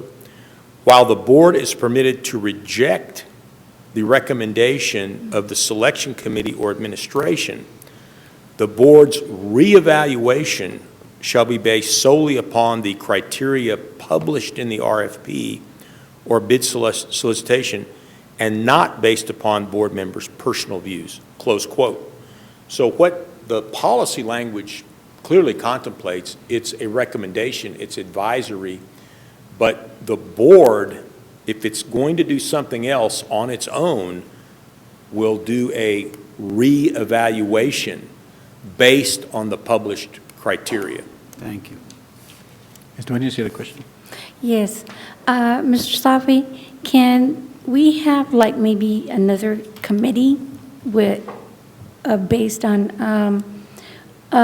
being made a little bit more educated on this procedure, or maybe get a little bit more information to us on because with the one we have right now, I know there's a lot of complaints from a lot of our employees that was promised to them but was never fulfilled. And a lot of the benefits that they had, they're having to pay more than, and they promised the discount never went through. So they're having to pay a lot more than getting any benefit from the insurance. And that's what we're worried about, paying so much money and putting in so much money, but yet they don't benefit from anything, actually. And that would be some dissatisfaction with the current provider is what it sounds like. Mm-hmm. Right. In terms of another committee, you could do that, but I do think you would have to consider the time factor involved in, having a brand-new committee start from scratch. Can I ask a follow-up question? Is the committee advisory to me or to the board? I think in this case it would be to the board. Is that what the policy says, that the committee is an advisory body to the board or Well, to the superintendent? It doesn't say so in so many words, but what it does say is what it says is while the board is permitted to reject the recommendation of the selection committee or administration, and administration would be you, it says selection committee or administration. In this particular case, the recommendation, I think, did it come through you, Dr. De La Torre? It could. Yeah. It's a little ambiguous, but... It is a little ambiguous the way it's sort of an either-or type there. Is there any other questions? Mr. McGraw would like to speak to the timing issue. President Haggard? Yes, sir. I think that the challenge here is that we have lots and lots of questions on this, lots of concerns, and what I would like to propose to you and to the rest of the board is, and Dr. De La Torre, and I won't speak to him, but he kind of mentioned it, is that we postpone this indefinitely So, and I use the term indefinitely just because that, we can either do it in July or we can do it in August. However, the board would like to see that done. I think there's a whole lot of questions, and I know there's a lot of things that we're not going to get resolved tonight. And so I would like to propose that right at this point, to postpone this indefinitely. Mr. Haggard? Do you have a recommendation on that? Did Mr. McGraw want to interject? I would suggest that the board hear Mr. McGraw, because he has some input on the timing issue. And so I just wanted to, just to let you know, it is a mammoth undertaking if there's a change. And the more time that you allow, the smoother it's going to be for your employees. The district is going through another change too. You're changing the way that you enroll employees. So you have a new information technology online enrollment system that's being integrated right now with your own systems. And so with the open enrollment in October, would encourage you, if you don't make a decision tonight, that you make one perhaps, I know you don't have a regular meeting scheduled in July, but by the time you get to August, you're going to be within less than 60 days of the time that the enrollment starts. And that's going to put a lot of pressure on your other support teams and technology. So would just encourage you that if you don't make a decision tonight, that you think about something in the middle or of July if possible. I think you were scheduling something for July? The only day without your input as yet is the 14th. The 14th? It's a Tuesday. You have a Mr. question? Happy Day, everybody is available. Go ahead. So I have got a question with regard to the committee. So originally there was 15 people that were on the on the list, and only 5 showed up, or so could we know just, I mean, I don't want to know who was absent, but the titles of the people or what their background was, the ones that missed? President Haggerty, Board of Trustees, Dr. Delatorre, good evening. The original committee was 14 individuals. 11 was brought by the requesting department. 3 were brought to the, or 3 were listed outside individuals at a meeting that was held with Dr. Delatorre, yourself, Mr. Kafka, and myself. During that meeting that was held in April, it was decided that some of the individuals that the requesting department recommended weren't necessarily required to make the committee whole and a representative of the district. From the 3 outside people, 1 individual we knew would not be able to make it up front. They weren't going to be able to come the second week. The second individual let us know the morning of the first meeting, like 20 minutes before, they called and said they would be unable to attend. Other than that, everybody that was scheduled was available. If there's no further questions, I move to approve award YSD solicitation 215044 RFP to Aetna for employee health benefits plan services during the period of January 1st, 2016 to December 31st, 2016, not to exceed $5.4 million from health and life insurance benefit funds, that a new criteria is made by the board, that a new 15-member committee is made with representation selected by the board and by administration, and then we go out for a new consultant contingent upon final negotiations and legal counsel review and approval of contract. Is there a second? Second. Can you repeat that? I got the Aetna and the amount, but then what were the other conditions that you were stipulating, Mr. Haggard? During that year, we go out for, we work on the new criteria like they mentioned. We have a new 15-member committee. Each one of us has a representative on that committee, so we know what's going on, and we go out for a new consultant. And there's been a motion and a second. Dr. Delatorre, does administration have a recommendation on this item? Let me make sure I understand it. The recommendation is that we select Aetna as our healthcare provider For 1 year. for year 216, and that during that period of time, we would reconvene a group and go through a solicitation process again. Yes, sir. There were 7 all-inclusive TPA services. I just think that the terms and conditions of the RFQ require a minimum of 3 years. Aetna's not going to agree to a 1-year contract. So But with the, I think you asked a question before, that if we wanted to, that we could cut it, right? there are, I think, terms and conditions in the contract where we could end the relationship after a minimum of 3 years.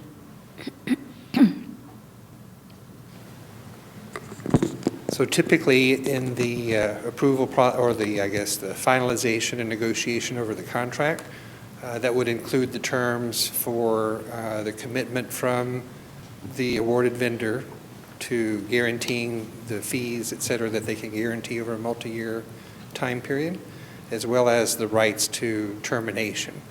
And so typically, and even your current agreement right now with HealthScope commits them to live by the agreement and all the fees they agreed to over the time period of the contract, but the district reserves the right with proper notice to terminate it on any given year. Now, that would be a negotiation, so Aetna would need to agree to it. There would be typically in the contracts too, so we talked about the prescription drug rebates, for example.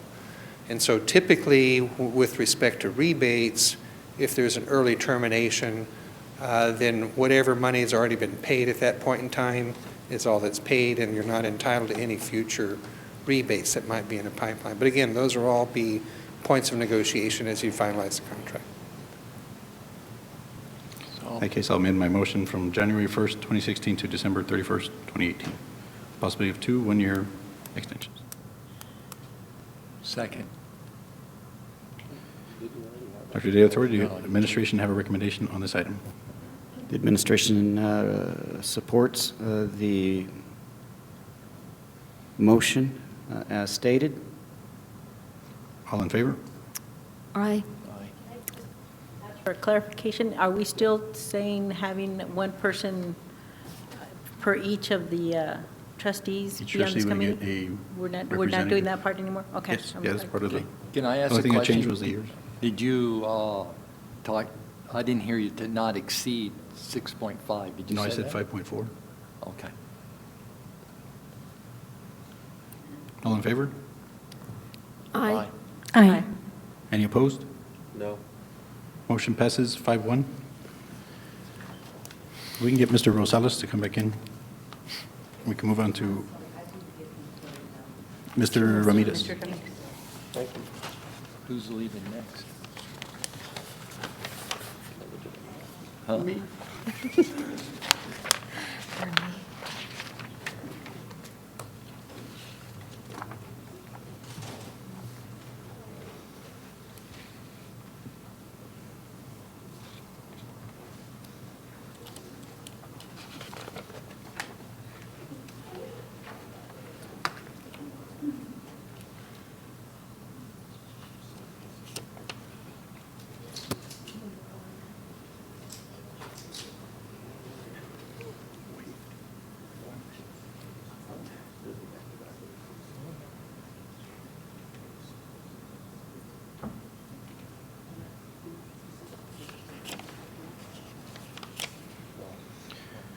Action item number 1, consider and take possible action to amend the resolution for the YISD Qualified School Construction Maintenance Tax Notes Series 2010. Is there discussion? If there is no discussion, may I have a motion? Mr. President? Yes, ma'am. I move to approve amending the resolution for the YSD Qualified School Construction Maintenance Tax Notes Series 2010. Is there a second? Second. Second. Thank you. Dr. De La Torre, does the administration have a recommendation on this item? President Haggerty, members of the board, the recommendation would recommend approval of the amendment of the resolution for the YISD Qualified School Construction Maintenance Tax Note, Series 2010. All in favor? Aye. Aye. Are there any opposed? Abstentions? Motion passes 7-0. Action item number 2. Consider and take possible action to approve adoption of the 2015-16 official budget as presented by the administration. Is there discussion? Mr. President, I have a statement. Yes, ma'am. Approval of the budget is one of the most important jobs that we do as trustees. I don't take this responsibility lightly. I've been considering all the options, especially in regards to the raises we want to offer our employees. It's been suggested that those who have more education and more workdays deserve more pay, and I don't argue with that. I believe that education should bring more pay for the job and that this money is well earned by the professionals in our district. However, in December, the board passed a motion to give equal raises to all employees. I think we should honor that motion. Paraprofessionals and ancillary staff perform important jobs in our schools. Many of these jobs have a high degree of responsibility, yet these people often struggle to pay their bills and make a decent living for their families. Also, in my opinion, paraprofessionals and ancillary staffs are more likely to live and pay taxes in YSD than any other group of employees. I can count many in administration that do not live in YSD, or in some cases, not even in El Paso. Furthermore, it is obvious that there is much work that needs to be done in our facilities. We have already asked for a huge bond to address this problem. Instead of putting another Band-Aid on this problem by adding money to the budget, I suggest that we make an investment in the people who work and pay taxes in our district. By giving our paraprofessionals and ancillary staff an equal raise, we open up opportunities for them to have a better standard of life and perhaps to pay for a new bond to make the improvements needed in our schools. Thank you. Is there any further discussion? Sorry. I agree with the raises that we're going to propose. The problem I don't agree with is differentiating between all the people. And as I said last night, all of us are in the business of education. And in education, we're famous for doing this because we have pictures of all these kids that have their graduation from various universities around the country, and they're in pre-K. And we're telling them, you need to get a college degree. You need to get a college degree. And then we go on, and so hopefully they go in that direction, but then we give raises that are based at the higher the responsibility, the more money that you have to look over, all the education, couple degrees and all that kind of stuff, that you get a smaller raise. I'm just pointing out that I don't like the message that sends out to our clientele. Any further discussion? Yes, ma'am. I know I spoke at length yesterday with regard to the budget.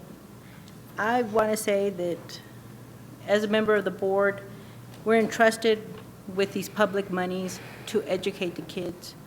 And I understand, I worked minimum wage jobs. You know, my husband did, my children do now. I understand, and I definitely, have support for raises in general. I know that it's going to be intentionally, misinformation is going to be intentionally put out there because there's lots of people that don't come to these meetings. And so, I just would hope more people would be here. But I am an advocate for the children. I know we heard the presentation from the union, the YTA. I am here to advocate for the children to get the best education that we can provide them. We heard from facilities that the roofs are in bad condition. We need, buildings that aren't sinking. We need, a lot of monies for professional development. And so if we give 3/4 of these additional monies in benefits, in addition to whatever the increase in health insurance is going to be, I don't think I'm doing my job to be an advocate for the child.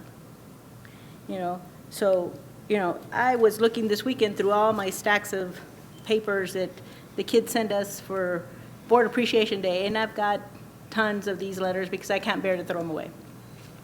And this one, these in particular caught my eye, but this one here that I have at the top of the stack says, don't forget that you will always be our board member, and you should be, and we should be, your priority in your job.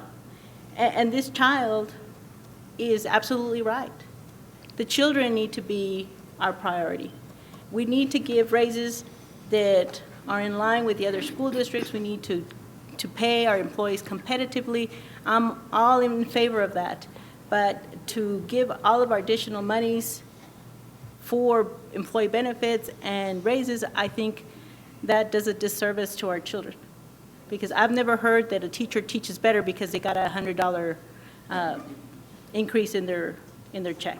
I think they're good teachers. They do the best job that they can every single day. And I wish we could give them more, but we're constrained with the money that we have. And we have to look at the whole picture, and we have to look at the condition of the school district as a whole. Ms. Duenas, you got a question? Thank you. I cannot argue that point in regards to the importance of the children. The only reason we're here is for them. Absolutely. But if you look around the building, what makes this wheel is a combination of professionals. It's a combination of people that clean, because the wheel is comprised of a variety of different things. Not everyone can be an engineer. Not everyone can be a doctor. But in order for this wheel to move, we need to at least reach a point where our people that are employed, that may not be professional, have a wage, or at least are able to and capable to pay their expenses.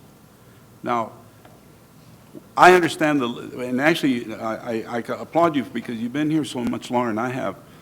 We all know the constraints of dollars, without a doubt. But also, I want to keep in mind that with the leadership of Dr. De La Torre, we've got some work to do in the contraction of this district. And in doing so, just by sheer numbers, we should be able to afford a few things. Now, I am not ever going to give the farm away, because ultimately the children are the ultimate goal here. But I am very adamant about providing a reasonable economic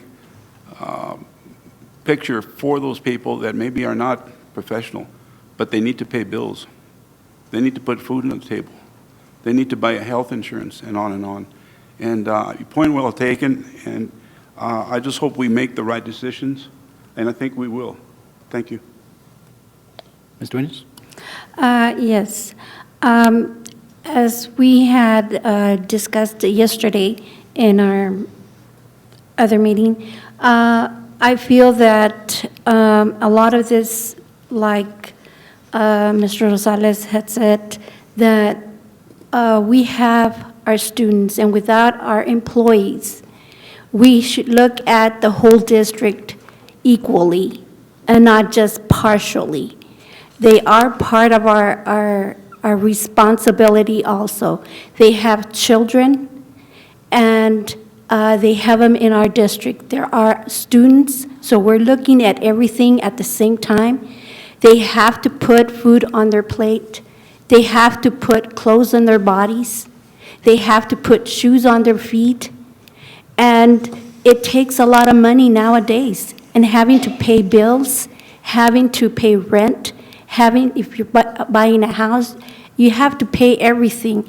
Now, transportation, paying food, that has gone up now, it totals up. So our employees are part of this, parents to some of these students. So I feel that they need, and we have not had a proper raise the past years. It hasn't been anything. We, at this convention, we went at Fort Worth. A lot of we're one of the cities that are paying less to our employees. And I think, and we cannot be compared to other districts. I think we are our own district. We don't need to depend on other districts to see how much they've gone up, how much they've gone down. I think if we need to go up, we need to go up, and we need to go up like the statewide for teachers and employees. I think that whatever plan we're going to take, it's going to be good, and I'm hoping that it will be better and a better district from now on. Any other questions? Yes, sir. This budget, or budget opportunity here, there's a number of issues here. And Ms. McLean, thank you for reminding us that we're here to serve students first. And I look at these pictures on the wall, and it reminds me who our true constituents are out there. But we also have another group of constituents, and those are the folks that make this wheel turn here at the school district. Talking with the community, talking with business leaders over the last week, as I mentioned yesterday, everybody has an opinion about how things need to be done, but nobody has told me, no, don't do what you need to do for your teachers.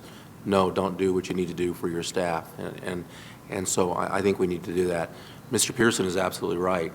The value of all our staff in this district, regardless of their duties, is just as important, and we need each one of those people to keep it all together for us. And so I am supportive of what the majority of the Board of Trustees would like to do, but I think we need to do the right thing and compensate our folks appropriately. I don't want to be in a salary war with any other school district. I don't think we are. But I think that if we want to get the best outcomes that we keep talking about, then we need to have the best people at the table. And Ms. McLean, you made that point to me the other night when we were talking about, or one of the meetings where we were talking about vendors and that sort of thing. And so we want to have the best people up here at our table. The other thing too, and it's a challenge for Dr. De La Torre and for our board leadership, is that we've got some hard decisions to make that are not part of this budget. And quite honestly, I was going to tell you that I just been on a whole month, a whole 5 weeks now, and I don't, I'm not a big player in this thing, but I don't want to be like that. I want to take responsibility for what this board is doing. We didn't address some of the issues that we need to address, and it's not part of this budget. And we need to sit down as a district, the leadership of the board itself, Dr. De La Torre and his team, and the community. We need to sit down and talk about the hard decisions we got to make, folks. Whether you want a bond issue or not, whether we're going to contract, we're going to close schools, what are we going to have to do moving forward? And nothing is going to be easy. It's going to be very, very difficult, and we're going to have to step up and make those hard decisions. There's going to be a lot of gnashing of teeth, a lot of hurt feelings, but we're going to have to make those decisions, and we don't have a choice. We can't come back a year from now and not have done anything. We cannot go out and tell this community we deserve your trust by approving a bond issue, by not making the hard decisions. And so I call upon all of us as a district, as a community, to be part of that solution going forward. Thank you. Dr. De La Torre, is it right to assume that we were budgeted $44 million for the insurance, but we'll be spending less? We'll be spending about That 40? certainly provides additional resources, at the very least, for the first year. From an administrative standpoint, I think we've done our due diligence in providing all of you with pertinent information. At times, it appeared to be welcomed. At other times, not as much. But the reality is that every one of you, including Ms. McLean, want to pay our employees fairly, and we support our employees, and we believe that every employee contributes to the success of the district. There aren't any double standards, and so we serve at the pleasure of the board. We understand that there are competing interests. We understand that we've got some serious challenges around our facilities, our maintenance, but I knew that coming in.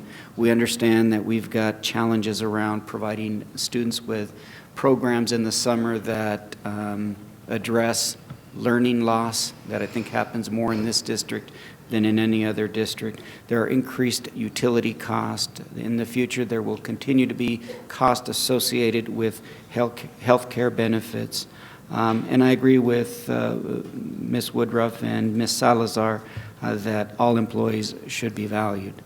But if in fact that is one of our values, then the only thing I would ask the board to reconsider is treating our instructional leaders, our administrators, as someone different and less deserving than our other professional staff. That isn't fair to them. They work 226 days a year. Our teachers work 180 days a year. That's the reason for the discrepancy in the salary. It isn't because they're being paid excessively. Notwithstanding, we are here to serve at the direction of the board. I've assembled a terrific team. We can continue to do great things for kids and for the school district with your support, and I leave it at that. Can I?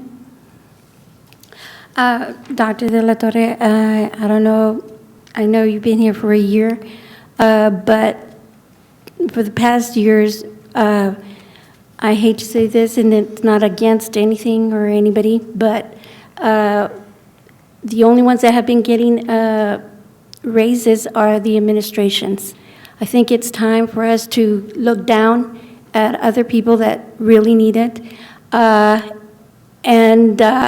I believe that in this situation, it's not, some of the administration have not even been a year here. And I think it's only fair that if we're going to do the right thing is by doing this, because as transparency, we have looked and administration always gets the raise more than the other employees. And I think it's only fair that we start from the bottom and go up. Since some of the administration right now have not been here for more than a year. Mr. Haggerty. Yes, sir. Everybody got a 2% raise last year. 2% raise the year before. So it's not like only administration got a raise. And then before that, I believe there was a year in there, and I don't know which year it was, where admin actually didn't get a raise and everybody else did. So the fact, please don't say that administration is getting a raise and nobody else is, because that's just, it's not true. And we've always, Mr. Rosales asked last night, what's the rate of inflation? Well, I said, well, that's a good question, so I went and looked. Right now, we're running under 0% for this year. Last year was 1.5. The year before was 1.5. It was 2.8, and then it was under 0 again for the 2 previous years. So if you look at it, we've beaten the rate of inflation every year with raises to our people. No, not really, because we had raised it back in 2013 to 2 point. Now, last year, the majority of the board, and you know who you are, raised it down to 1.5. So we're playing with people's salary here and people's bills that cannot get paid. So, I mean, how can you say when you are the ones that are doing, and we need to go up and go down. And if we're going to go up, we need to continue going up instead of going down. We would have been right now at 2, maybe 2.5, but you brought it down to 1.5.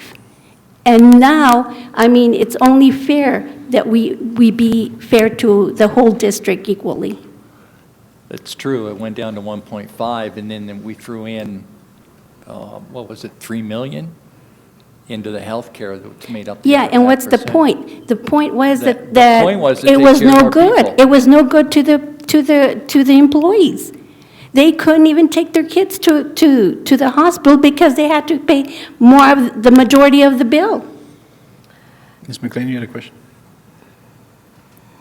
It was the same point Mr. Pearson just made, and that was with regard to the, we did hear whenever the union presented that, that we had increased the insurance premiums that they were paying, but the other side of that coin is never brought up in that for 2 years in a row, we, as a district, put in a big chunk of money in 2 years towards the health insurance.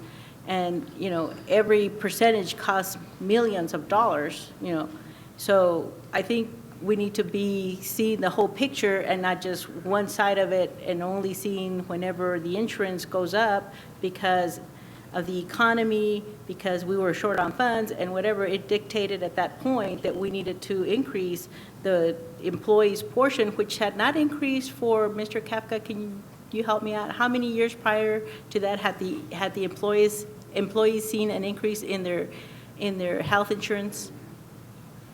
I'm not sure what that number is. I have to run a 4-year comparison there. The last time their insurance went up was 2014. Prior to that, when was the last time? In the last 4 years, because we had, we had raised premiums, and the employees are migrating down to the higher risk plans that mean they have to pay a higher deductible but lesser premiums. What has happened over the last 4 years is the employer share of the total cost has gone from 63.6%, 64.1%, 65.7%, 68.5% in the last 4 years. So we're picking up about 5% more of the total. Their costs, and granted, they've assumed more risk, but their cost to include premiums and the amount they ended up having to pick up has gone from 5.4, 5.6, 5.4, and 4.5 this year to date, which you can't really compare that number. But basically, the net cost to the employee has been very flat for 4 years. They've had to pay higher premiums had they stayed in the same plan, but because they were able to go to higher risk plans, they have reduced their premium costs. But even weighing in what they ended up having to pay, their costs have stayed just literally flat. Right. And prior to that, I think it had been at least 5 years that the employees had seen an increase in their insurance No, premiums. that's not true. It was 2012, and before that, I think was, I don't remember before that. I don't have that history. Mr. Haggerty, I'd like to call the question. All in favor? Aye. Any opposed? Okay, motion passes 6-1. I move to approve adoption of the 2015-16 official budget and annual compensation plan to include recommended appropriations listed by the administration, $500,000 for TIS E-rate costs with salary increases of 3.5% for non-exempt job families, 2% for teachers, nurses, librarians, and 1% for professional job families, to increase all crossing guard and non-duty aides by 75 cents per hour, to add $2 million for summer school programs, $1 million for facilities, including food service budgets of $24,400,205 and debt service budget of $20,388,750 with a general fund budget total of $54,360,235. I have a second. Second. Dr. De La Torre, do you have a recommendation?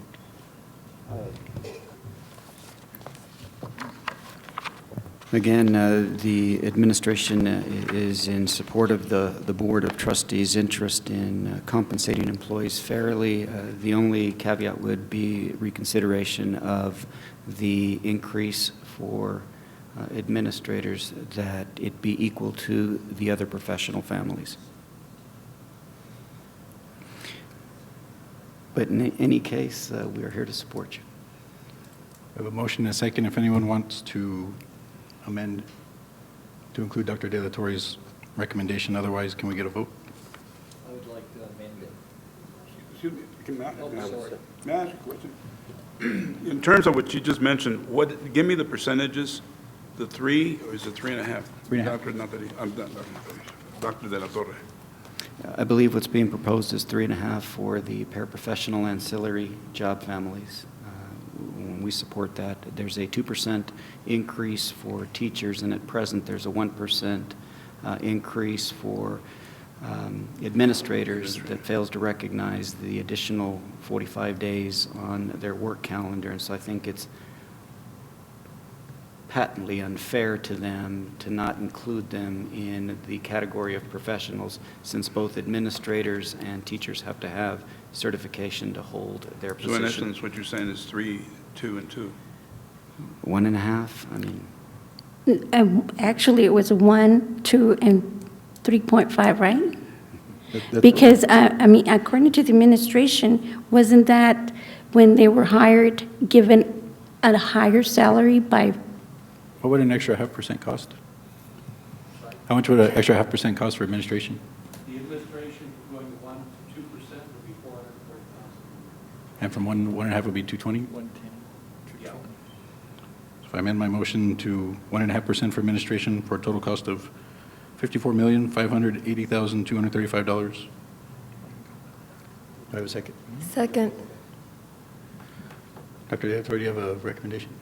The administration supports your proposal. All in favor? I Aye. like to Aye. amend that to 2% for admin. Is there a second on his amendment? Can you restate the total budget? Is it 300 and, I came up with 54,580,235. That's with 24,400,205 for food service budget, 20,388,750 for debt service. well, the other two are right, but the general fund is 373 million in itself. So the total is on option A, let me get it. The total is on option A, 418,764,818. So if we want to add some money for the, an incremental raise on the professionals, that would add to that. Can you repeat the? The general fund, the other two funds, I agree, 24.4 and 20,388,000, but the general fund is 373,575,865. 373. That's option A, and if you add to that, Carrot, add to that an additional Okay, 0.5%. sorry, one more time. 373. 373, 575, 865. 865, and that's without the crossing guards or with the crossing guards? That doesn't include those. I honestly don't have a fair cost. But if 71,280. you give me that starting point and then add those things, I will calculate the value of that, and I think we're okay there. So we have 71,280 for the crossing guards, 2 million for summer school, 1 million for facilities. How much for facilities? 1 million. 1 million? 440,000 for administrators, Okay. and that covers it? Yep. I'll give them 2%. Yes, sir, that would be 2%. 2%. So we're back 2% for 2% for administrators? admin is Yep. 440? Okay. I thought you said 1.5.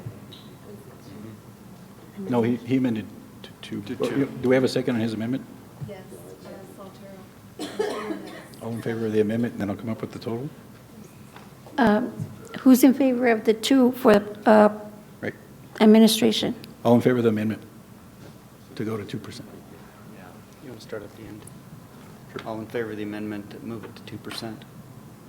Aye. No. Aye.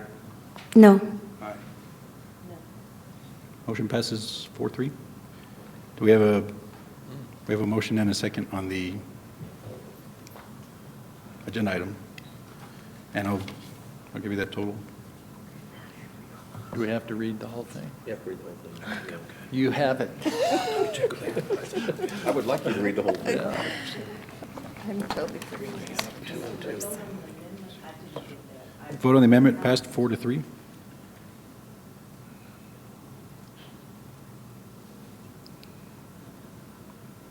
Ann? No. Ms. Duenas? No. And Ms. McLean? No. So he's putting in 3 million there.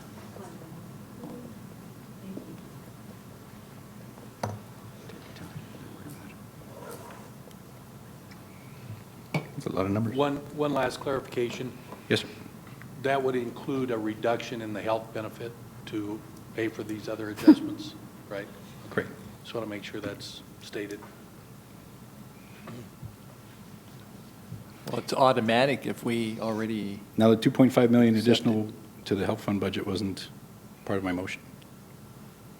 No, but what I'll do, now that I know we're going to be recalculating the health increment per employee, is we will pull about $2.5 million out of that benefit. That will fund these other two things. Right? and another 500,000, because you're putting in 3 million, but we'll pull in, we'll pull out 2.5 million. The 3 million is right for the total reduction in the health fund, but keep in mind, only about 85% of the people are funded in the general fund. Food service will benefit from that, as will all the grants. Okay. I move to approve adoption of 2015-16 official budget and annual compensation plan to include recommended appropriations listed by administration, $500,000 for TIS E-rate costs with salary increases of 3.5% for non-exempt job families, to increase all crossing guard and non-duty aides by 75 cents an hour, 2% for teachers, nurses, librarians, and 2% for professional job families, $2 million for summer school, $1 million for facilities, including food service budget of $24,400,205 and debt service budget of $20,388,750, contingent upon my math being correct, for a grand total of $377,663,010. Do I have a second? 3.5. I said 3.5. Yeah, she said 3.5. There's a motion and a second. Do we have Second. a recommendation from administration? Recommendation supports, administration supports your recommendation. All in favor? I guess we can go in order. Aye. Aye. Aye. Aye. Aye. Motion passes 6-1. Would you guys like to take a health break? It's 11 o'clock. Yes. President Hagerty, Yes, sir. I just had a concern about procedure. We had a motion on the floor, and then we didn't. We didn't recall it. And then Mr. Pearson made another motion. We acted on that one. All I did was repeat the same motion. I just added a different budget total. I just corrected the. I see it a little differently. Mr. Stoffy, do you have any issue with the way we get past that? I just want to make sure that it's nice and clear before we go on. Then you come back and say that we don't do it right. I was relying on Mr. Kafka to make sure that, because he's the man that will have to put all this together and implement it. But I did, on the 377 million, I just think it should be clarified, that's the operating budget. And then the general fund budget total? The general fund, yeah, the general fund budget, that's the 377. Then the other two figures are your debt service budget and then your food service budget. And you read those. It said including, so I added it before I said but general fund budget. That last figure, the 377, would only be the general fund budget. And then, but Yes, correct. and that's the general fund budget. You'd already stated the numbers for the debt service fund and the food service budget. Yes, but Trustee Ramirez's question was, we had a motion and a second. I didn't call for a vote because we fixed the numbers.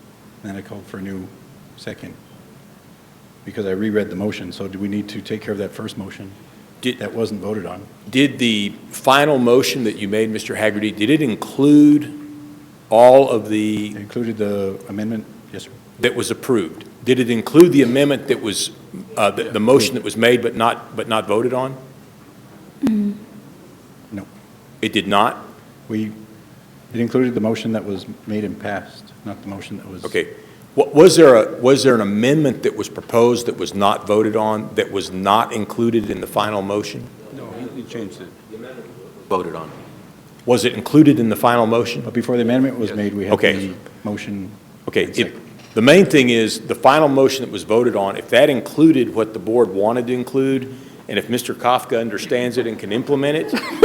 The only thing I would add or correct is I would say the general fund budget will be 374.5, and I'll make that happen, because you're putting in $3 million plus $440,000. You're taking out $2.5 million. So the net is an increase. But wasn't insurance budgeted at $44 million? No. Our my side question of to the Dr. insurance, Delatour. $44 million is the sum of the premiums paid by the employees plus us. But there is a $3 million reduction. But it's 2.5 for the general fund. How much was budgeted for? So I'm taking 2.5 out. I'm putting 3 in, and I'm putting 440 into option A. Option A is my starting point. So within $60,000, it's 374.5. And then we spent 1.1 million less for health and life insurance benefit funds. Action item number 3, it was passed at 5.4 million instead of 6.5. Is there enough money there? Yeah, but that's only the contract with the third-party administrator. That has nothing to do with what we put in to pay for all the premium costs and all of the claims. That contract is a small part of that 44 million. So, you know, it changes, but really what is going to change by 3 million is the total cost in the health fund. And that's going to be largely the stop-loss insurance and the reduction in supposed claims that they're saying they can do. So the net reduction for us is 3 million. And again, the impact on the general fund is about 2.5 because we have other people in other places. I have a question. Is there enough money there for all this? And how soon can we get the total? We'll have this run by tomorrow noon. If you want to see a copy, we'll run it. It's just a matter of going out, pulling all the salary lines and adjusting the base salaries and then recalculating the health benefit.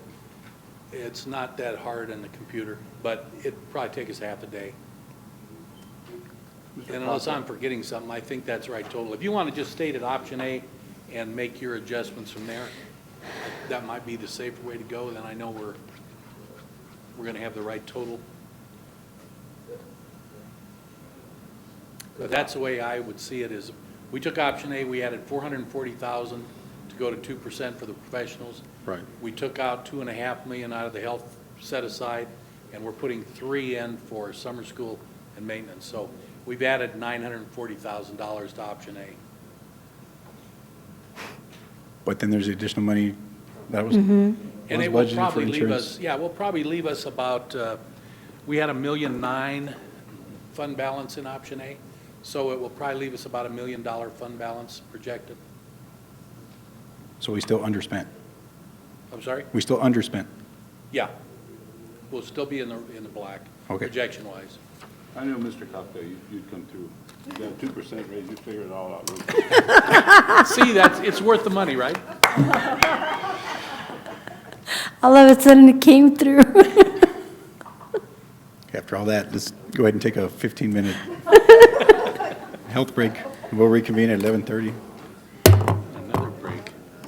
You gotta get one of those urinal things on the side of his leg.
With that, may I have a motion? If no motion, agenda item dies. Action item number 5, consider and take possible action to reinstate Board Operating Procedures Manual that was in place on September 1st, 2010. Is there discussion? President Haggerty, I thought we had decided last night that we were going to, under your guidance, get together in July and rewrite it for everybody. So should we just not do the motion, or Certainly, unless or somebody wants to? We can see if we can't use that July 14th date for the board workshop unless we need to get together for a official board meeting. Is there anything that we need to vote on in July? There will probably be at least 2 or 3 items, so maybe we can have a special board meeting. Kick it off with a workshop, take a break, come back and have just a short board meeting. What I'm thinking about is there's some leadership vacancies, principal vacancies that I need to come and bring to the board so that we can get them on board before August and they can get ready for school. Okay. Move to approve a special meeting on July 14th, 2015, with a workshop afterwards to work on the Board Operating Procedures Manual. Is there a second? Second. Thank you, Dr. De La Torre. Does the administration have a recommendation on this item? President Haggerty, members of the board, the administration supports having a special board meeting on July 14th, followed by a workshop on that same date. All in favor? Aye. Any opposed? Motion passes 7-0. Action item number 6, consider and take possible action to amend YSD contract 2015-0252 with various charitable nonprofit agencies to distribute leftover food items from YSD campuses to needy persons in the community after the leftover food has been offered to students of YSD First, effective upon execution, and shall remain in effect until terminated by parties within 30 days.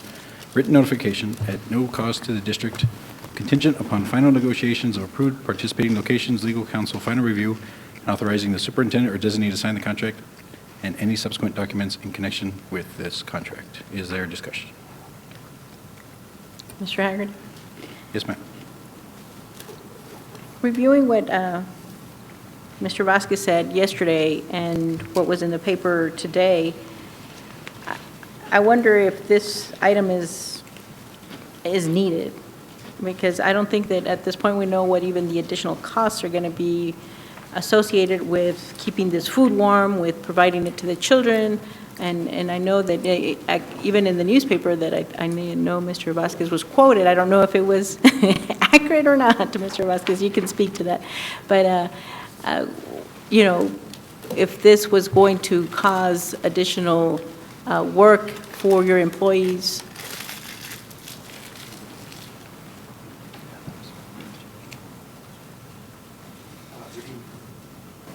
Okay. If we were to do the leftovers for the breakfast items for the lunch, there wouldn't be any extra cost because, I mean, you're just, all we're doing is keeping temperature for them for the lunch. Now, if we do after school leftovers, well, for one thing, students have to eat it at the campus. It cannot be taken home. So in order for us to ensure that doesn't happen, we would have to have somebody to serve the meals because our staff leaves at 2 o'clock.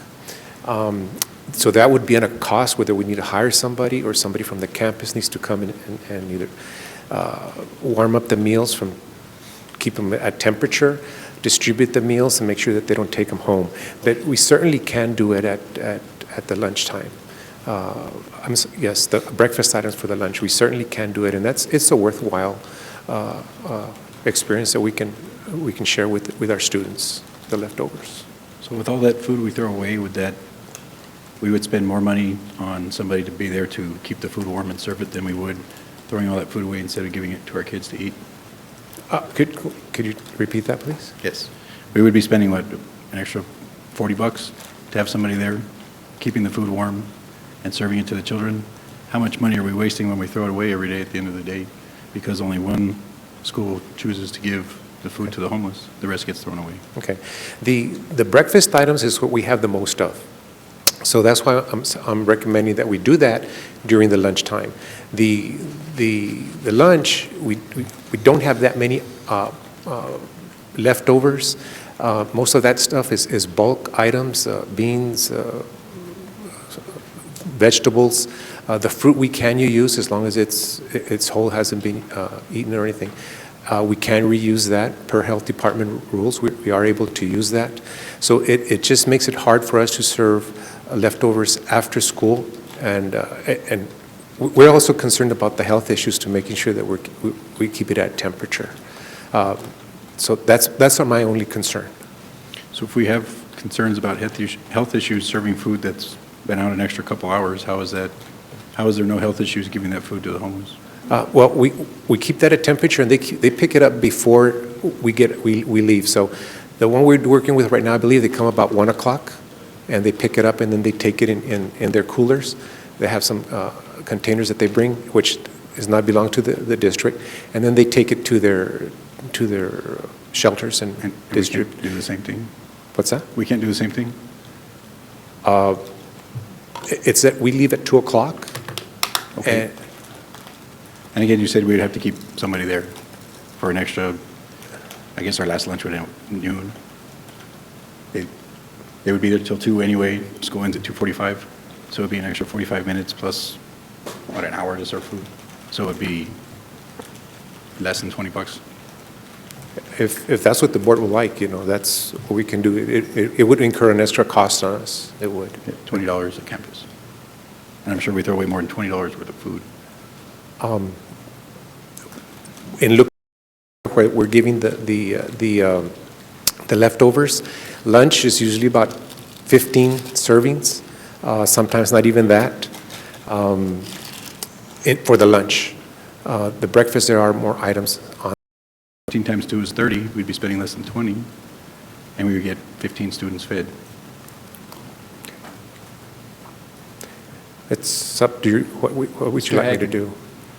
Why don't we give Mr. Vasquez an opportunity to put some numbers together, because it's summer, so he can figure out personnel, et cetera, and come back to us maybe in a month or so with a plan so that we can see, because it's kind of hard to figure this out on the go. I mean, I don't have a problem with the whole thing, but I don't want to put extra costs. What's like the a lot average salary of a cafeteria worker? And then if we do that, I want to see how many people are really using it. I mean, if it's a handful, then it's certainly not worth it. In the food that we throw out, technically, it's a wash, because we've already paid for it, or the government's paid for it. Yes, sir. So we're not saving any money. Correct. Not saving money, but we're wasting food and not feeding kids. Right. That's why I said we need to see how many are really going to take advantage of this. We put in, that's why it'd be better to do it on a small scale and go from there. Like But I'd 15 like to kids see worth? numbers. And I agree with you. I'd like to see numbers. I could do that. Yes. Is there any further discussion? Thank you. Thank you.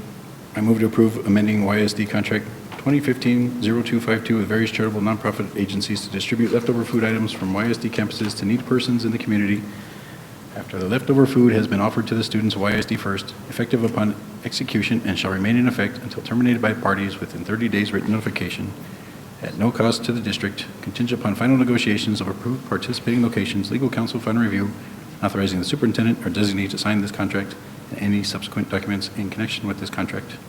Is there a second? Second. Thank you. Dr. De La Torre, does the administration have a recommendation? The administration supports the proposal as outlined. All in favor? Aye. Aye. Aye. All opposed? Aye. Aye. I didn't hear you. Aye. I oppose. Individual, let's go individual. Sure. no, I'm opposing it. No. Yes. Yes? Yes. No. No.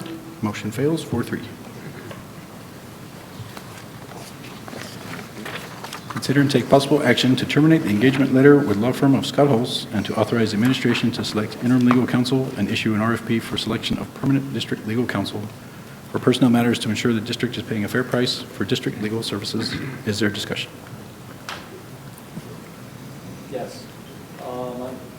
I'd just like to reference a letter that we got from Rosemary Marie, who's the counsel on that she's a graduate of our district, and actually her going rate is $300 and she charges us $180.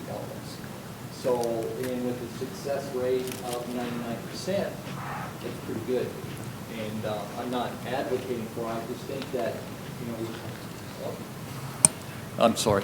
We talked about last night about putting it out and just for bid and see what is out there rather than terminating, but there were a number of conversations going on. Do we terminate and what's the best cost and how do we save money or not spend more money for the district on a transition plan if there is a transition plan? So just bringing that up. Conversation I had with Mr. Safi, what we could do is go ahead and go out for that RFP, and in the meantime, we set up a committee to look at the proposals, have the committee make a recommendation to the board, and the board vote on the recommendation. Yes, sir. As part of our orientation, I think it's when it happened, Mr. Rosales can correct me, we visited with Dr. De La Torre about that particular issue, and one of the things that we talked about, and I've observed in other districts, and he shared his experience, is that districts have multiple lawyers that do different things for the district, and it's not to say that they can't do one law firm can do everything for us, but having specialists that do just HR and having specialists that do just litigation and other policy people. And so I don't know, I like the discussion. I thought it was a valid discussion. I'm not sure if that's a direction the district wants to go to, but if that's indeed something that the district or that the superintendent would like to propose, then that would be certainly something to have a more incremental approach and try to get it right the first time without piecemealing it. So just my thought. And in regard to her 99% success rate, I think she's gone to trial for us twice since I've been here. She what?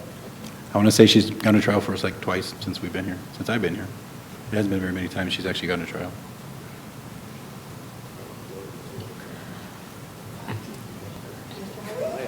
Yes, ma'am.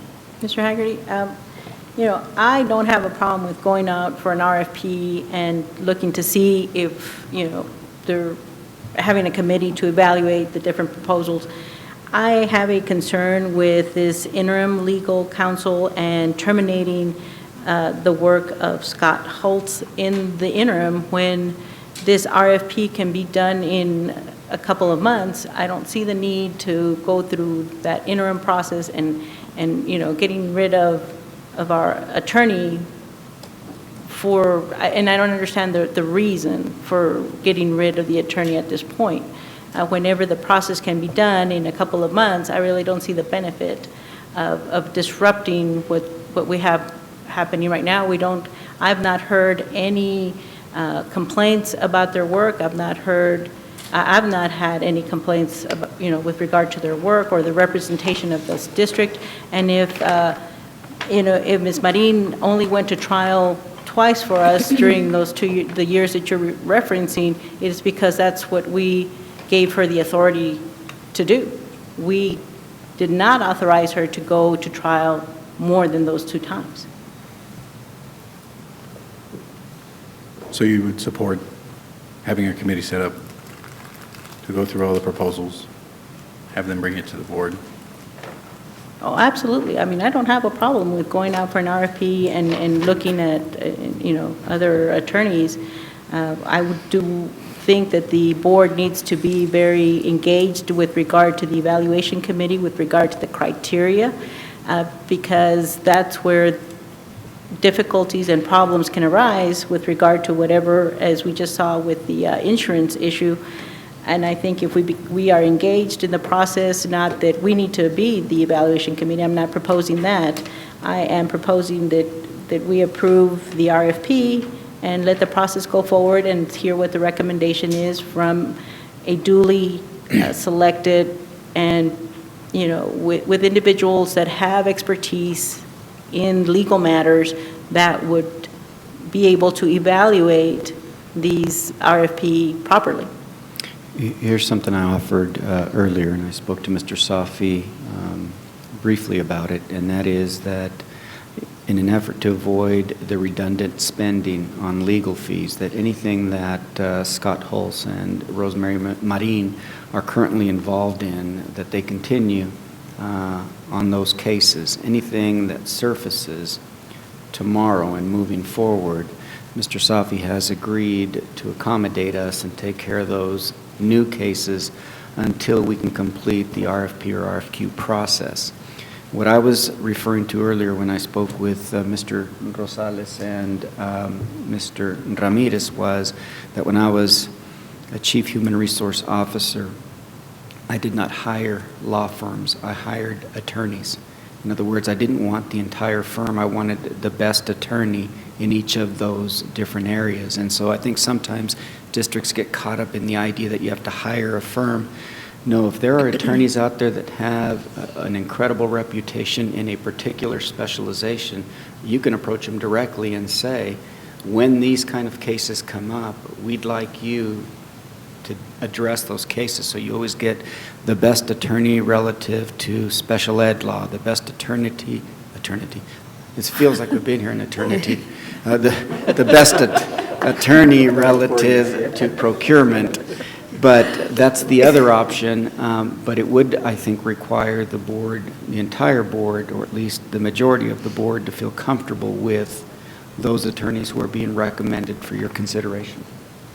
And to address your comment, if we've only been to trial twice and trial is expensive, and she's only charging us $180 an hour, what is she doing that we racked up $2 million more than our next comparable district in the same amount of time? $100,000 less than a district that has 65,000 students, more employees, and had all their legal troubles during that time period.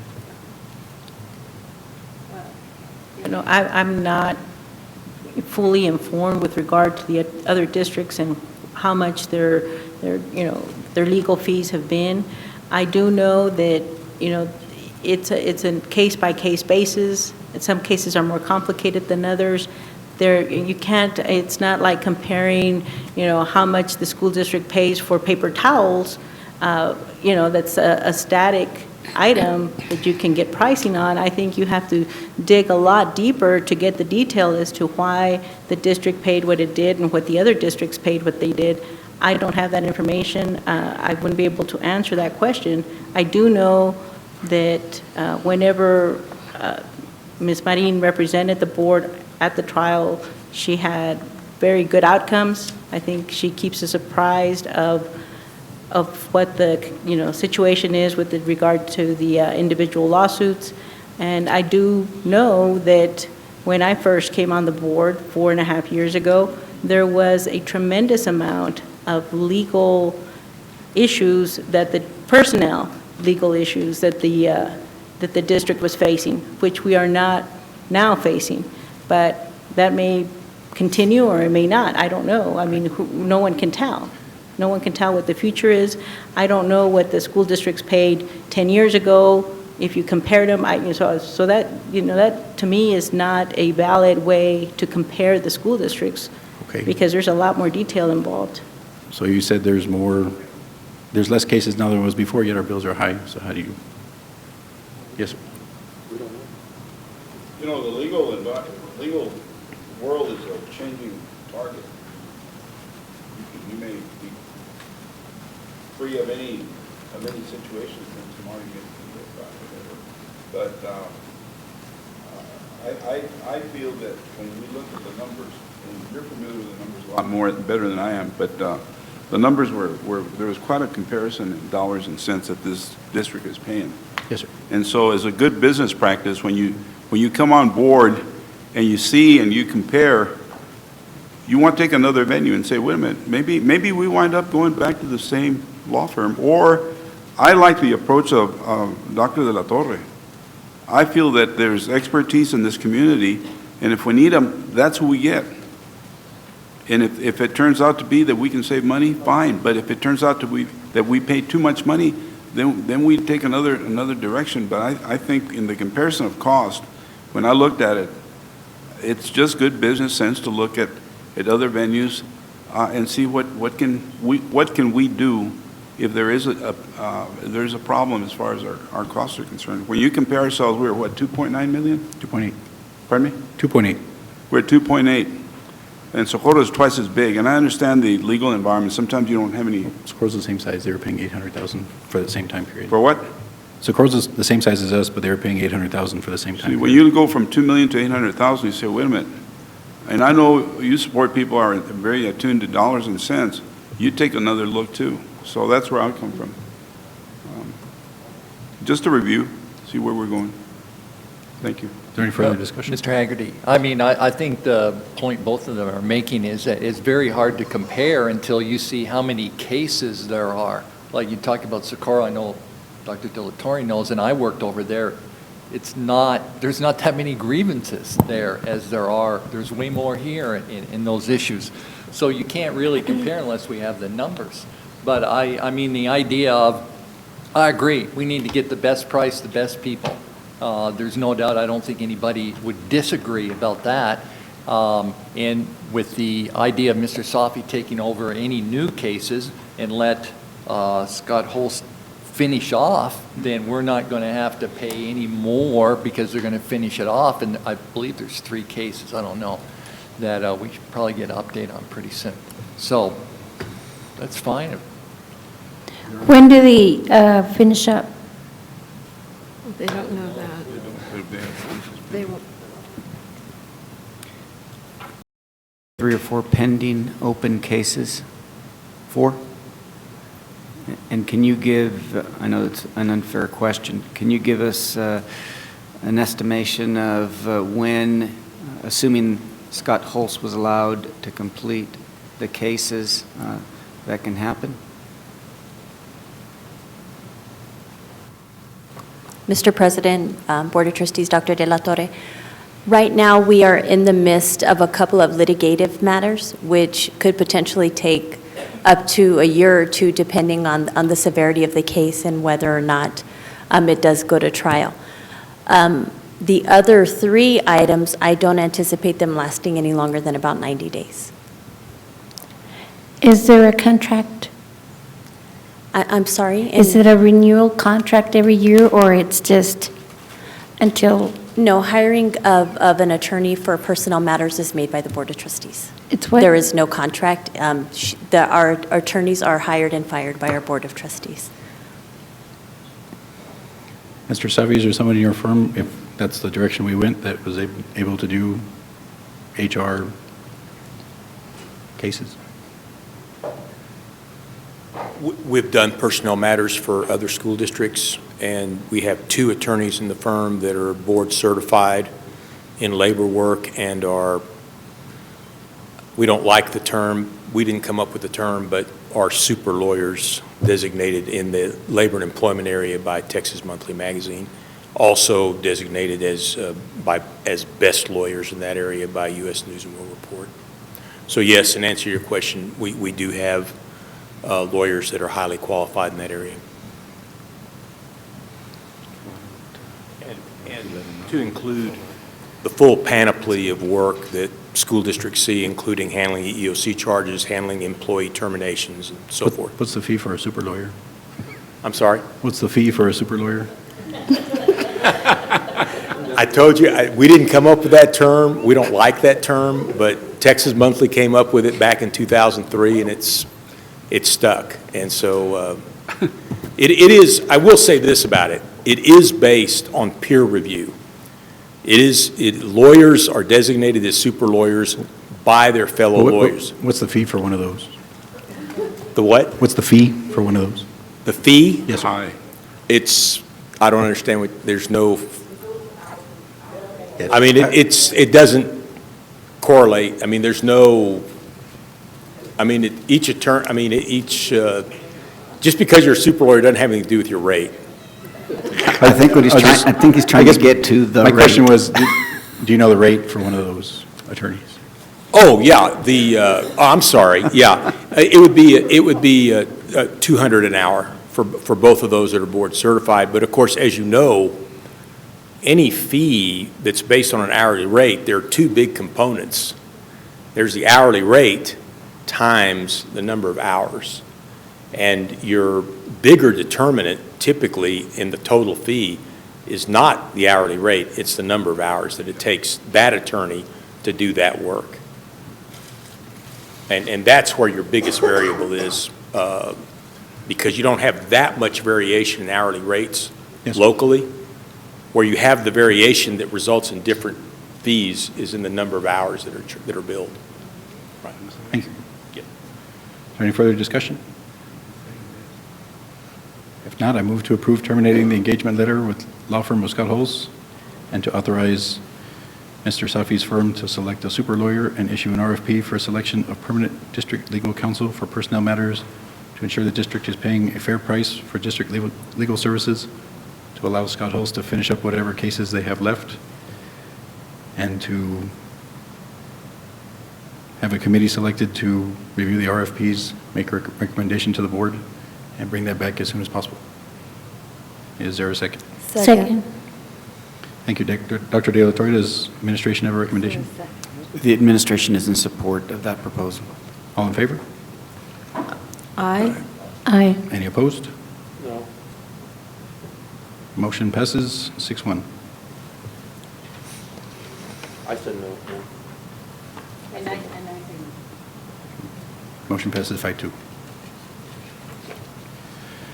Number 8, consider and take possible action to create a pilot program or implement district-wide recess before lunch initiative at the elementary level for the first semester of the 2015-16 school year and report findings back to the board to determine whether or not to change lunch period on a permanent basis. Is there a discussion? Yes, ma'am. As we discussed yesterday, this has already been done in the school districts, and the schools already have the option to have recess before lunch at the elementary schools. Some schools are doing it, some schools have tried it and decided they didn't want it. I really don't see the point to this action item. If the schools already have that option, if some of the schools are already doing it, I don't understand why we would need to do a pilot program at this point when this has been going on since 2008, and the option has been the schools. So. Okay. Do we have any further discussion? If not, may I have a motion? Mr. Haggerty? Yes, ma'am. I move to approve creating a pilot program or implement district-wide a recess before lunch initiative at elementary level for the first semester of the 2015-2016 school year and report findings back to the board to determine whether or not to change lunch period on a permanent basis. Is there a second? Second. Thank you, Dr. De La Torre. Does the administration have a recommendation on this item? I just have a question, and I don't quarrel with the interest in finding out whether or not this is something that we should consider district-wide on a permanent basis. But, Mr. Safi, this sounds a lot like an administrative function. Does it require board action, or can the administration simply do it as an administrative function? I mean, it doesn't sound like a policy. This is, Mr. President, Dr. Torre, the board members, this item is certainly something that could be done administratively. However, if the board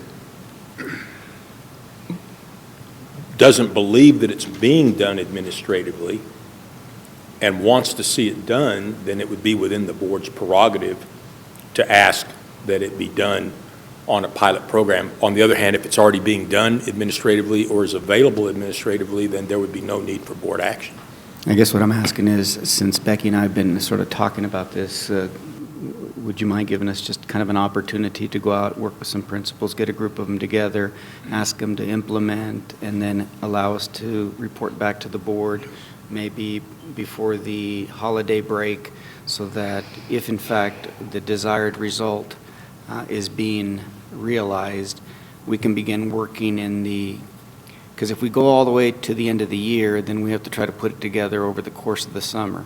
So the two things that I would recommend is that we look at it at the end of December so that we can begin to bring other schools on board if it's having the desired outcome.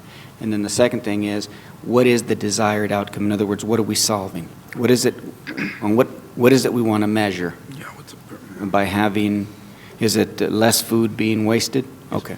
But I would defer to Ms. Woodruff since she made the motion. I'm actually fine with that alternative because I feel like that we could find out and maybe implement something quicker than. Yeah, but what we're looking for is we're looking for less food being thrown away because kids want to run out and start playing. Right. And there being less waste and kids finishing their meal before they go out and play. Yes, sir. Okay, we can do it. So you'd have to withdraw your motion. I withdraw my motion.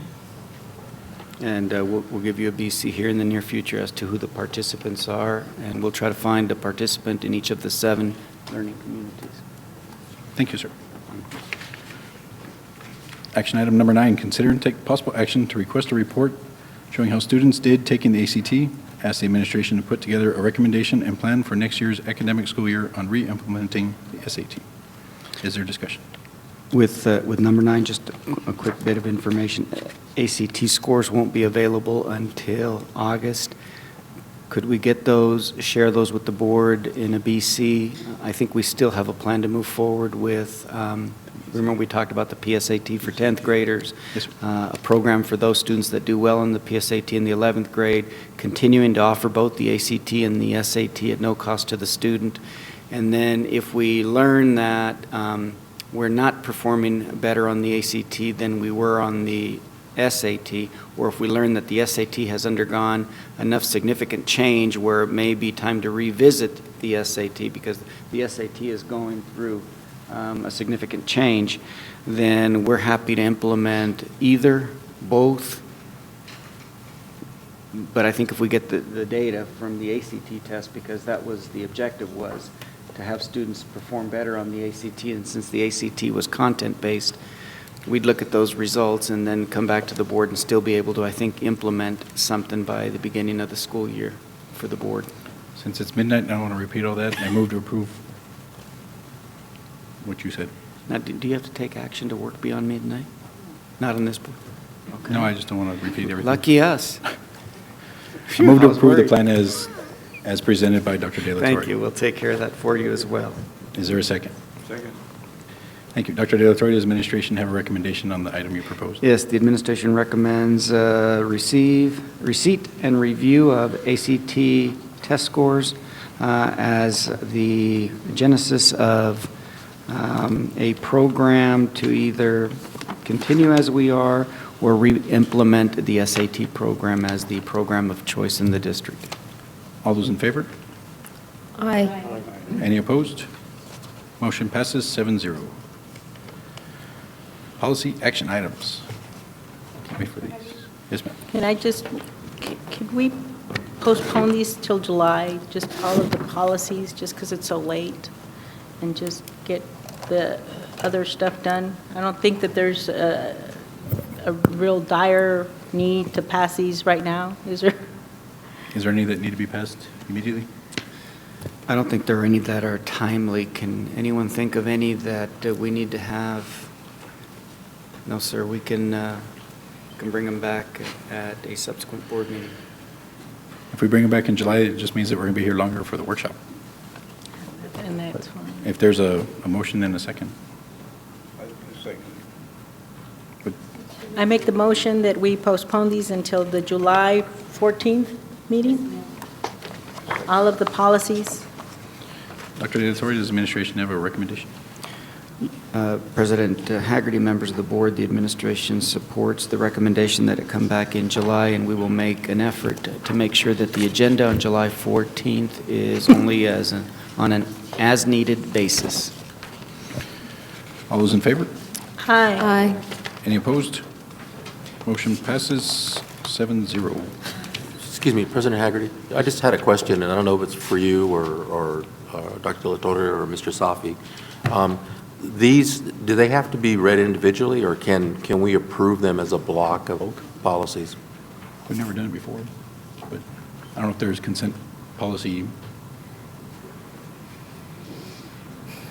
I believe there is. There's no legal problem with approving them as a block or as many as you want at one time, in one motion. They need to be listed individually, but historically, the board's approved them one at a time, but legally, there's no problem in approving them en masse or as many in a group as you want to include in one motion. Okay. Sorry, Mr. Safi, so we could pull out the ones that we had an issue with and then do everything else, approve everything else in July? I would and propose then we just- do it like the consent agenda where we, if they're not pulled for discussion, then we can do one sweeping. I've seen other districts put policy revisions on their consent agenda. There's no legal prohibition against that. Maybe something we can work for the July meeting and not be here till 12:09. Also, President Haggerty, I think that the policies we had issues with, if we could get some feedback on that before the July 14th meeting, because as Ms. McLean pointed out, we did have some issues with some of those policies. And yes, sir. So, please. Thank you. The Board of Trustees has determined that a closed meeting of the Board of Trustees is required to discuss the items set forth in the posted agenda for this date. Such closed meeting is authorized by the Texas Open Meetings Act, Texas Government Code, Section 551.001, including but not limited to the sections and purposes covered by the following sections of the Texas Government Code: 551.071, 72, 73, 74, 76, 82, 821, 83, and 84. Should any final action, decision, or vote be required with regard to any matter considered in a closed session, the final action, decision, or vote shall be in the open meeting or at a subsequent public meeting with notice. The board will now move to the Rio Grande Room for closed session. Y'all wait for us, okay?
Taking some of the chicken home.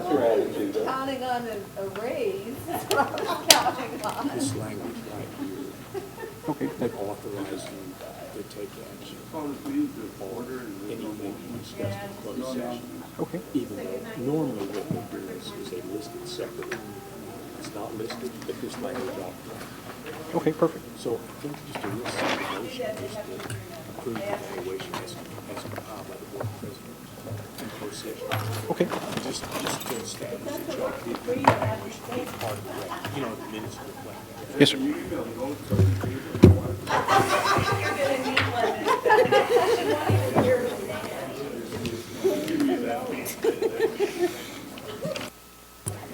I reconvene the meeting with the following present: Mr. Pearson, Mr. Ramirez, Mrs. Woodruff, Mrs. McLean, Mr. Rosales, Ms. Dueñas, and myself, Shane Haggerty.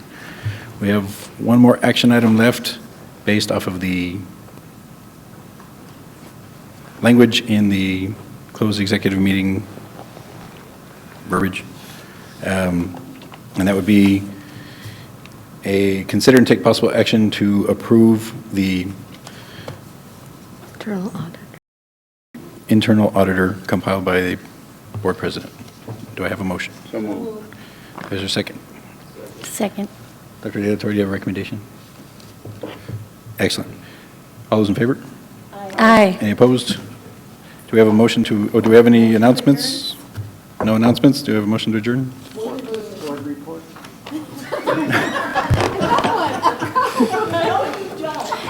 Good morning. Can we read the VLK again?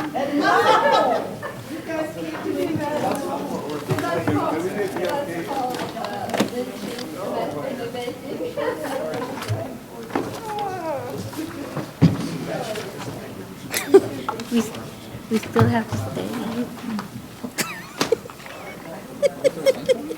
We have the same stuff.